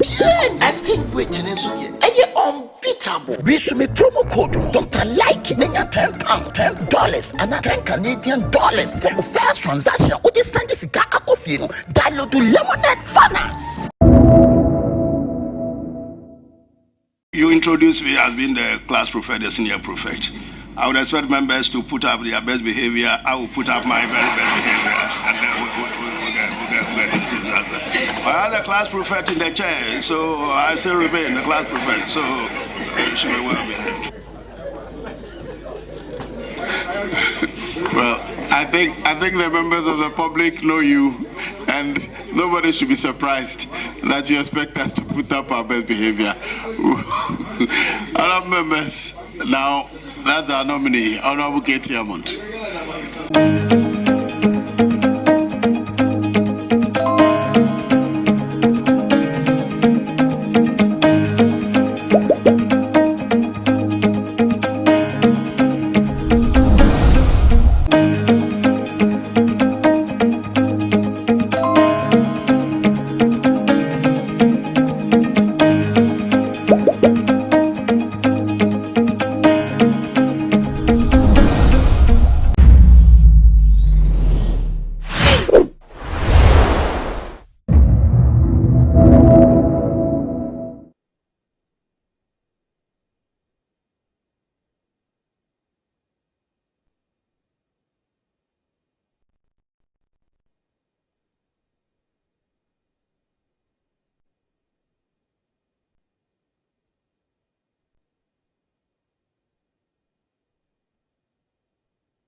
Mommy, you first can see about Kotoso. People got send me sick from Lemonade Finance. While Brian did the shit and let me £2. Lemonade Finance. Say they're sending money back home from UK, Canada, and now US. I accepted a instant charges.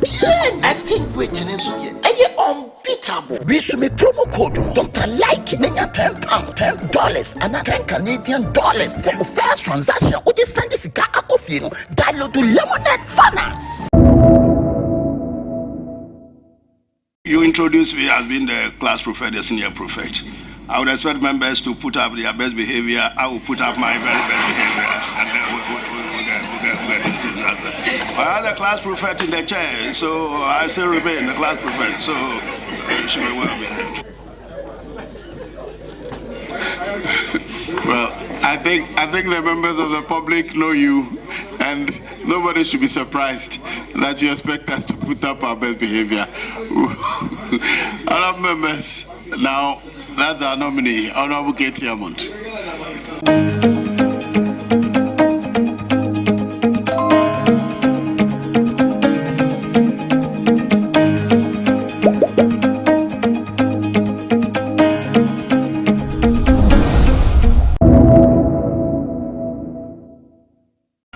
What is your view on the efforts of this government on import substitution? I've got some strong personal views of my own, which may appear to coincide with that of the government. When we hit the snag, I went around speaking to whoever wanted to hear me out. Why is it that everything that you can think about is being imported in this country, which has such a terrible effect on our currency, our foreign exchange reserves? So it's about time that we took a serious look at this particular issue.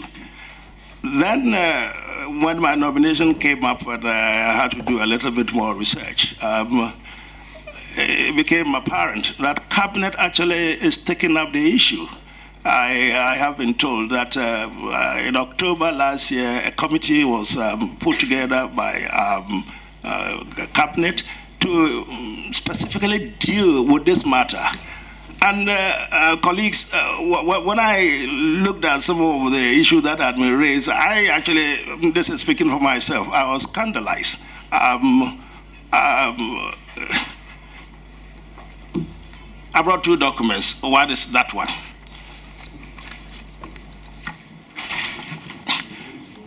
It's been decided at that level that we should be looking at about 50 specific areas where it's probably important to look at issues of import substitution. And what I found scandalizing is what appeared at paragraph 4 of the item that they are listed. You know what we import into Ghana? We import guts, we import bladders, and we import stomachs of animals to Ghana to complement, I think, our food, whatever. And that alone totaled, a year that's in the question, about 164,570,000 plus some hundreds of dollars. I thought this is a little bit of a scandal. But it's on the list. It's a committee is put together. A decision has been made that we should, as a country, seriously consider as much as possible to institute some policy to ensure that we have some substitution for some of these items. It's not only this. This is what I found scandalizing, but there are other things on the list. You're looking at rice, you're looking at beverages, you're looking at, I mean, rice alone. I also happen to have found out that we were smuggling rice into the country without disclosing. Because you look at how much is produced locally, you look at how much we consume, and then you do the subtraction. There's a gap of close to about 500, 600 metric tons, which has been consumed but not accounted for through the system. So there is that. And then second-hand vehicles, second-hand clothing, and quite a lot that government feels that to ensure some sanity in the system should be looked at. So I have very clear views in my own mind. What should be done? Obviously, encouraged by what I've read in the government papers.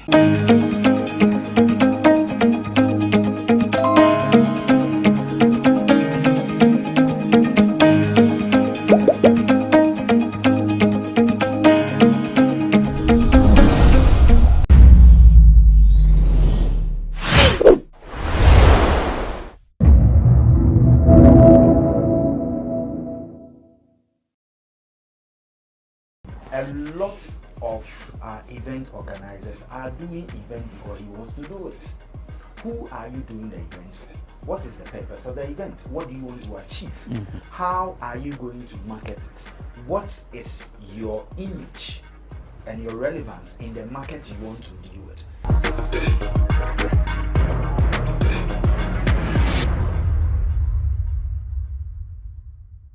The Valentine's Day is over. I believe you enjoy yourself. Yes, I also did because there were quite a number of events in the nation's capital and I attended quite a number of them.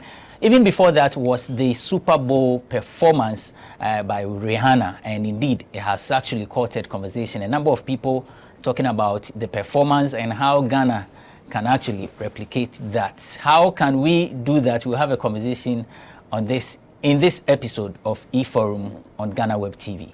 My name is Benefo Boabin Abrantipa, and my guests are seated.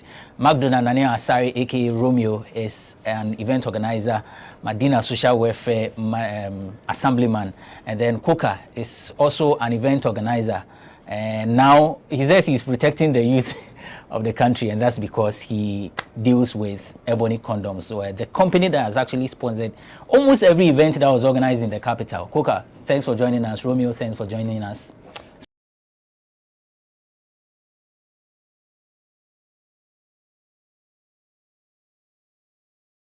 So, yes, how are you able to do all this? It's not because we want to do it, it's because we have to do it. It's basically trying to get the awareness of that there is a need for us to put a stop to oral sex and get people to learn how to be protective. There are STIs and unwanted pregnancy. Our youth we are gradually losing the workforce that will have to take over the next generation, and it's a worry how it's going. So Ebony is more of trying to bring the sexual reproductive conversation where we expect parents to, as early as 6 years, get kids to know their body types and everything, so that if somebody malhandled or anything goes wrong, they can advocate. And then to the kids in school, especially our universities, where now there are no entertainment programs, Bomiro and these things going on. We want to curb it. So we brought Ebony, and Ebony is a female PU condom, the thinnest condom now in the Ghanaian market, with flavors that suit what the Ghanaian male and female wants, so that at least there's a love for it, there's an open conversation about it. And if you see, people can boldly go for Ebony, people can boldly talk about it, and we want to be part of the youth to change that narrative. The events that you sponsored and all, how did these events go for you? One, as an event organizer, two, as a sponsor, and as someone who is part of this industry. I feel for me it was a joy that when the industry was struggling to get events going, a company came in that will pay you ahead of time to enable you to organize your event. And it also got me to realize that there are disciplined businessmen in the event industry who stood up and did what the contract required of them. And for me, that made me proud. Did the event go as planned for you as an industry person? Did you enjoy yourself? Did you like the response from the people? So I'm a theater person, I'm an event person, and I'm a marketer. So I engage you based on what our needs are, and then I come to execute my needs. My needs are creating an experiential where people can associate with my brand, have a relationship with it, and it becomes an embodiment. So for me, my tagline has always been wherever people they, Ebony they. And Ebony is known as a Ghana most pleasurable condom. Make it worth it. And we are saying that create an enabling, conducive an environment that your partner will get to know that what we are doing, we are preparing ourselves for this, so that that time that you have engaged, at that time you make a dress, go take a shower, do all those things, that period of pleasure should be worth it. Romeo, I mean, a number of times we had conversation on sponsorship, how the industry is actually faring with lack of sponsorship and all of these things. How do you think we'll be able to attract the corporate entities for our events to be sponsored? Because the people that we have actually had conversations with have always been crying that they are not even able to break even when they organize these things, and when they go for sponsorship to their proposals are tender, and sometimes they even only get sponsorship in kind and not in cash. Yeah, thank you for this question, Arante. The issue is every sponsor or any sponsor will look at the cost to the effect benefits. Whatever he inputs in, he would like to see the rippling effect it will have on its products or its service, whatever it's selling. So if people, it's not just about people interested in just throwing money about, okay, you are this artist, okay, you are just a fine artist, so you're just doing a show.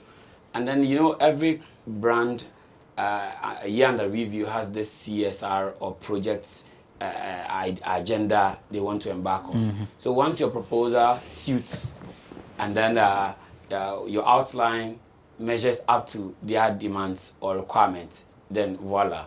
But some people don't consider the brands even before putting together their programs. It's just about their vision. There's a more reason why you would have to speak to people, dig deep, get inside there to give you info. If, for instance, you need a sponsorship for a bank, you should also look at, okay, what is their CSR for a year under review? And then you tap something along as, okay, my event is projecting sanitation. Because you have an idea that this bank has something to give towards sanitation. But you're capping it with a concept. So they know they're coming in to solve a problem. So it's not just about throwing out money. That's why most artists will come to tell you, okay, I didn't get sponsorship for my deal and a whole lot. And it's all about your message and how you present it. I see. So with all these things in place, we are saying that organizers, I mean, the advertisers will get benefits at the end of the day. Is that the case? Yeah. Did you reap benefits? Oh yeah, I did. That's why I said that I did something. My products is purposely for the millennials and the Jay-Zs. So any products, any program that seeks to address them. And then my largest market is a Christendom, because you know how it is. We can talk about this LGBT, this CQRN, these things, but we are not able to talk about sexual reproductive education on the pulpit. So that market is huge for me. So anybody who is doing a program, like an Ebo White program, like a George Quay program, I know these people are my targets. Now, if I give it to an elderly person, the elderly person will give it to the son or the daughter and have a conversation about. Now, this is a market that man is going to open for me, so that I will get a continuous usage and a continuous purchase. He said something. A lot of event organizers are doing event because he wants to do it. Who are you doing the event for? What is the purpose of the event? What do you want to achieve? How are you going to market it? What is your image and your relevance in the market you want to deal with? Sometimes there's a huge gap. I see to be attracting young ones, but really, my song or my concert or my product or my play attracts a different market. You need to get a market research to know who your audience are. And I can tell you that the event, the program we sponsored most, if I'm not wrong, is the comedy. Because they got it right. They did what they wanted. We want people who will do the extraordinary things. They came, their comedy was nice, people liked, the humor was there. My branding experience, I have a musical experience outside where I have a karaoke, I have a music, and what's the name? A 360 camera. The place is crowded. People are doing videos. When you post it, my brand is all over the place. I'm getting social media engagement and other things. So that the content that is difficult for people to navigate or engage on social media, I get people seeing it and it comes so close to people. So when I give somebody a condom in public, and now we are at a point that people rush when they see our brand. People, and that is what I was looking for. that there should be that interaction, that boldness for somebody to go and get a condom. That when even you try to criticize the person can tell you it is my right. But gone are the days, how dare you talk about condom? Talk about this. But we are bringing conversations. If you listen to Kwame Sefakai every Wednesday from 7:30, you hear that we are doing sexual reproductive health education. We are bringing parents, we are bringing youth, so that the realization that we need to have it to curb the sexual transmitted diseases, to also curb teenage pregnancy, and also reduce where we have gotten to now, the youth. Abstinence is a challenge. So find other ways to control so that you have the right human resources when the need comes for them to work for the country. Right, so let's put a break on this and go for a quick break. When we return, we'll talk about the Super Bowl and the conversation that has been going on around it as far as the industry is concerned. It's eForum on GhanaWeb TV.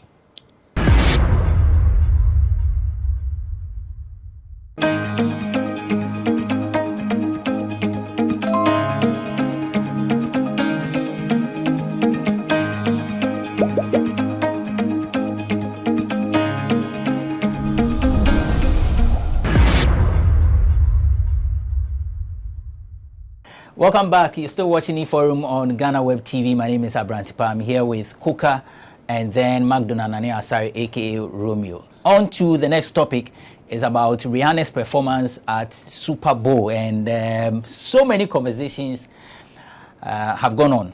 Well, we want to look at whether or not it's worth it to play a free show. That's because for those who have performed at the Super Bowl, they've not been given any amount of money, or they were not given any amount of money, but at the end of the day, their streams went up after the performance. And here, people are saying that some musicians, including Shatawale, have made some comments that I'm the free show party, lie. But first of all, let me pick your comments on the Super Bowl performance, how you saw it. Kuka, let me begin with you. It's always an inspiration to learn something new from it, so we always look out for it. My surprise was the personality, her speech, and the message she sent around that it doesn't matter what state you find yourself, you can always do what you want to do, and killing the show.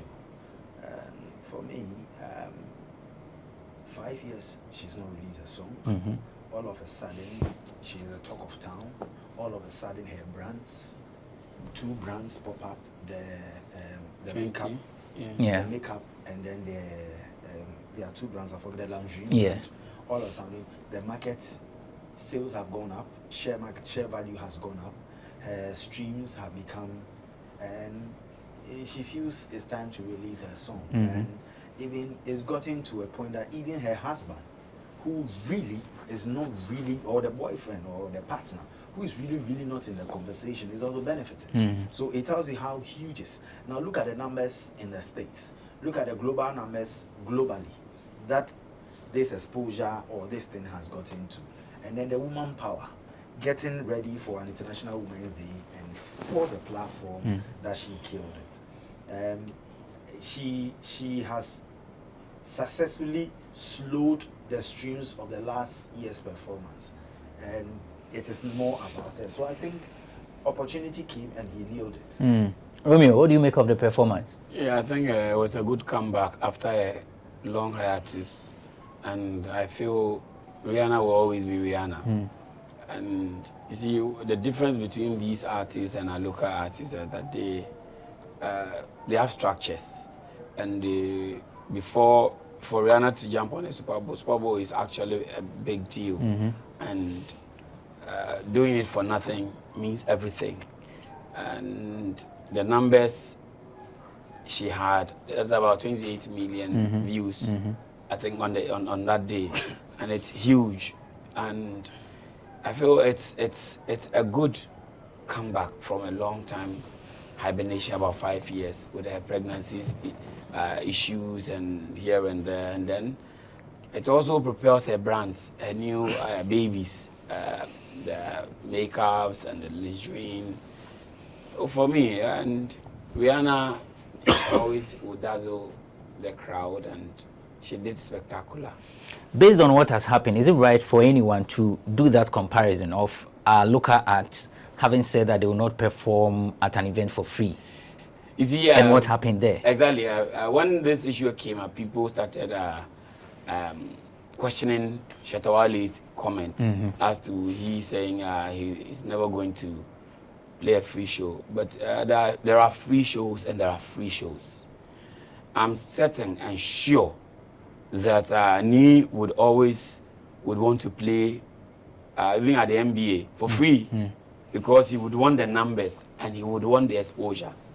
But when we talk about free and this setup as a country, free as in, was it the Independence Day bash? Is it someone's event for him to be being charged and for him to play free? I don't know, but I feel there are standards of this free. Rihanna would not play every show free. So yes, people would have their reasons. Sarkodie can choose to play a free show for secondary schools. But you would call him for an event, and if you don't meet his demands, he will not come.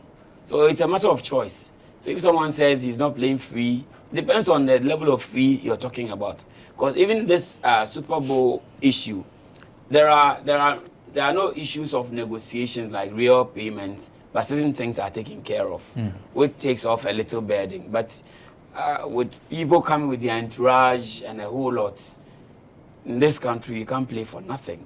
So it's a different conversation altogether. My question is, how do people see the show as a free show? Because it wasn't a free show. It wasn't. A free show. His image rights will be paid. The logistics of the performance will be paid. Okay. In this case, we are talking about the money that you take as a performance fee. So he got the platform to do real-time sales and to get her fans and the world focused on her. Because during that time, the whole world was watching. So at what point do we say it's free? As I'm saying, that his image rights will be paid for. So that's the context where there are free and there are frees. Yes. So you get it. So at that level, you will look at the numbers, you will look at the mileage, and say, okay, this is okay for me. In that space, there's nothing like a free show. Exactly. Because the digital migration and the digital inputs and where our music is at, it is sales. It is you building up numbers. And it's you pulling consumers at a particular time to focus and consume, not at their own time. Now, our space, a free show is purely a free show, where you have to physically get equipment, set everything up, pay for the service for the show, where you don't get anything. But in our space also, I'll give you an example. You saw when this show in 7th. Otherwise, it was small. Yeah. Have you seen how she's getting big shows now? Because what he did was an investment. The numbers she pulled. So you sit back and you say, hang on. So there was no Shatawali there. There was no medical there. There was no Sarkodie there. But she had the numbers. Now, people will say that, oh, there are other artists she added. Yes, it's a product. And he augmented the products by association. And no fault of her. A lot of the people are people who wanted to be on the platform because they feel it's big. So now she is reaping the investment of that show. The rippling effect of and I can tell you it's going to happen to the next free show again in 2024. So it is how you position it. But what Super Bowl show is never a free show. It is a show that we tell you that we are not going to pay you as an artist, but whatever your rights and our obligations, or because that a lot of the songs are for the label, not for her as a person. So you would have paid the label, you would have paid management and other things, but as a person, she has volunteered that my services for you is free. Just like this event, what's the name? The one shot Sarkodie performed on in Shades of Love? No. The Independence one. Oh, it has escaped me. The one that rotates. Yeah. Exactly. It's similar, right? And it gives you that mileage. People are focused on you and you feel it's big. So for me, the context of free is it's a different ball game. And then it's also geographical. Exactly. It's geographical. Yeah. Because structures in here. Does these comments make you feel as though we are putting excessive pressure on our people? But the pressure has always been on us because you have a smaller market. You need to compete with a bigger market. What's your population? Ghana, the last time they said 32. 32. No, 32. Yeah. There is language barrier. Exactly. 2. There are other nations that has a unique common language that runs through. Nigeria, if you take the pidgin, it's more like a known thing. America, if you do English or you do Spanish, you go through. But the biggest problem I have is we have gotten to the point that we need to use our IQ in music production. That if this song is for the American market, I need to sing it in a certain different way to suit the American market. I need to do a song and be able to have the Arabic version. I need to be able to do a song and have the Islamic version. That I will get to penetrate Dubai. Yes. We should start going language specific and enter markets. So but some people will say that music, like language is not a barrier to music. Like music is music. So where does this come in? When you penetrate by association and they like you, your originality will come. Just like Angelique Kidjo. Okay. Angelique Kidjo's language is sort of Ewe, Funbe, you know, these Benin languages. It's not understandable by all, but they enjoy the naturality of the music. But she makes available the lyrics for people to understand what you're saying. Exactly. So all How these many things. of our artists do you know the songs? Do people know what? Are you sure? Ghana, Nigeria, the songs people jam to. If they realize the words that are being used, they will jump to them. Some of the lyrics, there was a time I was listening to a certain song, then I got to know that we have actually been singing a very profane song. Like I paid attention to the lyrics of the song, but I noticed that when people are enjoying the song, they don't even pay attention to the lyrics. It's the beat, it's the rhythm, it's the melodies that they are thinking of, and that's all. The day somebody picks your work to study, then the mediocre comes in. Yeah. And then that day your brand is gone for good. So what I'm saying is, you need to have strategic ways of penetration, and you have to be particular and direct about it. If I want to go to Nigeria, my cost of featuring will be overshadowed by my promotion. Because how much do I pay the artists and how much do I pay for promotion? But if I try to enter, be like them, have other songs released, because now the digital market is there, introduce them to what I can do, what we can do. It's gone. Now Sarkodie in the international market. I remember when Sarkodie went to Uganda and other people had issues with him.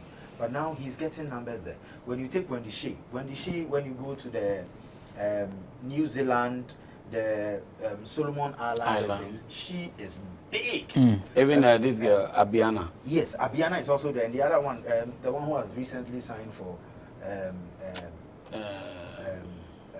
Links. That Adina. Okay. They are doing well there. So you need to be conscious and know where your penetration power is and have a language control. Once you get that, you get the numbers. And you see, recently, I think Kidney also had a breakthrough in India. Yeah.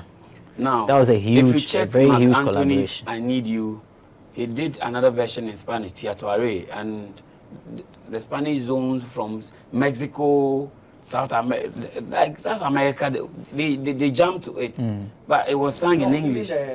Despacitos. Despacito. Yeah. Song, you realize the song. Do you know there's an English version? Yes. So that's what most of them do. You try to. So you see, the challenge we have here is that some are singers here, and just a few are musicians. Musicianship is a serious business. People who dwell on notes, like sing with notes, they are particular about notes, they are particular about wording, and this is where you mentioned the Aquaboys and the Manifest, because they don't just produce the song, they make sure they produce music. You get it? They scored their songs, they score everything to the extent that they try to do a review and understand the story being told, so that even if it's migrated into the classroom, it makes a lot of sense. But ask yourself, how many people do the music for the people? A lot of people That's are a challenge. Just glorifying the answers of the song. Because one of the few people who does music for the people is Riala. I hear people will be about Angelina, Santua, what will you gain? All he gains Are you doing assemblies of names? Oh, but 4S4 has a song where Captain Planet was mentioning names of ladies, Jessica, Milita, Anita. But around that time, people danced to the song. Esmeralda. Yeah. Now, I am happy you said that time. Around that time, people jumped to it. We are going forward. Backwards never. So you see, it's not able to stand the test of time. But say Angela by Kwame Eugene. So let me now say is the biggest error and mistake. Look at Kwabna. Look at Daddy Lumba. Look at Kuduenchi. They sing for who? They sing for the people. They sing for the women. When they do show, who fills the auditorium? The ladies are there, the men are also but there. How many times do you hear names of women in their songs? Oh, okay, how many times? Okay, let me just. I thought you meant say that Ben Amati said. No, they were wrong, but the focus is not always. Recently, you saw Daddy Lumba performing the queue. There are people whose wives were giving money, they were not sure the wives had that money they were giving out. How many men, apart from him, can get that? It is, you need to know what you are good at and master it and push it. Okay, right. Let's wrap up quickly. Romeo has an event coming up. When Romeo is done, I'll give Kuka also the opportunity to tell us what's up his sleeves. Romeo. Oh, the biggest event in Medina would come off in August. That's the Homo in Medina.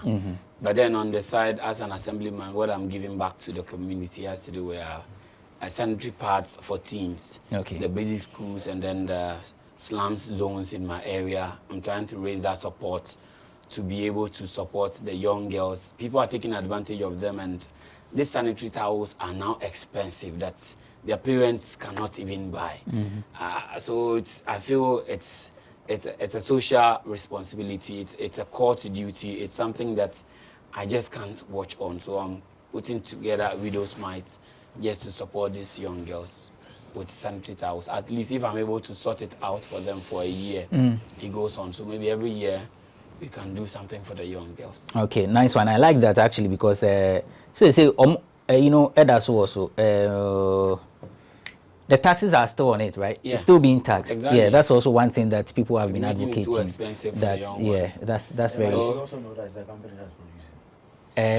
Yes, but you know the argument has if been there's a that policy where taxes are scrapped off such, whoever is bringing would also know how to price them. Exactly. We should also look at the TV stations who rates of helping those products go far. Their rates.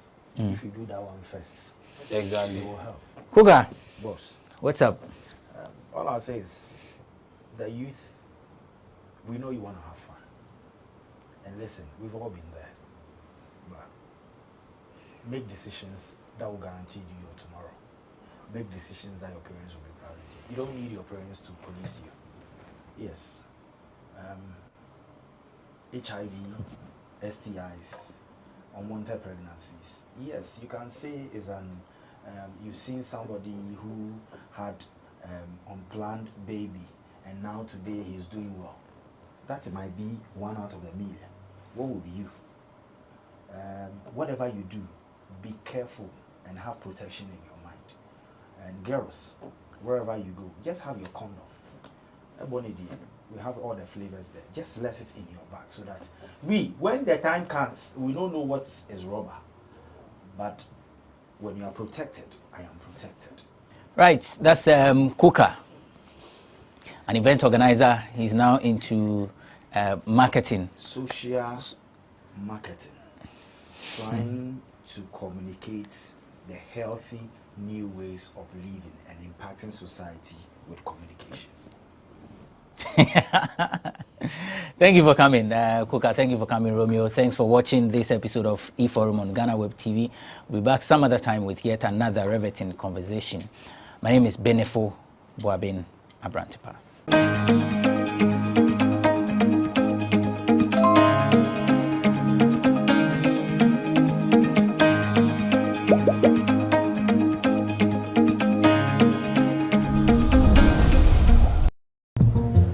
Now, oh, Obek Hanukre. to Nambia, a man in quite bebree. Mommy, you first can see my cotoso. Mepoga, send me sick from Lemonade Finance. While Brian did the shit and let me £10. Lemonade Finance. Say they're sending money back home from UK, Canada, and now US. I accepted a instant charges. Exchange rate in Suya. Unbeatable. We should make promo code Dr. Like £10, $10, and $10 Canadian for the first transaction. With this send this guy download to Lemonade Finance.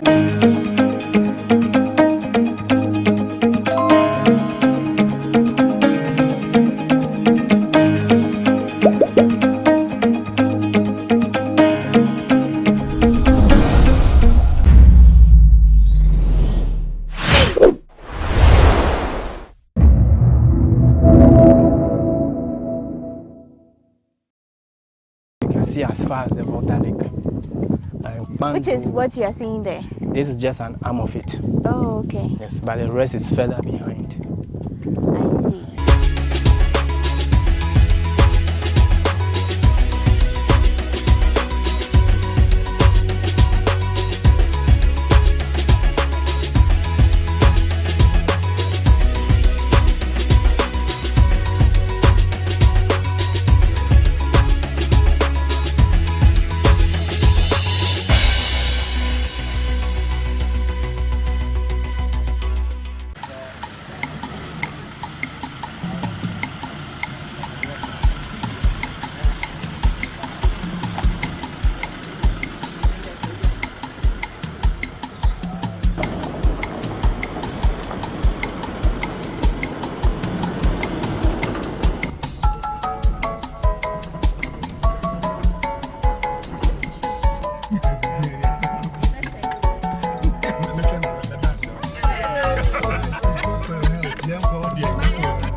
Hi there, welcome back. Remember, we promised to bring you the details of our adventures here at Amejofe in the Volta region.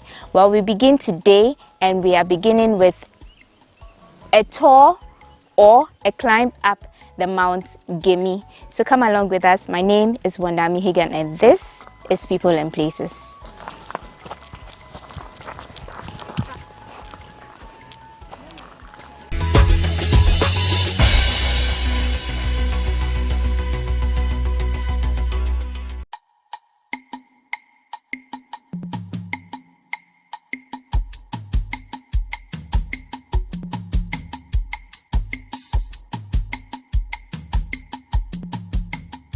How are you today? I'm fine today. I'm very well. And you? I'm fine. I'm glad you are back again. Yes, we are glad to be back. We just know we are going to be tired in the process. But it will still be fun. Are you sure? I'm sure it's because you're used to it. Well, I'm used to it, but I still have to encourage you. Okay. Yes. So we are doing this with our very able tour guide. His name is Daniel Agbesi. He has been here for a while. For how long? 6 years, I should say. So you see, more experience. He's going to be taking us up the mountain, and then he would take us through the history of the place as well. So let's do this. Over to you. Thank you. You are welcome. Thank you. Yeah.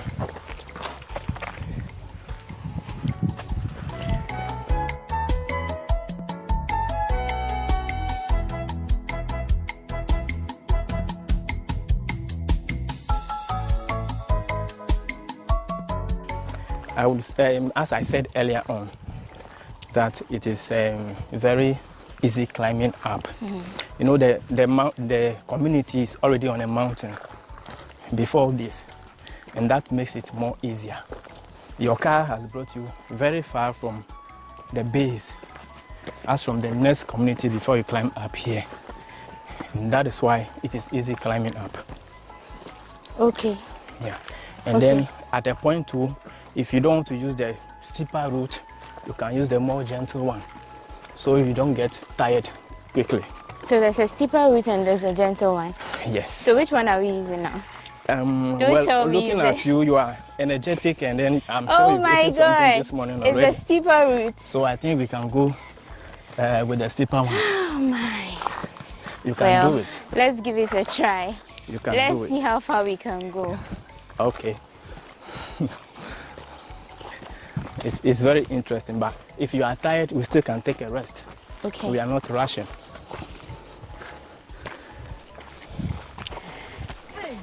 You don't have to go too fast. I'm sure you have some water on you. Yes, we do. All right. Are you tired? Well, not yet. Yeah. I'm sure there's still a long way to go, so. As I said earlier on, you still can take a rest if you are tired. Sure. Yeah. Sure. We don't have to be in rush. So can you just let our audience know what to, for instance, where, if you are coming for a climb up the mountain? Again? What should people wear? What is the right kit if you are preparing to come for a climb? Maybe you should wear sneakers. You can't come in sandals. Yes, the required thing is to be in sneakers. Okay. You can't come in sandals except you are used to the place. Oh, okay. Yes. Okay. For me, I can be in flip-flops and climb up the mountain.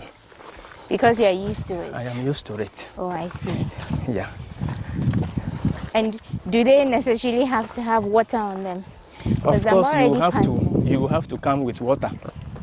And that is the very first thing we advise you to do. Okay. All right, so as we move, we'll have more discussions.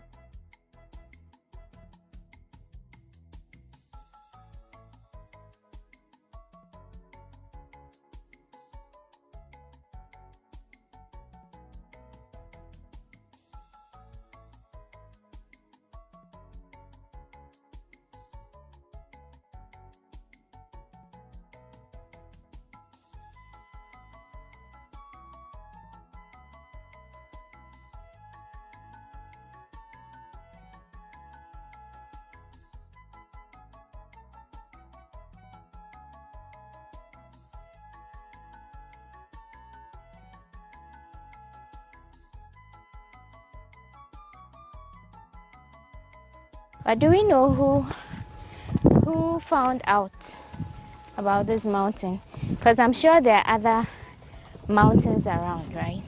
Yes, there are. So why is this specific one a tourist site now? Well, I would say this mountain actually became known at the time of the Germans' arrival in this community. Okay. It's because they were missionaries and because of their church works. And that is why we even see the cross on the mountain. So with them, it becomes more popular. Okay. Yeah. Okay, so it means before their arrival, the inhabitants of Amejofe were using this place? They weren't really using it. Okay. Yes. Okay. They weren't using it. So it was the Germans that made it popular? Popular. Right. Yeah. Okay, how many minutes do we have to get to I think from the base of the mountain up to the peak, we should be doing 20 minutes, more or less. Okay. But if you are tired, as I said earlier, we can take a rest at a point which may take us about 10 minutes. So are we... From there, we can do the rest of the 10 minutes. Are we halfway yet? We are halfway. We are halfway. From here, you can also see the cross. Okay. And that is our target. Right. So it took us like how many minutes from the base to? I would say 10 minutes, I should say. 10 minutes. Yes. Right. So we have 10 minutes from the base to the middle of the mountain. Now we are just going to be climbing up till we get to the peak, and then we'll continue our discussions. Come along with us. Let's do this. Halfway through the journey, and I was so out of breath. I mean, you could hear that from the way I was speaking earlier. I could barely catch my breath. And our videographers did an amazing job. Just imagine pacing up the mountain, you know, running just to get good shots to make the video perfect for you.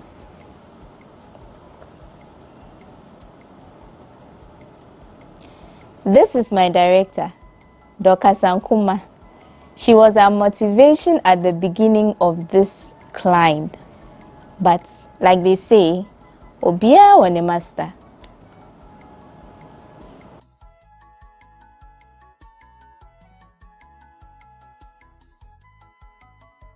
Have you ever had anyone faint in the process of climbing? No, not at all. Not yet. Not at all. I see. We sometimes also advise those that may have ailments, problems, like example like hypertension or asthmatic patients. Okay. With them, sometimes they would be able to get to the peak, but will have to take much time. Oh, so it will take a longer time. Take a longer time. I see. Because of their conditions. Their health condition. Yes. Oh my.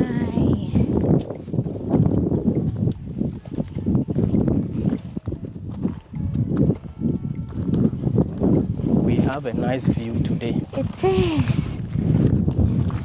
It's not very foggy today, so. Yes. But there's something missing again. We should be expecting 2 or 3 more rains. Today? No, in the subsequent days. Oh, okay. So that at least we can see as far as the Volta Lake. Which is what you are seeing there? This is just an arm of it. Oh, okay. Yes, but the rest is further behind. I see. Yes. And you can see it on a very, very clear day. Also from here, looking eastward, you can see Mountain Agu from Togo. Whoa! Yes. That far? Yeah. From here? There is also a small cross on that mountain, erected also by the German missionaries. So it will be clearer when we get up there, right? Oh, I don't think so. So we can only see looking from at here. the weather, you may be able to see it actually at the rainy season. Okay. Yeah. Okay. But as I said, if the weather gets clearer, should we have more rains, you could see it. I see. Yeah. So we are almost at the peak, right? Yes. Are you tired? I think it's not as hard as I thought it was. I mean, from the beginning, it's a bit tough, but... I told you it's easy. Once you're at the middle. I'm glad you are not panting too fast. At least you are trying to expand your heart more. You know? Yeah. That is what we actually tell visitors. We encourage them to do more hikes. Oh, okay. So more that hikes. they more hikes, okay, walking distances.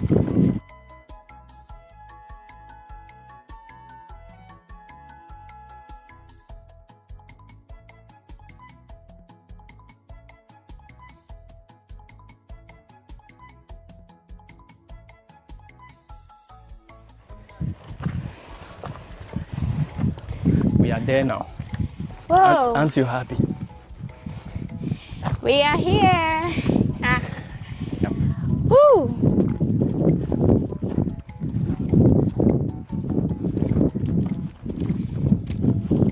As I said, we are lucky we can see a bit far.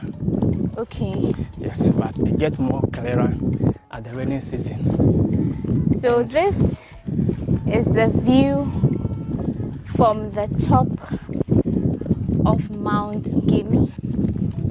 We'll give you a 360 so you see how it looks like, and then we'll get to talk about this in a bit. But let's talk about the communities we see down there.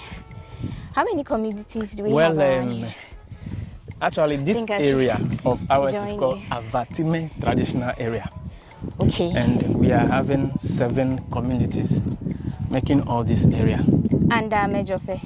No, under the Avatime tradition. So Amejofe is part of? Amejofe is part of the communities. Okay. Part of Avatime. Okay. Yes. So, if I want to count them, you can't see Vane from here. That is the last community before you get here. We have Jogbefeme. Okay. As you can see there, we have Biakba. We have Fume, Jogbe ahead. We have Bajeme down in the valley here. And then Amejope. So Amejope is the only one on the mountain? On the mountain. The rest of them are in the valley? In the valleys. But if you look at them critically as well, you realize Biakba is a bit higher than Fume. Jogbefeme is also higher than Fume. And then it cuts across like that. Okay. If you look at it again, you realize Bajeme from this end is higher than Fume. So Fume and Jogbe are the lowest. The lowest. All right. Yes, as you can see around. But this is a beautiful scene. Of course, I told you. Very beautiful, a lot of greens. And what makes it also is that these communities are neighboring communities. And so we all speak the same dialect. Which is? Which is Sia. Sia? Yes, or Sideme. Okay, it's part of the Guan dialects. Okay, yes. Right. We speak Ewe all right, but among ourselves, we speak this particular dialect. Okay. We speak Ewe only if we meet an Ewe speaking person. Right. Yeah. Okay. We speak it very well. Okay. And these communities also celebrate a festival, which is rice festival. But in the dialect, we call rice amu. Amu. Yes, which is brown rice. It's similar to chi, like emo. Yes. So amu. Yes. Right. At the time of the migrations of our people, they come across so many different languages. And so that is why the interaction of these different kind of words. There is Twi in it, there is Ewe, there is also Gan. All in one? Yes, in this dialect of ours. Oh, okay. Wow. Yes. If you can speak those languages, it's then you can detect. Yeah. It is not really easy. But you can tell. Except you want to stay in the community for some time, then you can learn it. I see. Yes. Okay. But it's relatively easy to tell that this person is saying this if you understand any of the 3 languages. You can only detect by the actions of the person. Yes. Okay. And a typical FA person cannot understand if I speak. Yeah. Yes. Okay. Yes, okay, except I interpret to that person. Yeah. One other thing is that there's a lot of fog on top of the mountain. So you see beyond you, but you don't see too much. Because it's like a mist covering the rest of. Is that how it always is? It's not been like this always. I would say it is because of the dry season in which we are now. Yes, otherwise you could have seen as far as the Volta Lake. You could see Pando, Germany, Tokon, others, all along the Volta Lake. Yes. From here? From here. Wow. Yes. Okay. And because of this dry season, as I said, that is why the mist. It's all over? It's all over. Okay. But at the rainy season, is when you can see that much. Right. Also, from this end, you can see Mountain Agu from Togo. On this side? Yes. Okay. Further ahead, you can see Mountain Agu in Togo. Mountain Agu in Togo. Yes. You can see Togo from Ghana. Of course. Wow. That is on a very clear weather. Okay. Yes. Okay. Wow. It is That's easy to nice. be seen from here. That's nice. Okay, so now let's talk about the cross. It's a nice cross, isn't it? It is, but you can see it's been here for a while. Of course. Do we know yes. how long? Since 1939. Okay, that's very long. 39. Yeah. Before some of us we celebrated the 100 years, I think 4 years ago. Wow. Yes. Actually, it was erected by the German missionaries. Okay. To commemorate their first jubilee they had after the establishment of the EP Church. When they came here? When they came here. That is, if you look up at the peak, you can see the church house. And also a yellow painted tall building where they started their seminary. Okay. But now the administration for the teacher training college. Yeah. Yeah. Okay. And then the steps to the entrance are about 60. Of the church, right? The church. Yes, we are going to be going there. Then we'll learn more about that. I guess you have more energy. Of course, of course. And we promised the audience, so we must get that to them. Also, attached to the cross was an antenna, which has been taken off. It was then used as radio communication from home. Oh, from home? Yes, they communicate back from Germany. Oh, okay. Yes, but it's been taken out because it was blocking the waves of TV and radio stations. I see. Yes. Okay. But is there any belief that if you touch the cross, there's any blessing or anything like that? Well, that has to do with your faith. Personal. Okay. Yes. People come here to pray almost every day.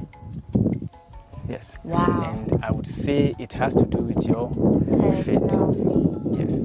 If you have the faith that if you climb here and pray at the foot of the cross, yes, there will be a change in your life. It has to do with you. Okay. But there are people who do that. There are people who come here to pray. People come here. You can hardly come here and don't see anyone. Okay. Yes. Individuals and groups. Individuals and groups. Wow. Yes. All right. You can meet them here early mornings and later in the evenings. Sure. Yes. Sure. Sometimes because of the sunshine, they don't stay here for long, but they descend further to the valley where there are shade of trees, so they can sit the whole day.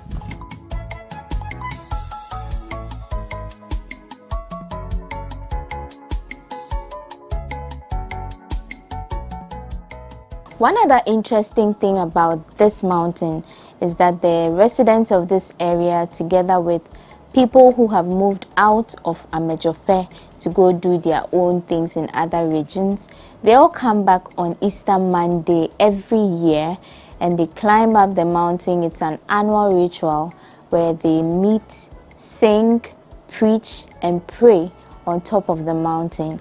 After that, they all descend together. They meet at the market square and then the Easter activities continue.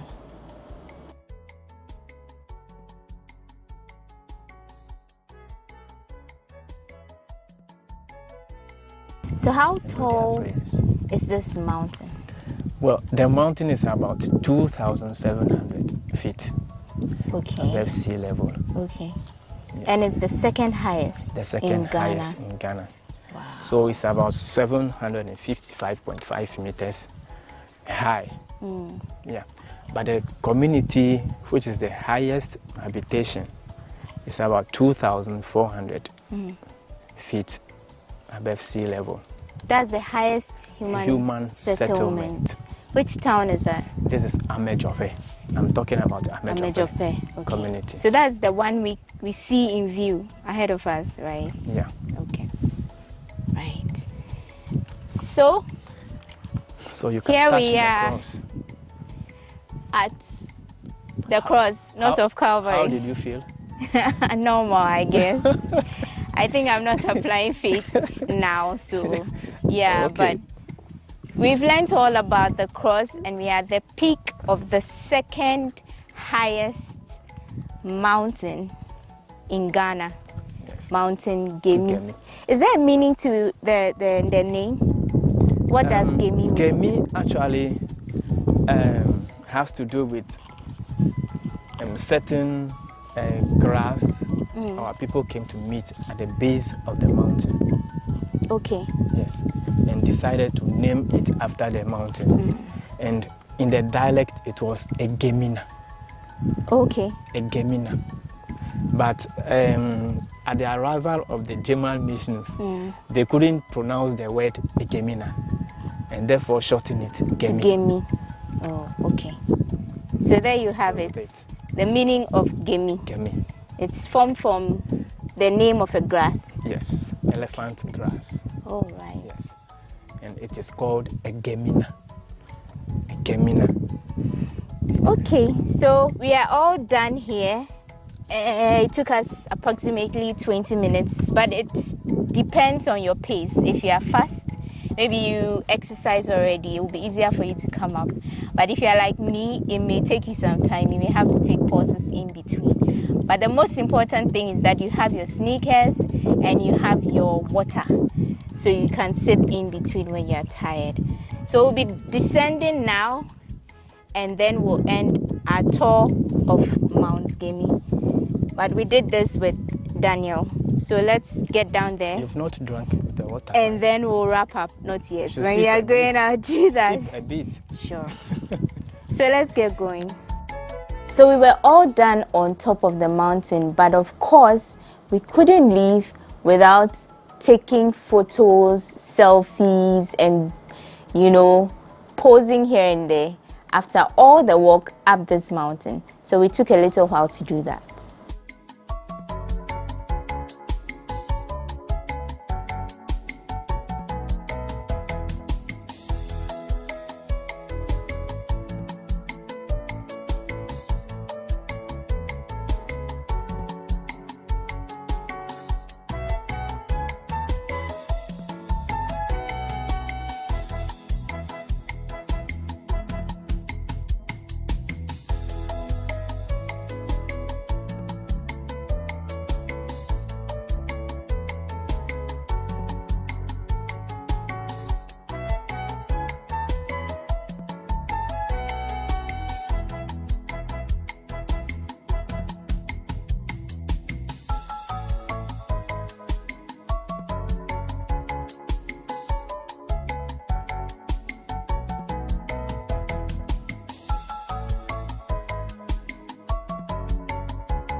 Descending was much easier for us than when we were climbing. So you can see we were moving at a faster pace than when we were climbing. And just when I thought I was almost there, I missed a step. Yes, it's a different one. And I was so unlucky, the cameras captured this. She didn't get me for this, she only got me standing now.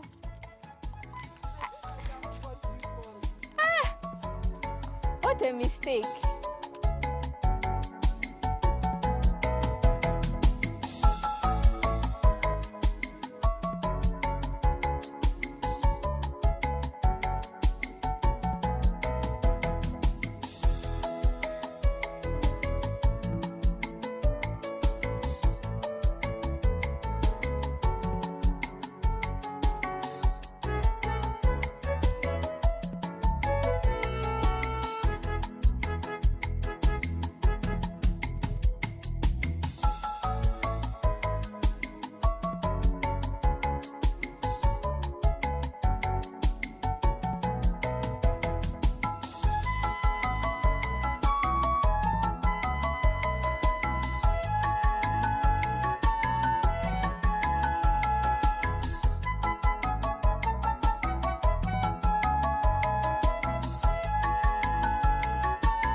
We are wrapping up. We are down the mountain. We went up to Mount Gemi, which I said is the highest, second highest mountain. The second highest mountain in Ghana. The first highest, of course, we know is Mount Afajatu, or Afajatu, which is the same thing. So yeah, it was an experience. Fortunately for us, we took the gentle trail when we were descending. But when you're going up, you usually will use the steeper trail, right? Yes. Just to have an experience, because that is more difficult to climb. But the gentle trail is easier when you're coming down. So that's the path we used. So we did this together with Daniel, who took us through all the way to the top and back down here. So thank you for joining us in this adventure. I'm sure you enjoyed yourself. We'll see you in our next one. Don't miss out. My name is Wanda Amihegan, and this is People and Places.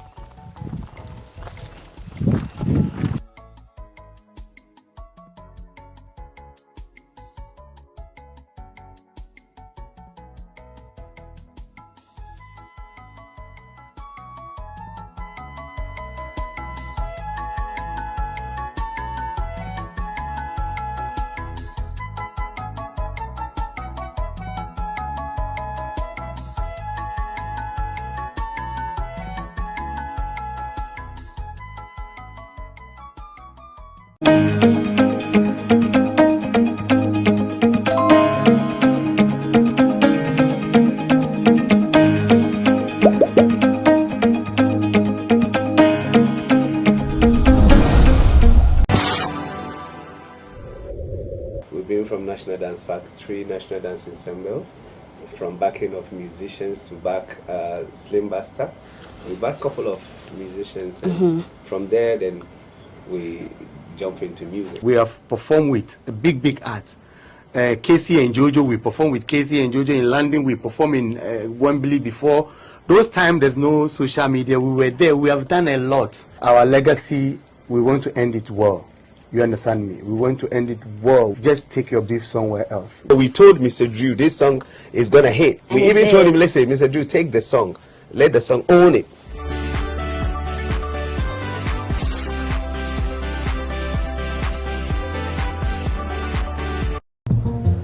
Now, Susu sang kwai bi a wan to nam bia e man in kwai bebre. Mommy, you face can see about Kotoso. Mipoga, send me sika from Lemonade Finance. While Brian did the shit and let me £2. Lemonade Finance. Say they're sending money back home from UK, Canada, and now US. I accepted a instant charges. Extinguishing in Suya. Unbeatable. We should be promo code Dr. Like Nenya £10, $10, and $10 Canadian for the first transaction. What is send this guy coffee? Download to Lemonade Finance. We've been from National Dance Factory, National Dance Ensembles, from backing of musicians to back Slim Basta. We back a couple of musicians, and from there then we jump into music. We have performed with a big art. Casey and Jojo, we performed with Casey and Jojo in London. We performed in Wembley before. Those times there's no social media. We were there. We have done a lot. Our legacy, we want to end it well. You understand me? We want to end it well. Just take your beef somewhere else. We told Mr. Drew this song is gonna hit. We even told him, listen, Mr. Drew, take the song. Let the song own it.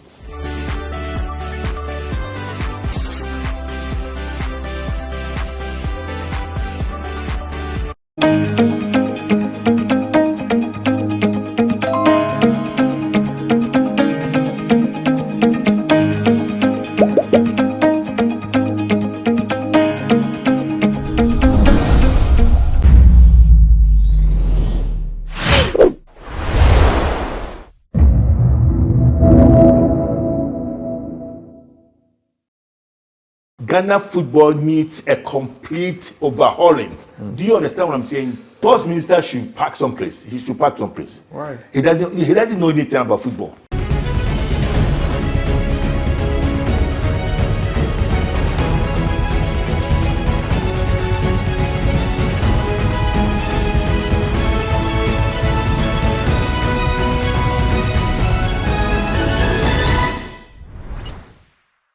Hello and welcome to Sports Check here on GhanaWeb TV. My name is Joseph Adamafio. Today our guest is someone who has years of experience when it comes to football in Ghana. With the current state of football in Ghana, our guest will help us understand what he thinks about the current state of football in Ghana. He's a seasoned and a renowned football administrator. We're taking a short break, and when we return, we'll start the conversation.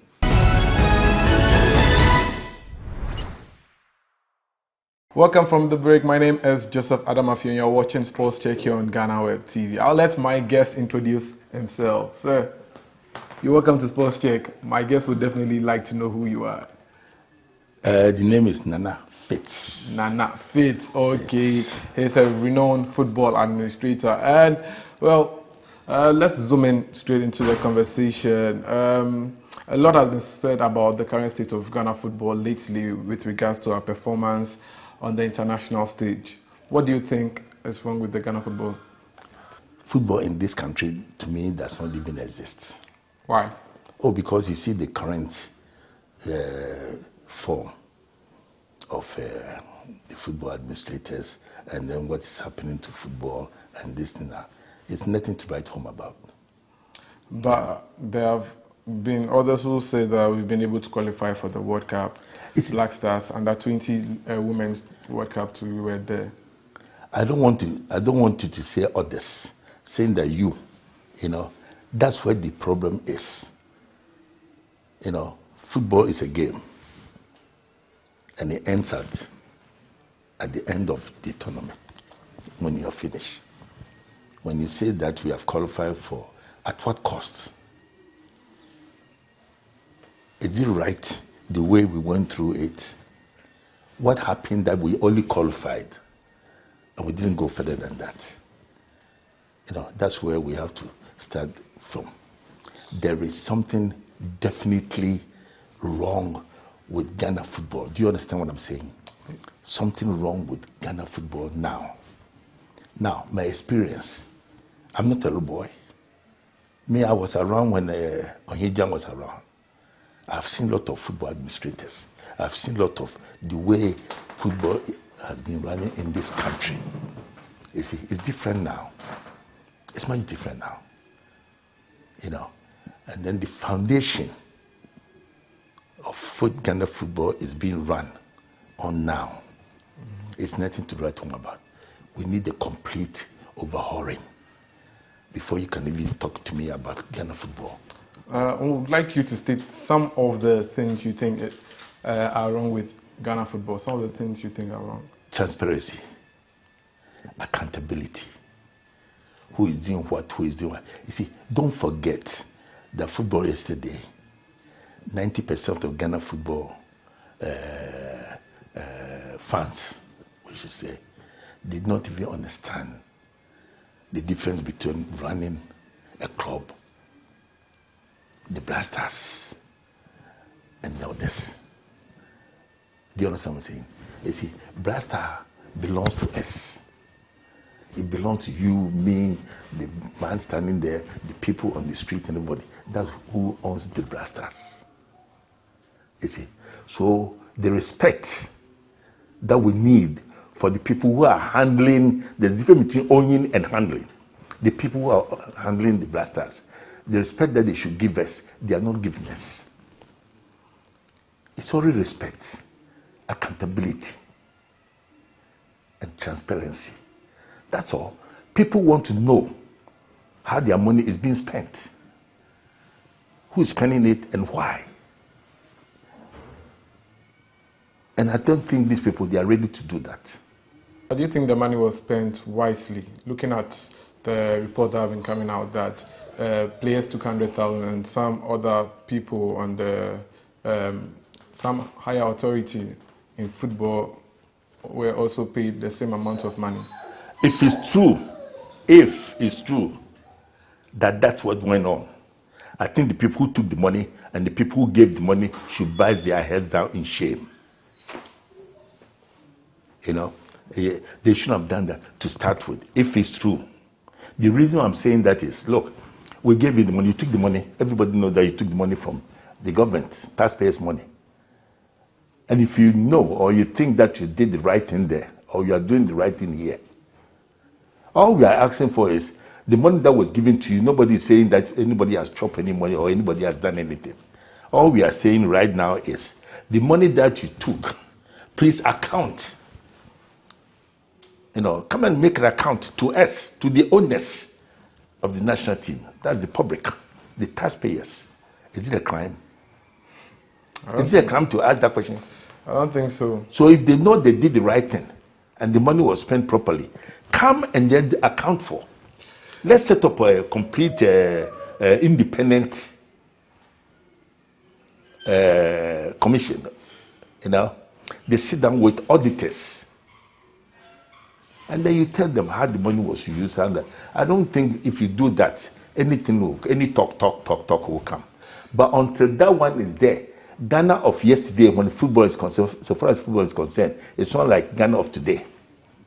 Ghana of today, we are hip.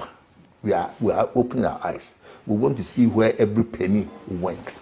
You don't come and tell me that you took me to World Cup, so we should be quiet. At what cost? They have also said that they are going to invest some of the money in the renovation of the Ghana Soccer Center of Excellence.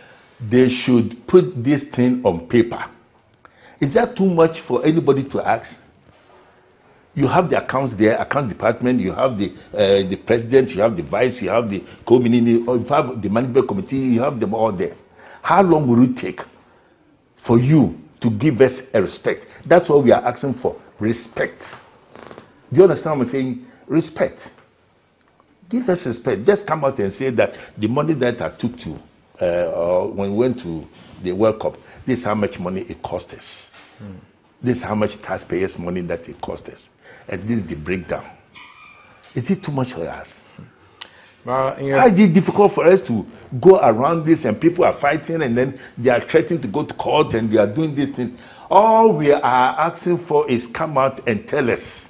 Well, with regards to the blasters, there have been other concerns of the public saying that there's some form of influence from some top football administrators to bring some players or influence coaches to favor some players in the national team. I guess you've heard about it. What are your impressions? Being someone who has worked over the years with the likes of Oyenejan, was there something like that in the past? No.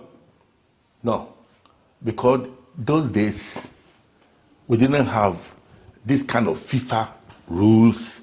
We didn't have this kind of the days. No, we didn't have that. Kwame Nkrumah, that time he was responsible for sports. Kwame Nkrumah, Minister of Sports. You see, and he appointed Oyenejan as a director. Not as a minister, not as a director of sports. Single-handed, take care of Ghana sports.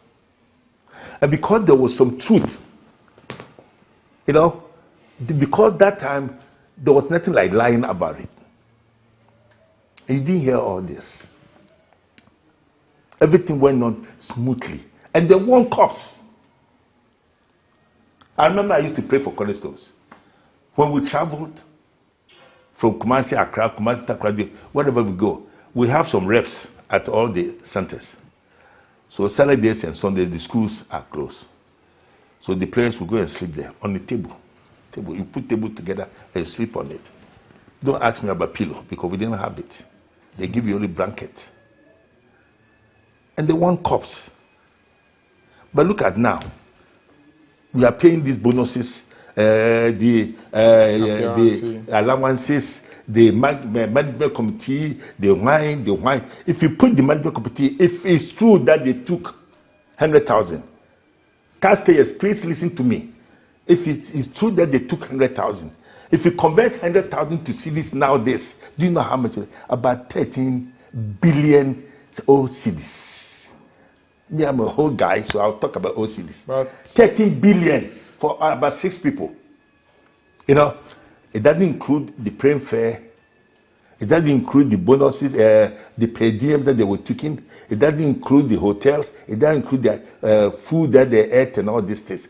No, cash to them. It's about 13 billion. At this time, Ghana, we are finding it very difficult to pay nurses, doctors, teachers, to take care of petrol, to take care of this. And you look at God we all serve, believe in, and say that I'm giving them this amount. For what? For what? You know, for what? But and when they came back, all we are saying, nobody's saying that you have misused money. They say, tell us. You see, right now you cannot run away from the fact that if you listen to the radio, if you listen to us, if you listen to somebody, some people are saying that it's not true. Some people are saying some people are. So who's going to put it to rest? Let me ask you this question. If you had won the World Cup and the management members had taken the 100,000, would it have been good? It does not fascinate me. Me, I believe in total justice. You know, I believe in total justice. Master, all we are saying is we are not talking about winning, losing. When you talk about losing, we were the most, friends said, they were most, help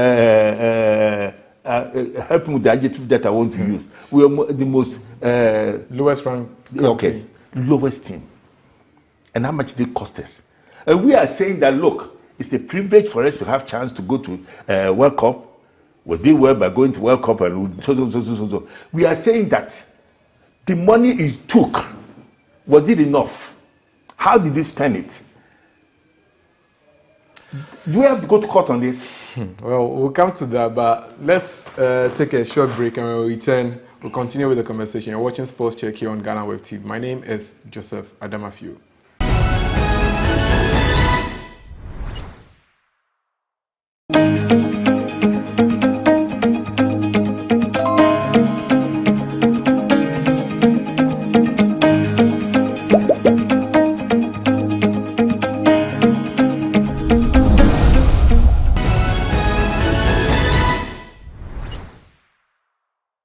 Welcome back from the break. You're watching Sports Check here on GhanaWeb TV. My name is Joseph Adamafio. My guest today is a renowned football administrator, Nana Fit. We're talking about the current state of Ghana football.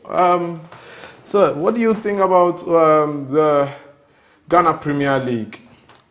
Have we come far to lower our standards, or you think we are doing well?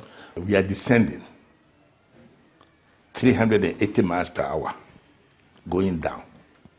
You know it, and I know everybody knows it. Right now, we've been having difficulties to get people to go and watch matches.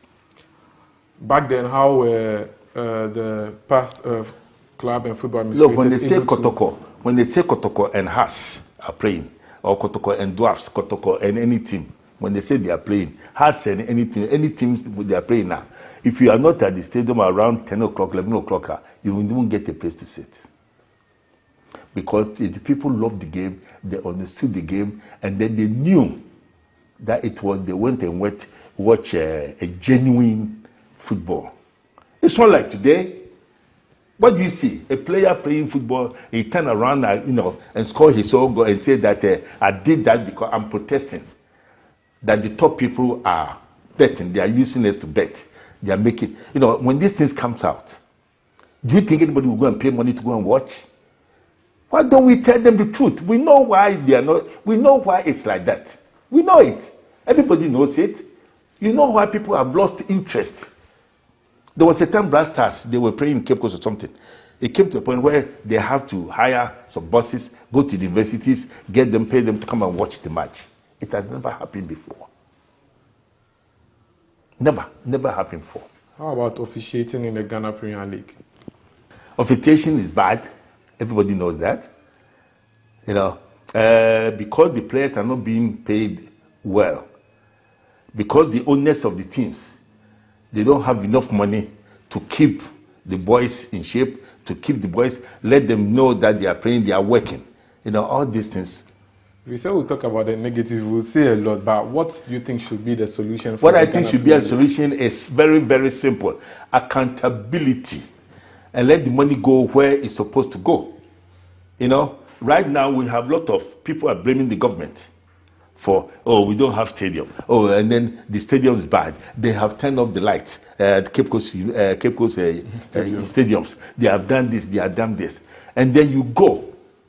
You take people's money to go to the World Cup, to go and buy disgrace. Do you understand what I'm saying? To buy disgrace. The money that we took, we didn't go to do anything. We go and bought a disgrace. Because you want one match. One match. You see, so this money that you brought, the balance, and then the 100,000 that you give to people, if it's true that they took 100,000, how do you justify it? We are paying, some players are taking 400 Ghana a month, 300 Ghana a month, the players who are playing here. So do you think the money from the World Cup should be invested into the Ghana Premier League? That's what FIFA says. When they give money now, they don't give money and say that the top people should sit down and then do whatever they want to do with it. No, they don't say that. So how should the money be invested? Should prize money for the winners of the Ghana Premier League be increased? Should players be paid a particular amount of money? I want to know how we can do things to boost the Ghana Premier League and make sure it returns to where it used to be. You see, you cannot, when it comes to the salaries of the players, you cannot give them a ceiling. Or you can, yeah. You can tell them that nobody should pay a player less than, say, 200, 300, whatever. You know, but you can't tell them that this one should get 200, everybody should get 200. No, it does not work like that. Even in Europe, it does not work like that. The first solution will be Ghana football should be put on ice now. You know, because it's not going well. Everybody knows that. And it's from the top to the bottom. So we should put put the whole thing on the ice, freeze it, and reorganize it. Complete overhauling. Anything less than that, you know, it's not going to work. You know, it's not going to work.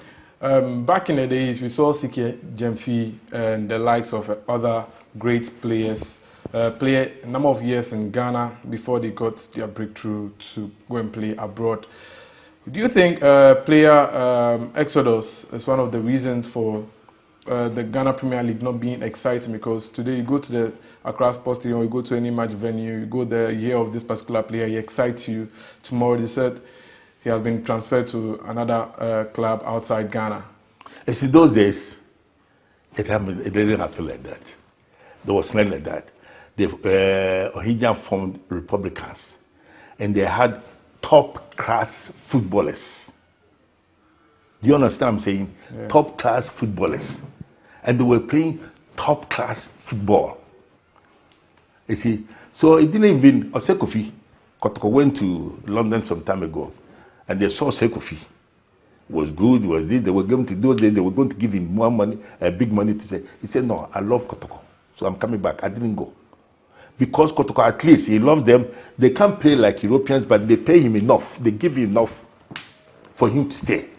But here you give somebody 500, 400, 200 a month, and they come and say, come and take $300. Will he go? You can't stop it. The only way you can stop it is treat them well. Let's see where the monies go. And if it goes someplace that we don't like, at least we can, you know, we can come up and say that, no, this place should have gone there. You don't say that because I'm running football. So I'm the Father, the Son, and Holy Ghost. That's communist. That's by force. You don't do football like that. Football should be supposed to be a very interesting game. Everybody should be happy. The supporters, the fans, the players, the technical team, everybody should be happy. Why would you give anybody 100,000? That's for the 5 or 6 people, the management committee. How about the top? How much did you get? And they say, come and account. Nobody is saying, I have never said that anybody has chopped any money. You see? How will you rate the current GFA on a scale of 1 to 10? This question, forgive me. Because if I say it will be, no, forgive me, I don't want to say it. But have they done well? Qualifying Ghana to the World Cup. We are about to have... Master, people keep on saying we qualify Ghana to World Cup, we qualify Ghana to World Cup. How many teams were they looking for in Africa? And how much did it cost us? Qualify people to there, Master, it's no big deal. If you have free money, unaccountable interest to work with. So my mother could have done the same thing. So what are we talking about? Qualify Ghana to World Cup, Ghana at what cost? And we are saying that, yeah, you went. That's not the end of it. Somebody pushed you to go. So the person who helped you to go, come and account for it. That's what we are saying. So for you, they've not done what the GFA haven't done. Oh, no, I don't think they have done it. Look, I was around when Ben Kofi was there. Around when Elias Tay, all of them. I was around when Kati Caesar, SK Menu, I saw all of them. And when they travel, they bring change. Don't even let us go too far. Ben Kofi.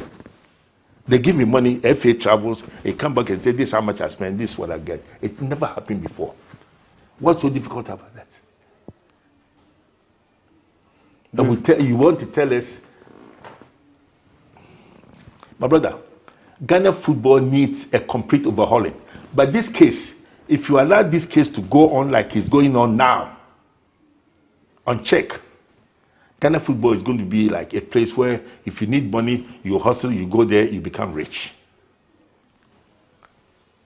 So because it's unaccountable interest, the money that goes there, nobody knows how the money is being spent. They're not going to tell anybody. So where is the money?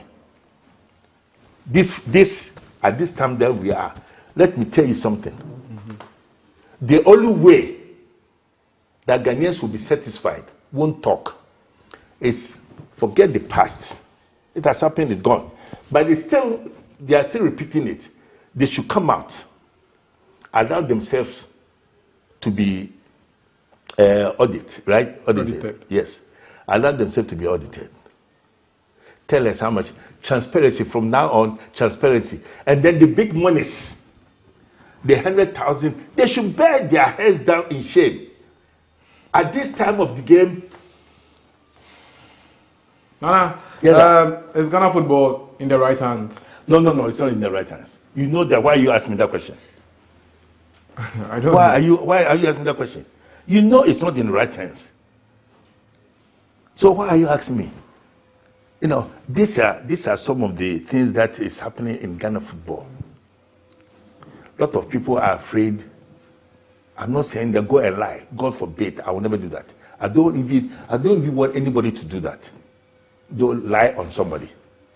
But what is happening in Ghana football now? What they call them, Yoko, is that what they call them? Yeah, economic. Yeah. They should come in. Me, I want the parliamentarians. Jesus Christ, listen to me carefully. I want the parliamentarians to come in at this time. Because when they were about to leave,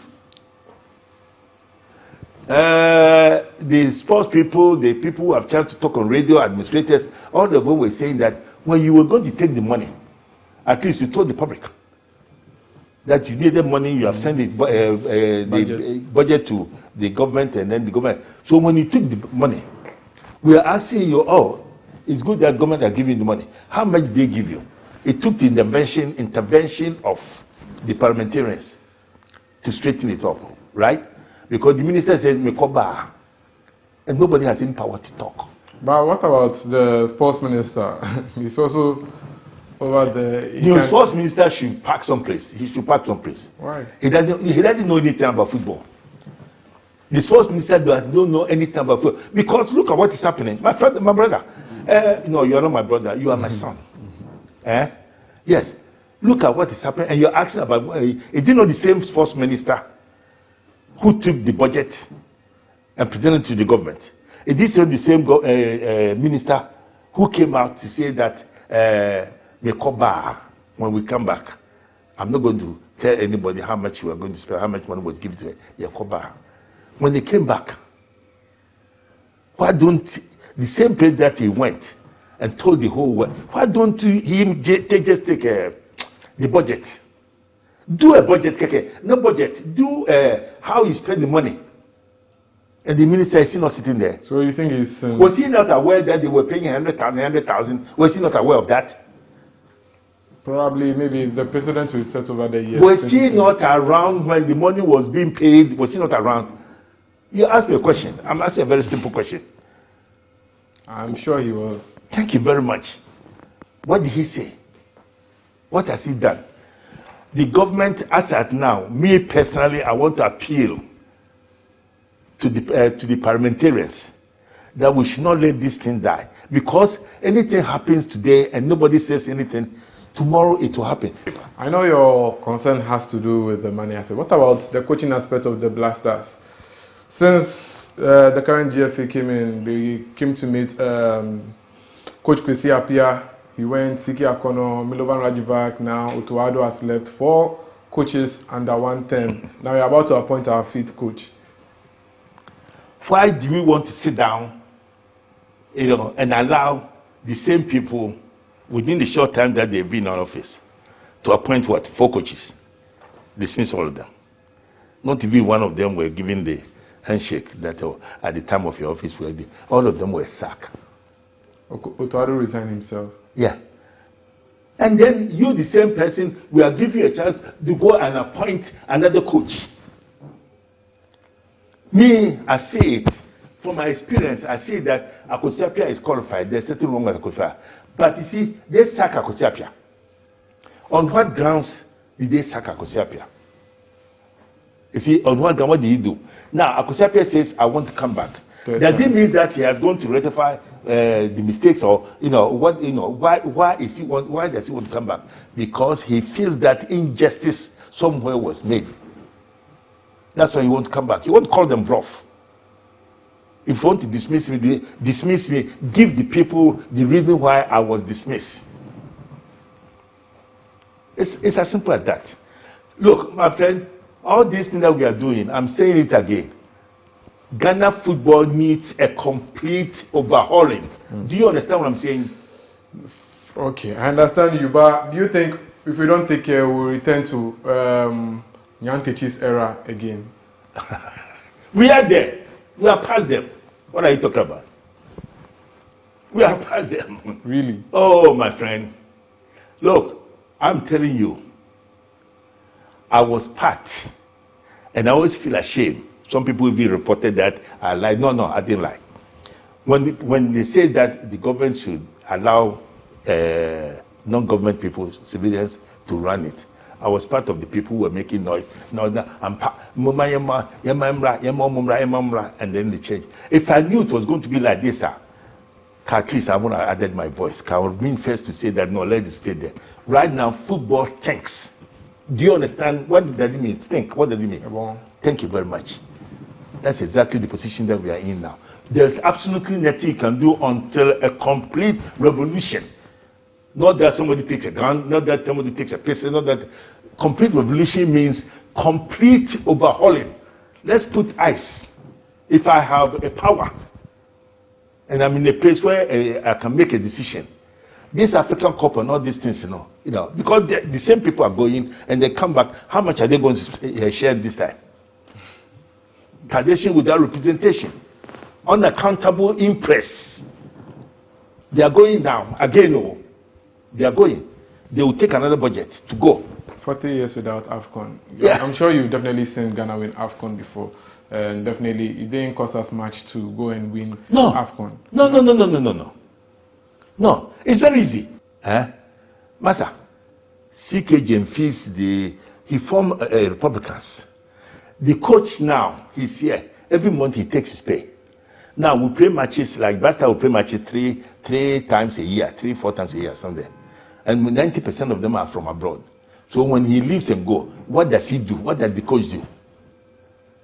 What does the coach do? But he takes pay. I don't have any problem. But coach, you are here, you sleep in the house free. They give you car free, petrol free, per diem when you travel, you sleep in a hotel free. So why don't you, for sake, you go out like weekend? Oh, Team A is playing Team B here. I'm going to watch it. Do some scouting. Football is not an easy game. Right now, football used to be a game. Right now, football is business. big business. Do you understand what I'm saying? Yeah. Big business. So we can't sit down here and go about this shit about I'm doing it. No. They don't play football like that. Football is business. And taxpayer is sika kudi. Do you understand? Money.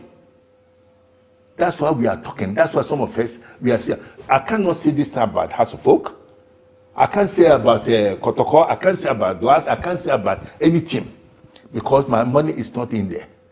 We are talking, all of us. We are busy talking about Blasters because our investment is there. Thank you, Nana Faith, for this interesting conversation. I'm sure you've sent your word out there, and definitely the people that matter in football will get talking and also demand some accountability, as you've said, for the monies that were spent at the World Cup and all that matters. My name is Joseph Adamafio, and that's how we wrap up here on Sports Check here on GhanaWeb TV. Thanks for watching.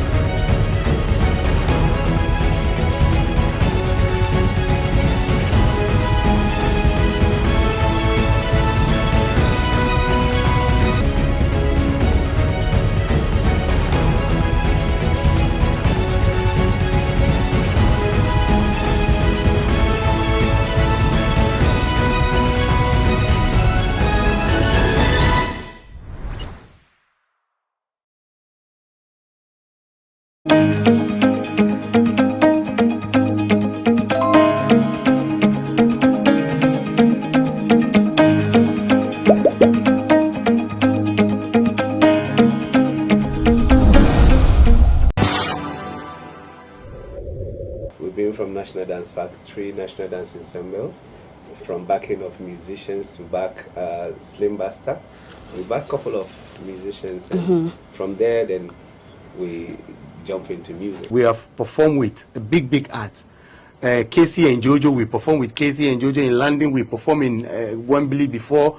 Those times there's no social media, we were there, we have done a lot. Our legacy, we want to end it well. You understand me? We want to end it well. Just take your beef somewhere else. We told Mr. Drew this song is gonna hit. We even told him, listen, Mr. Drew, take the song. Let the song own it.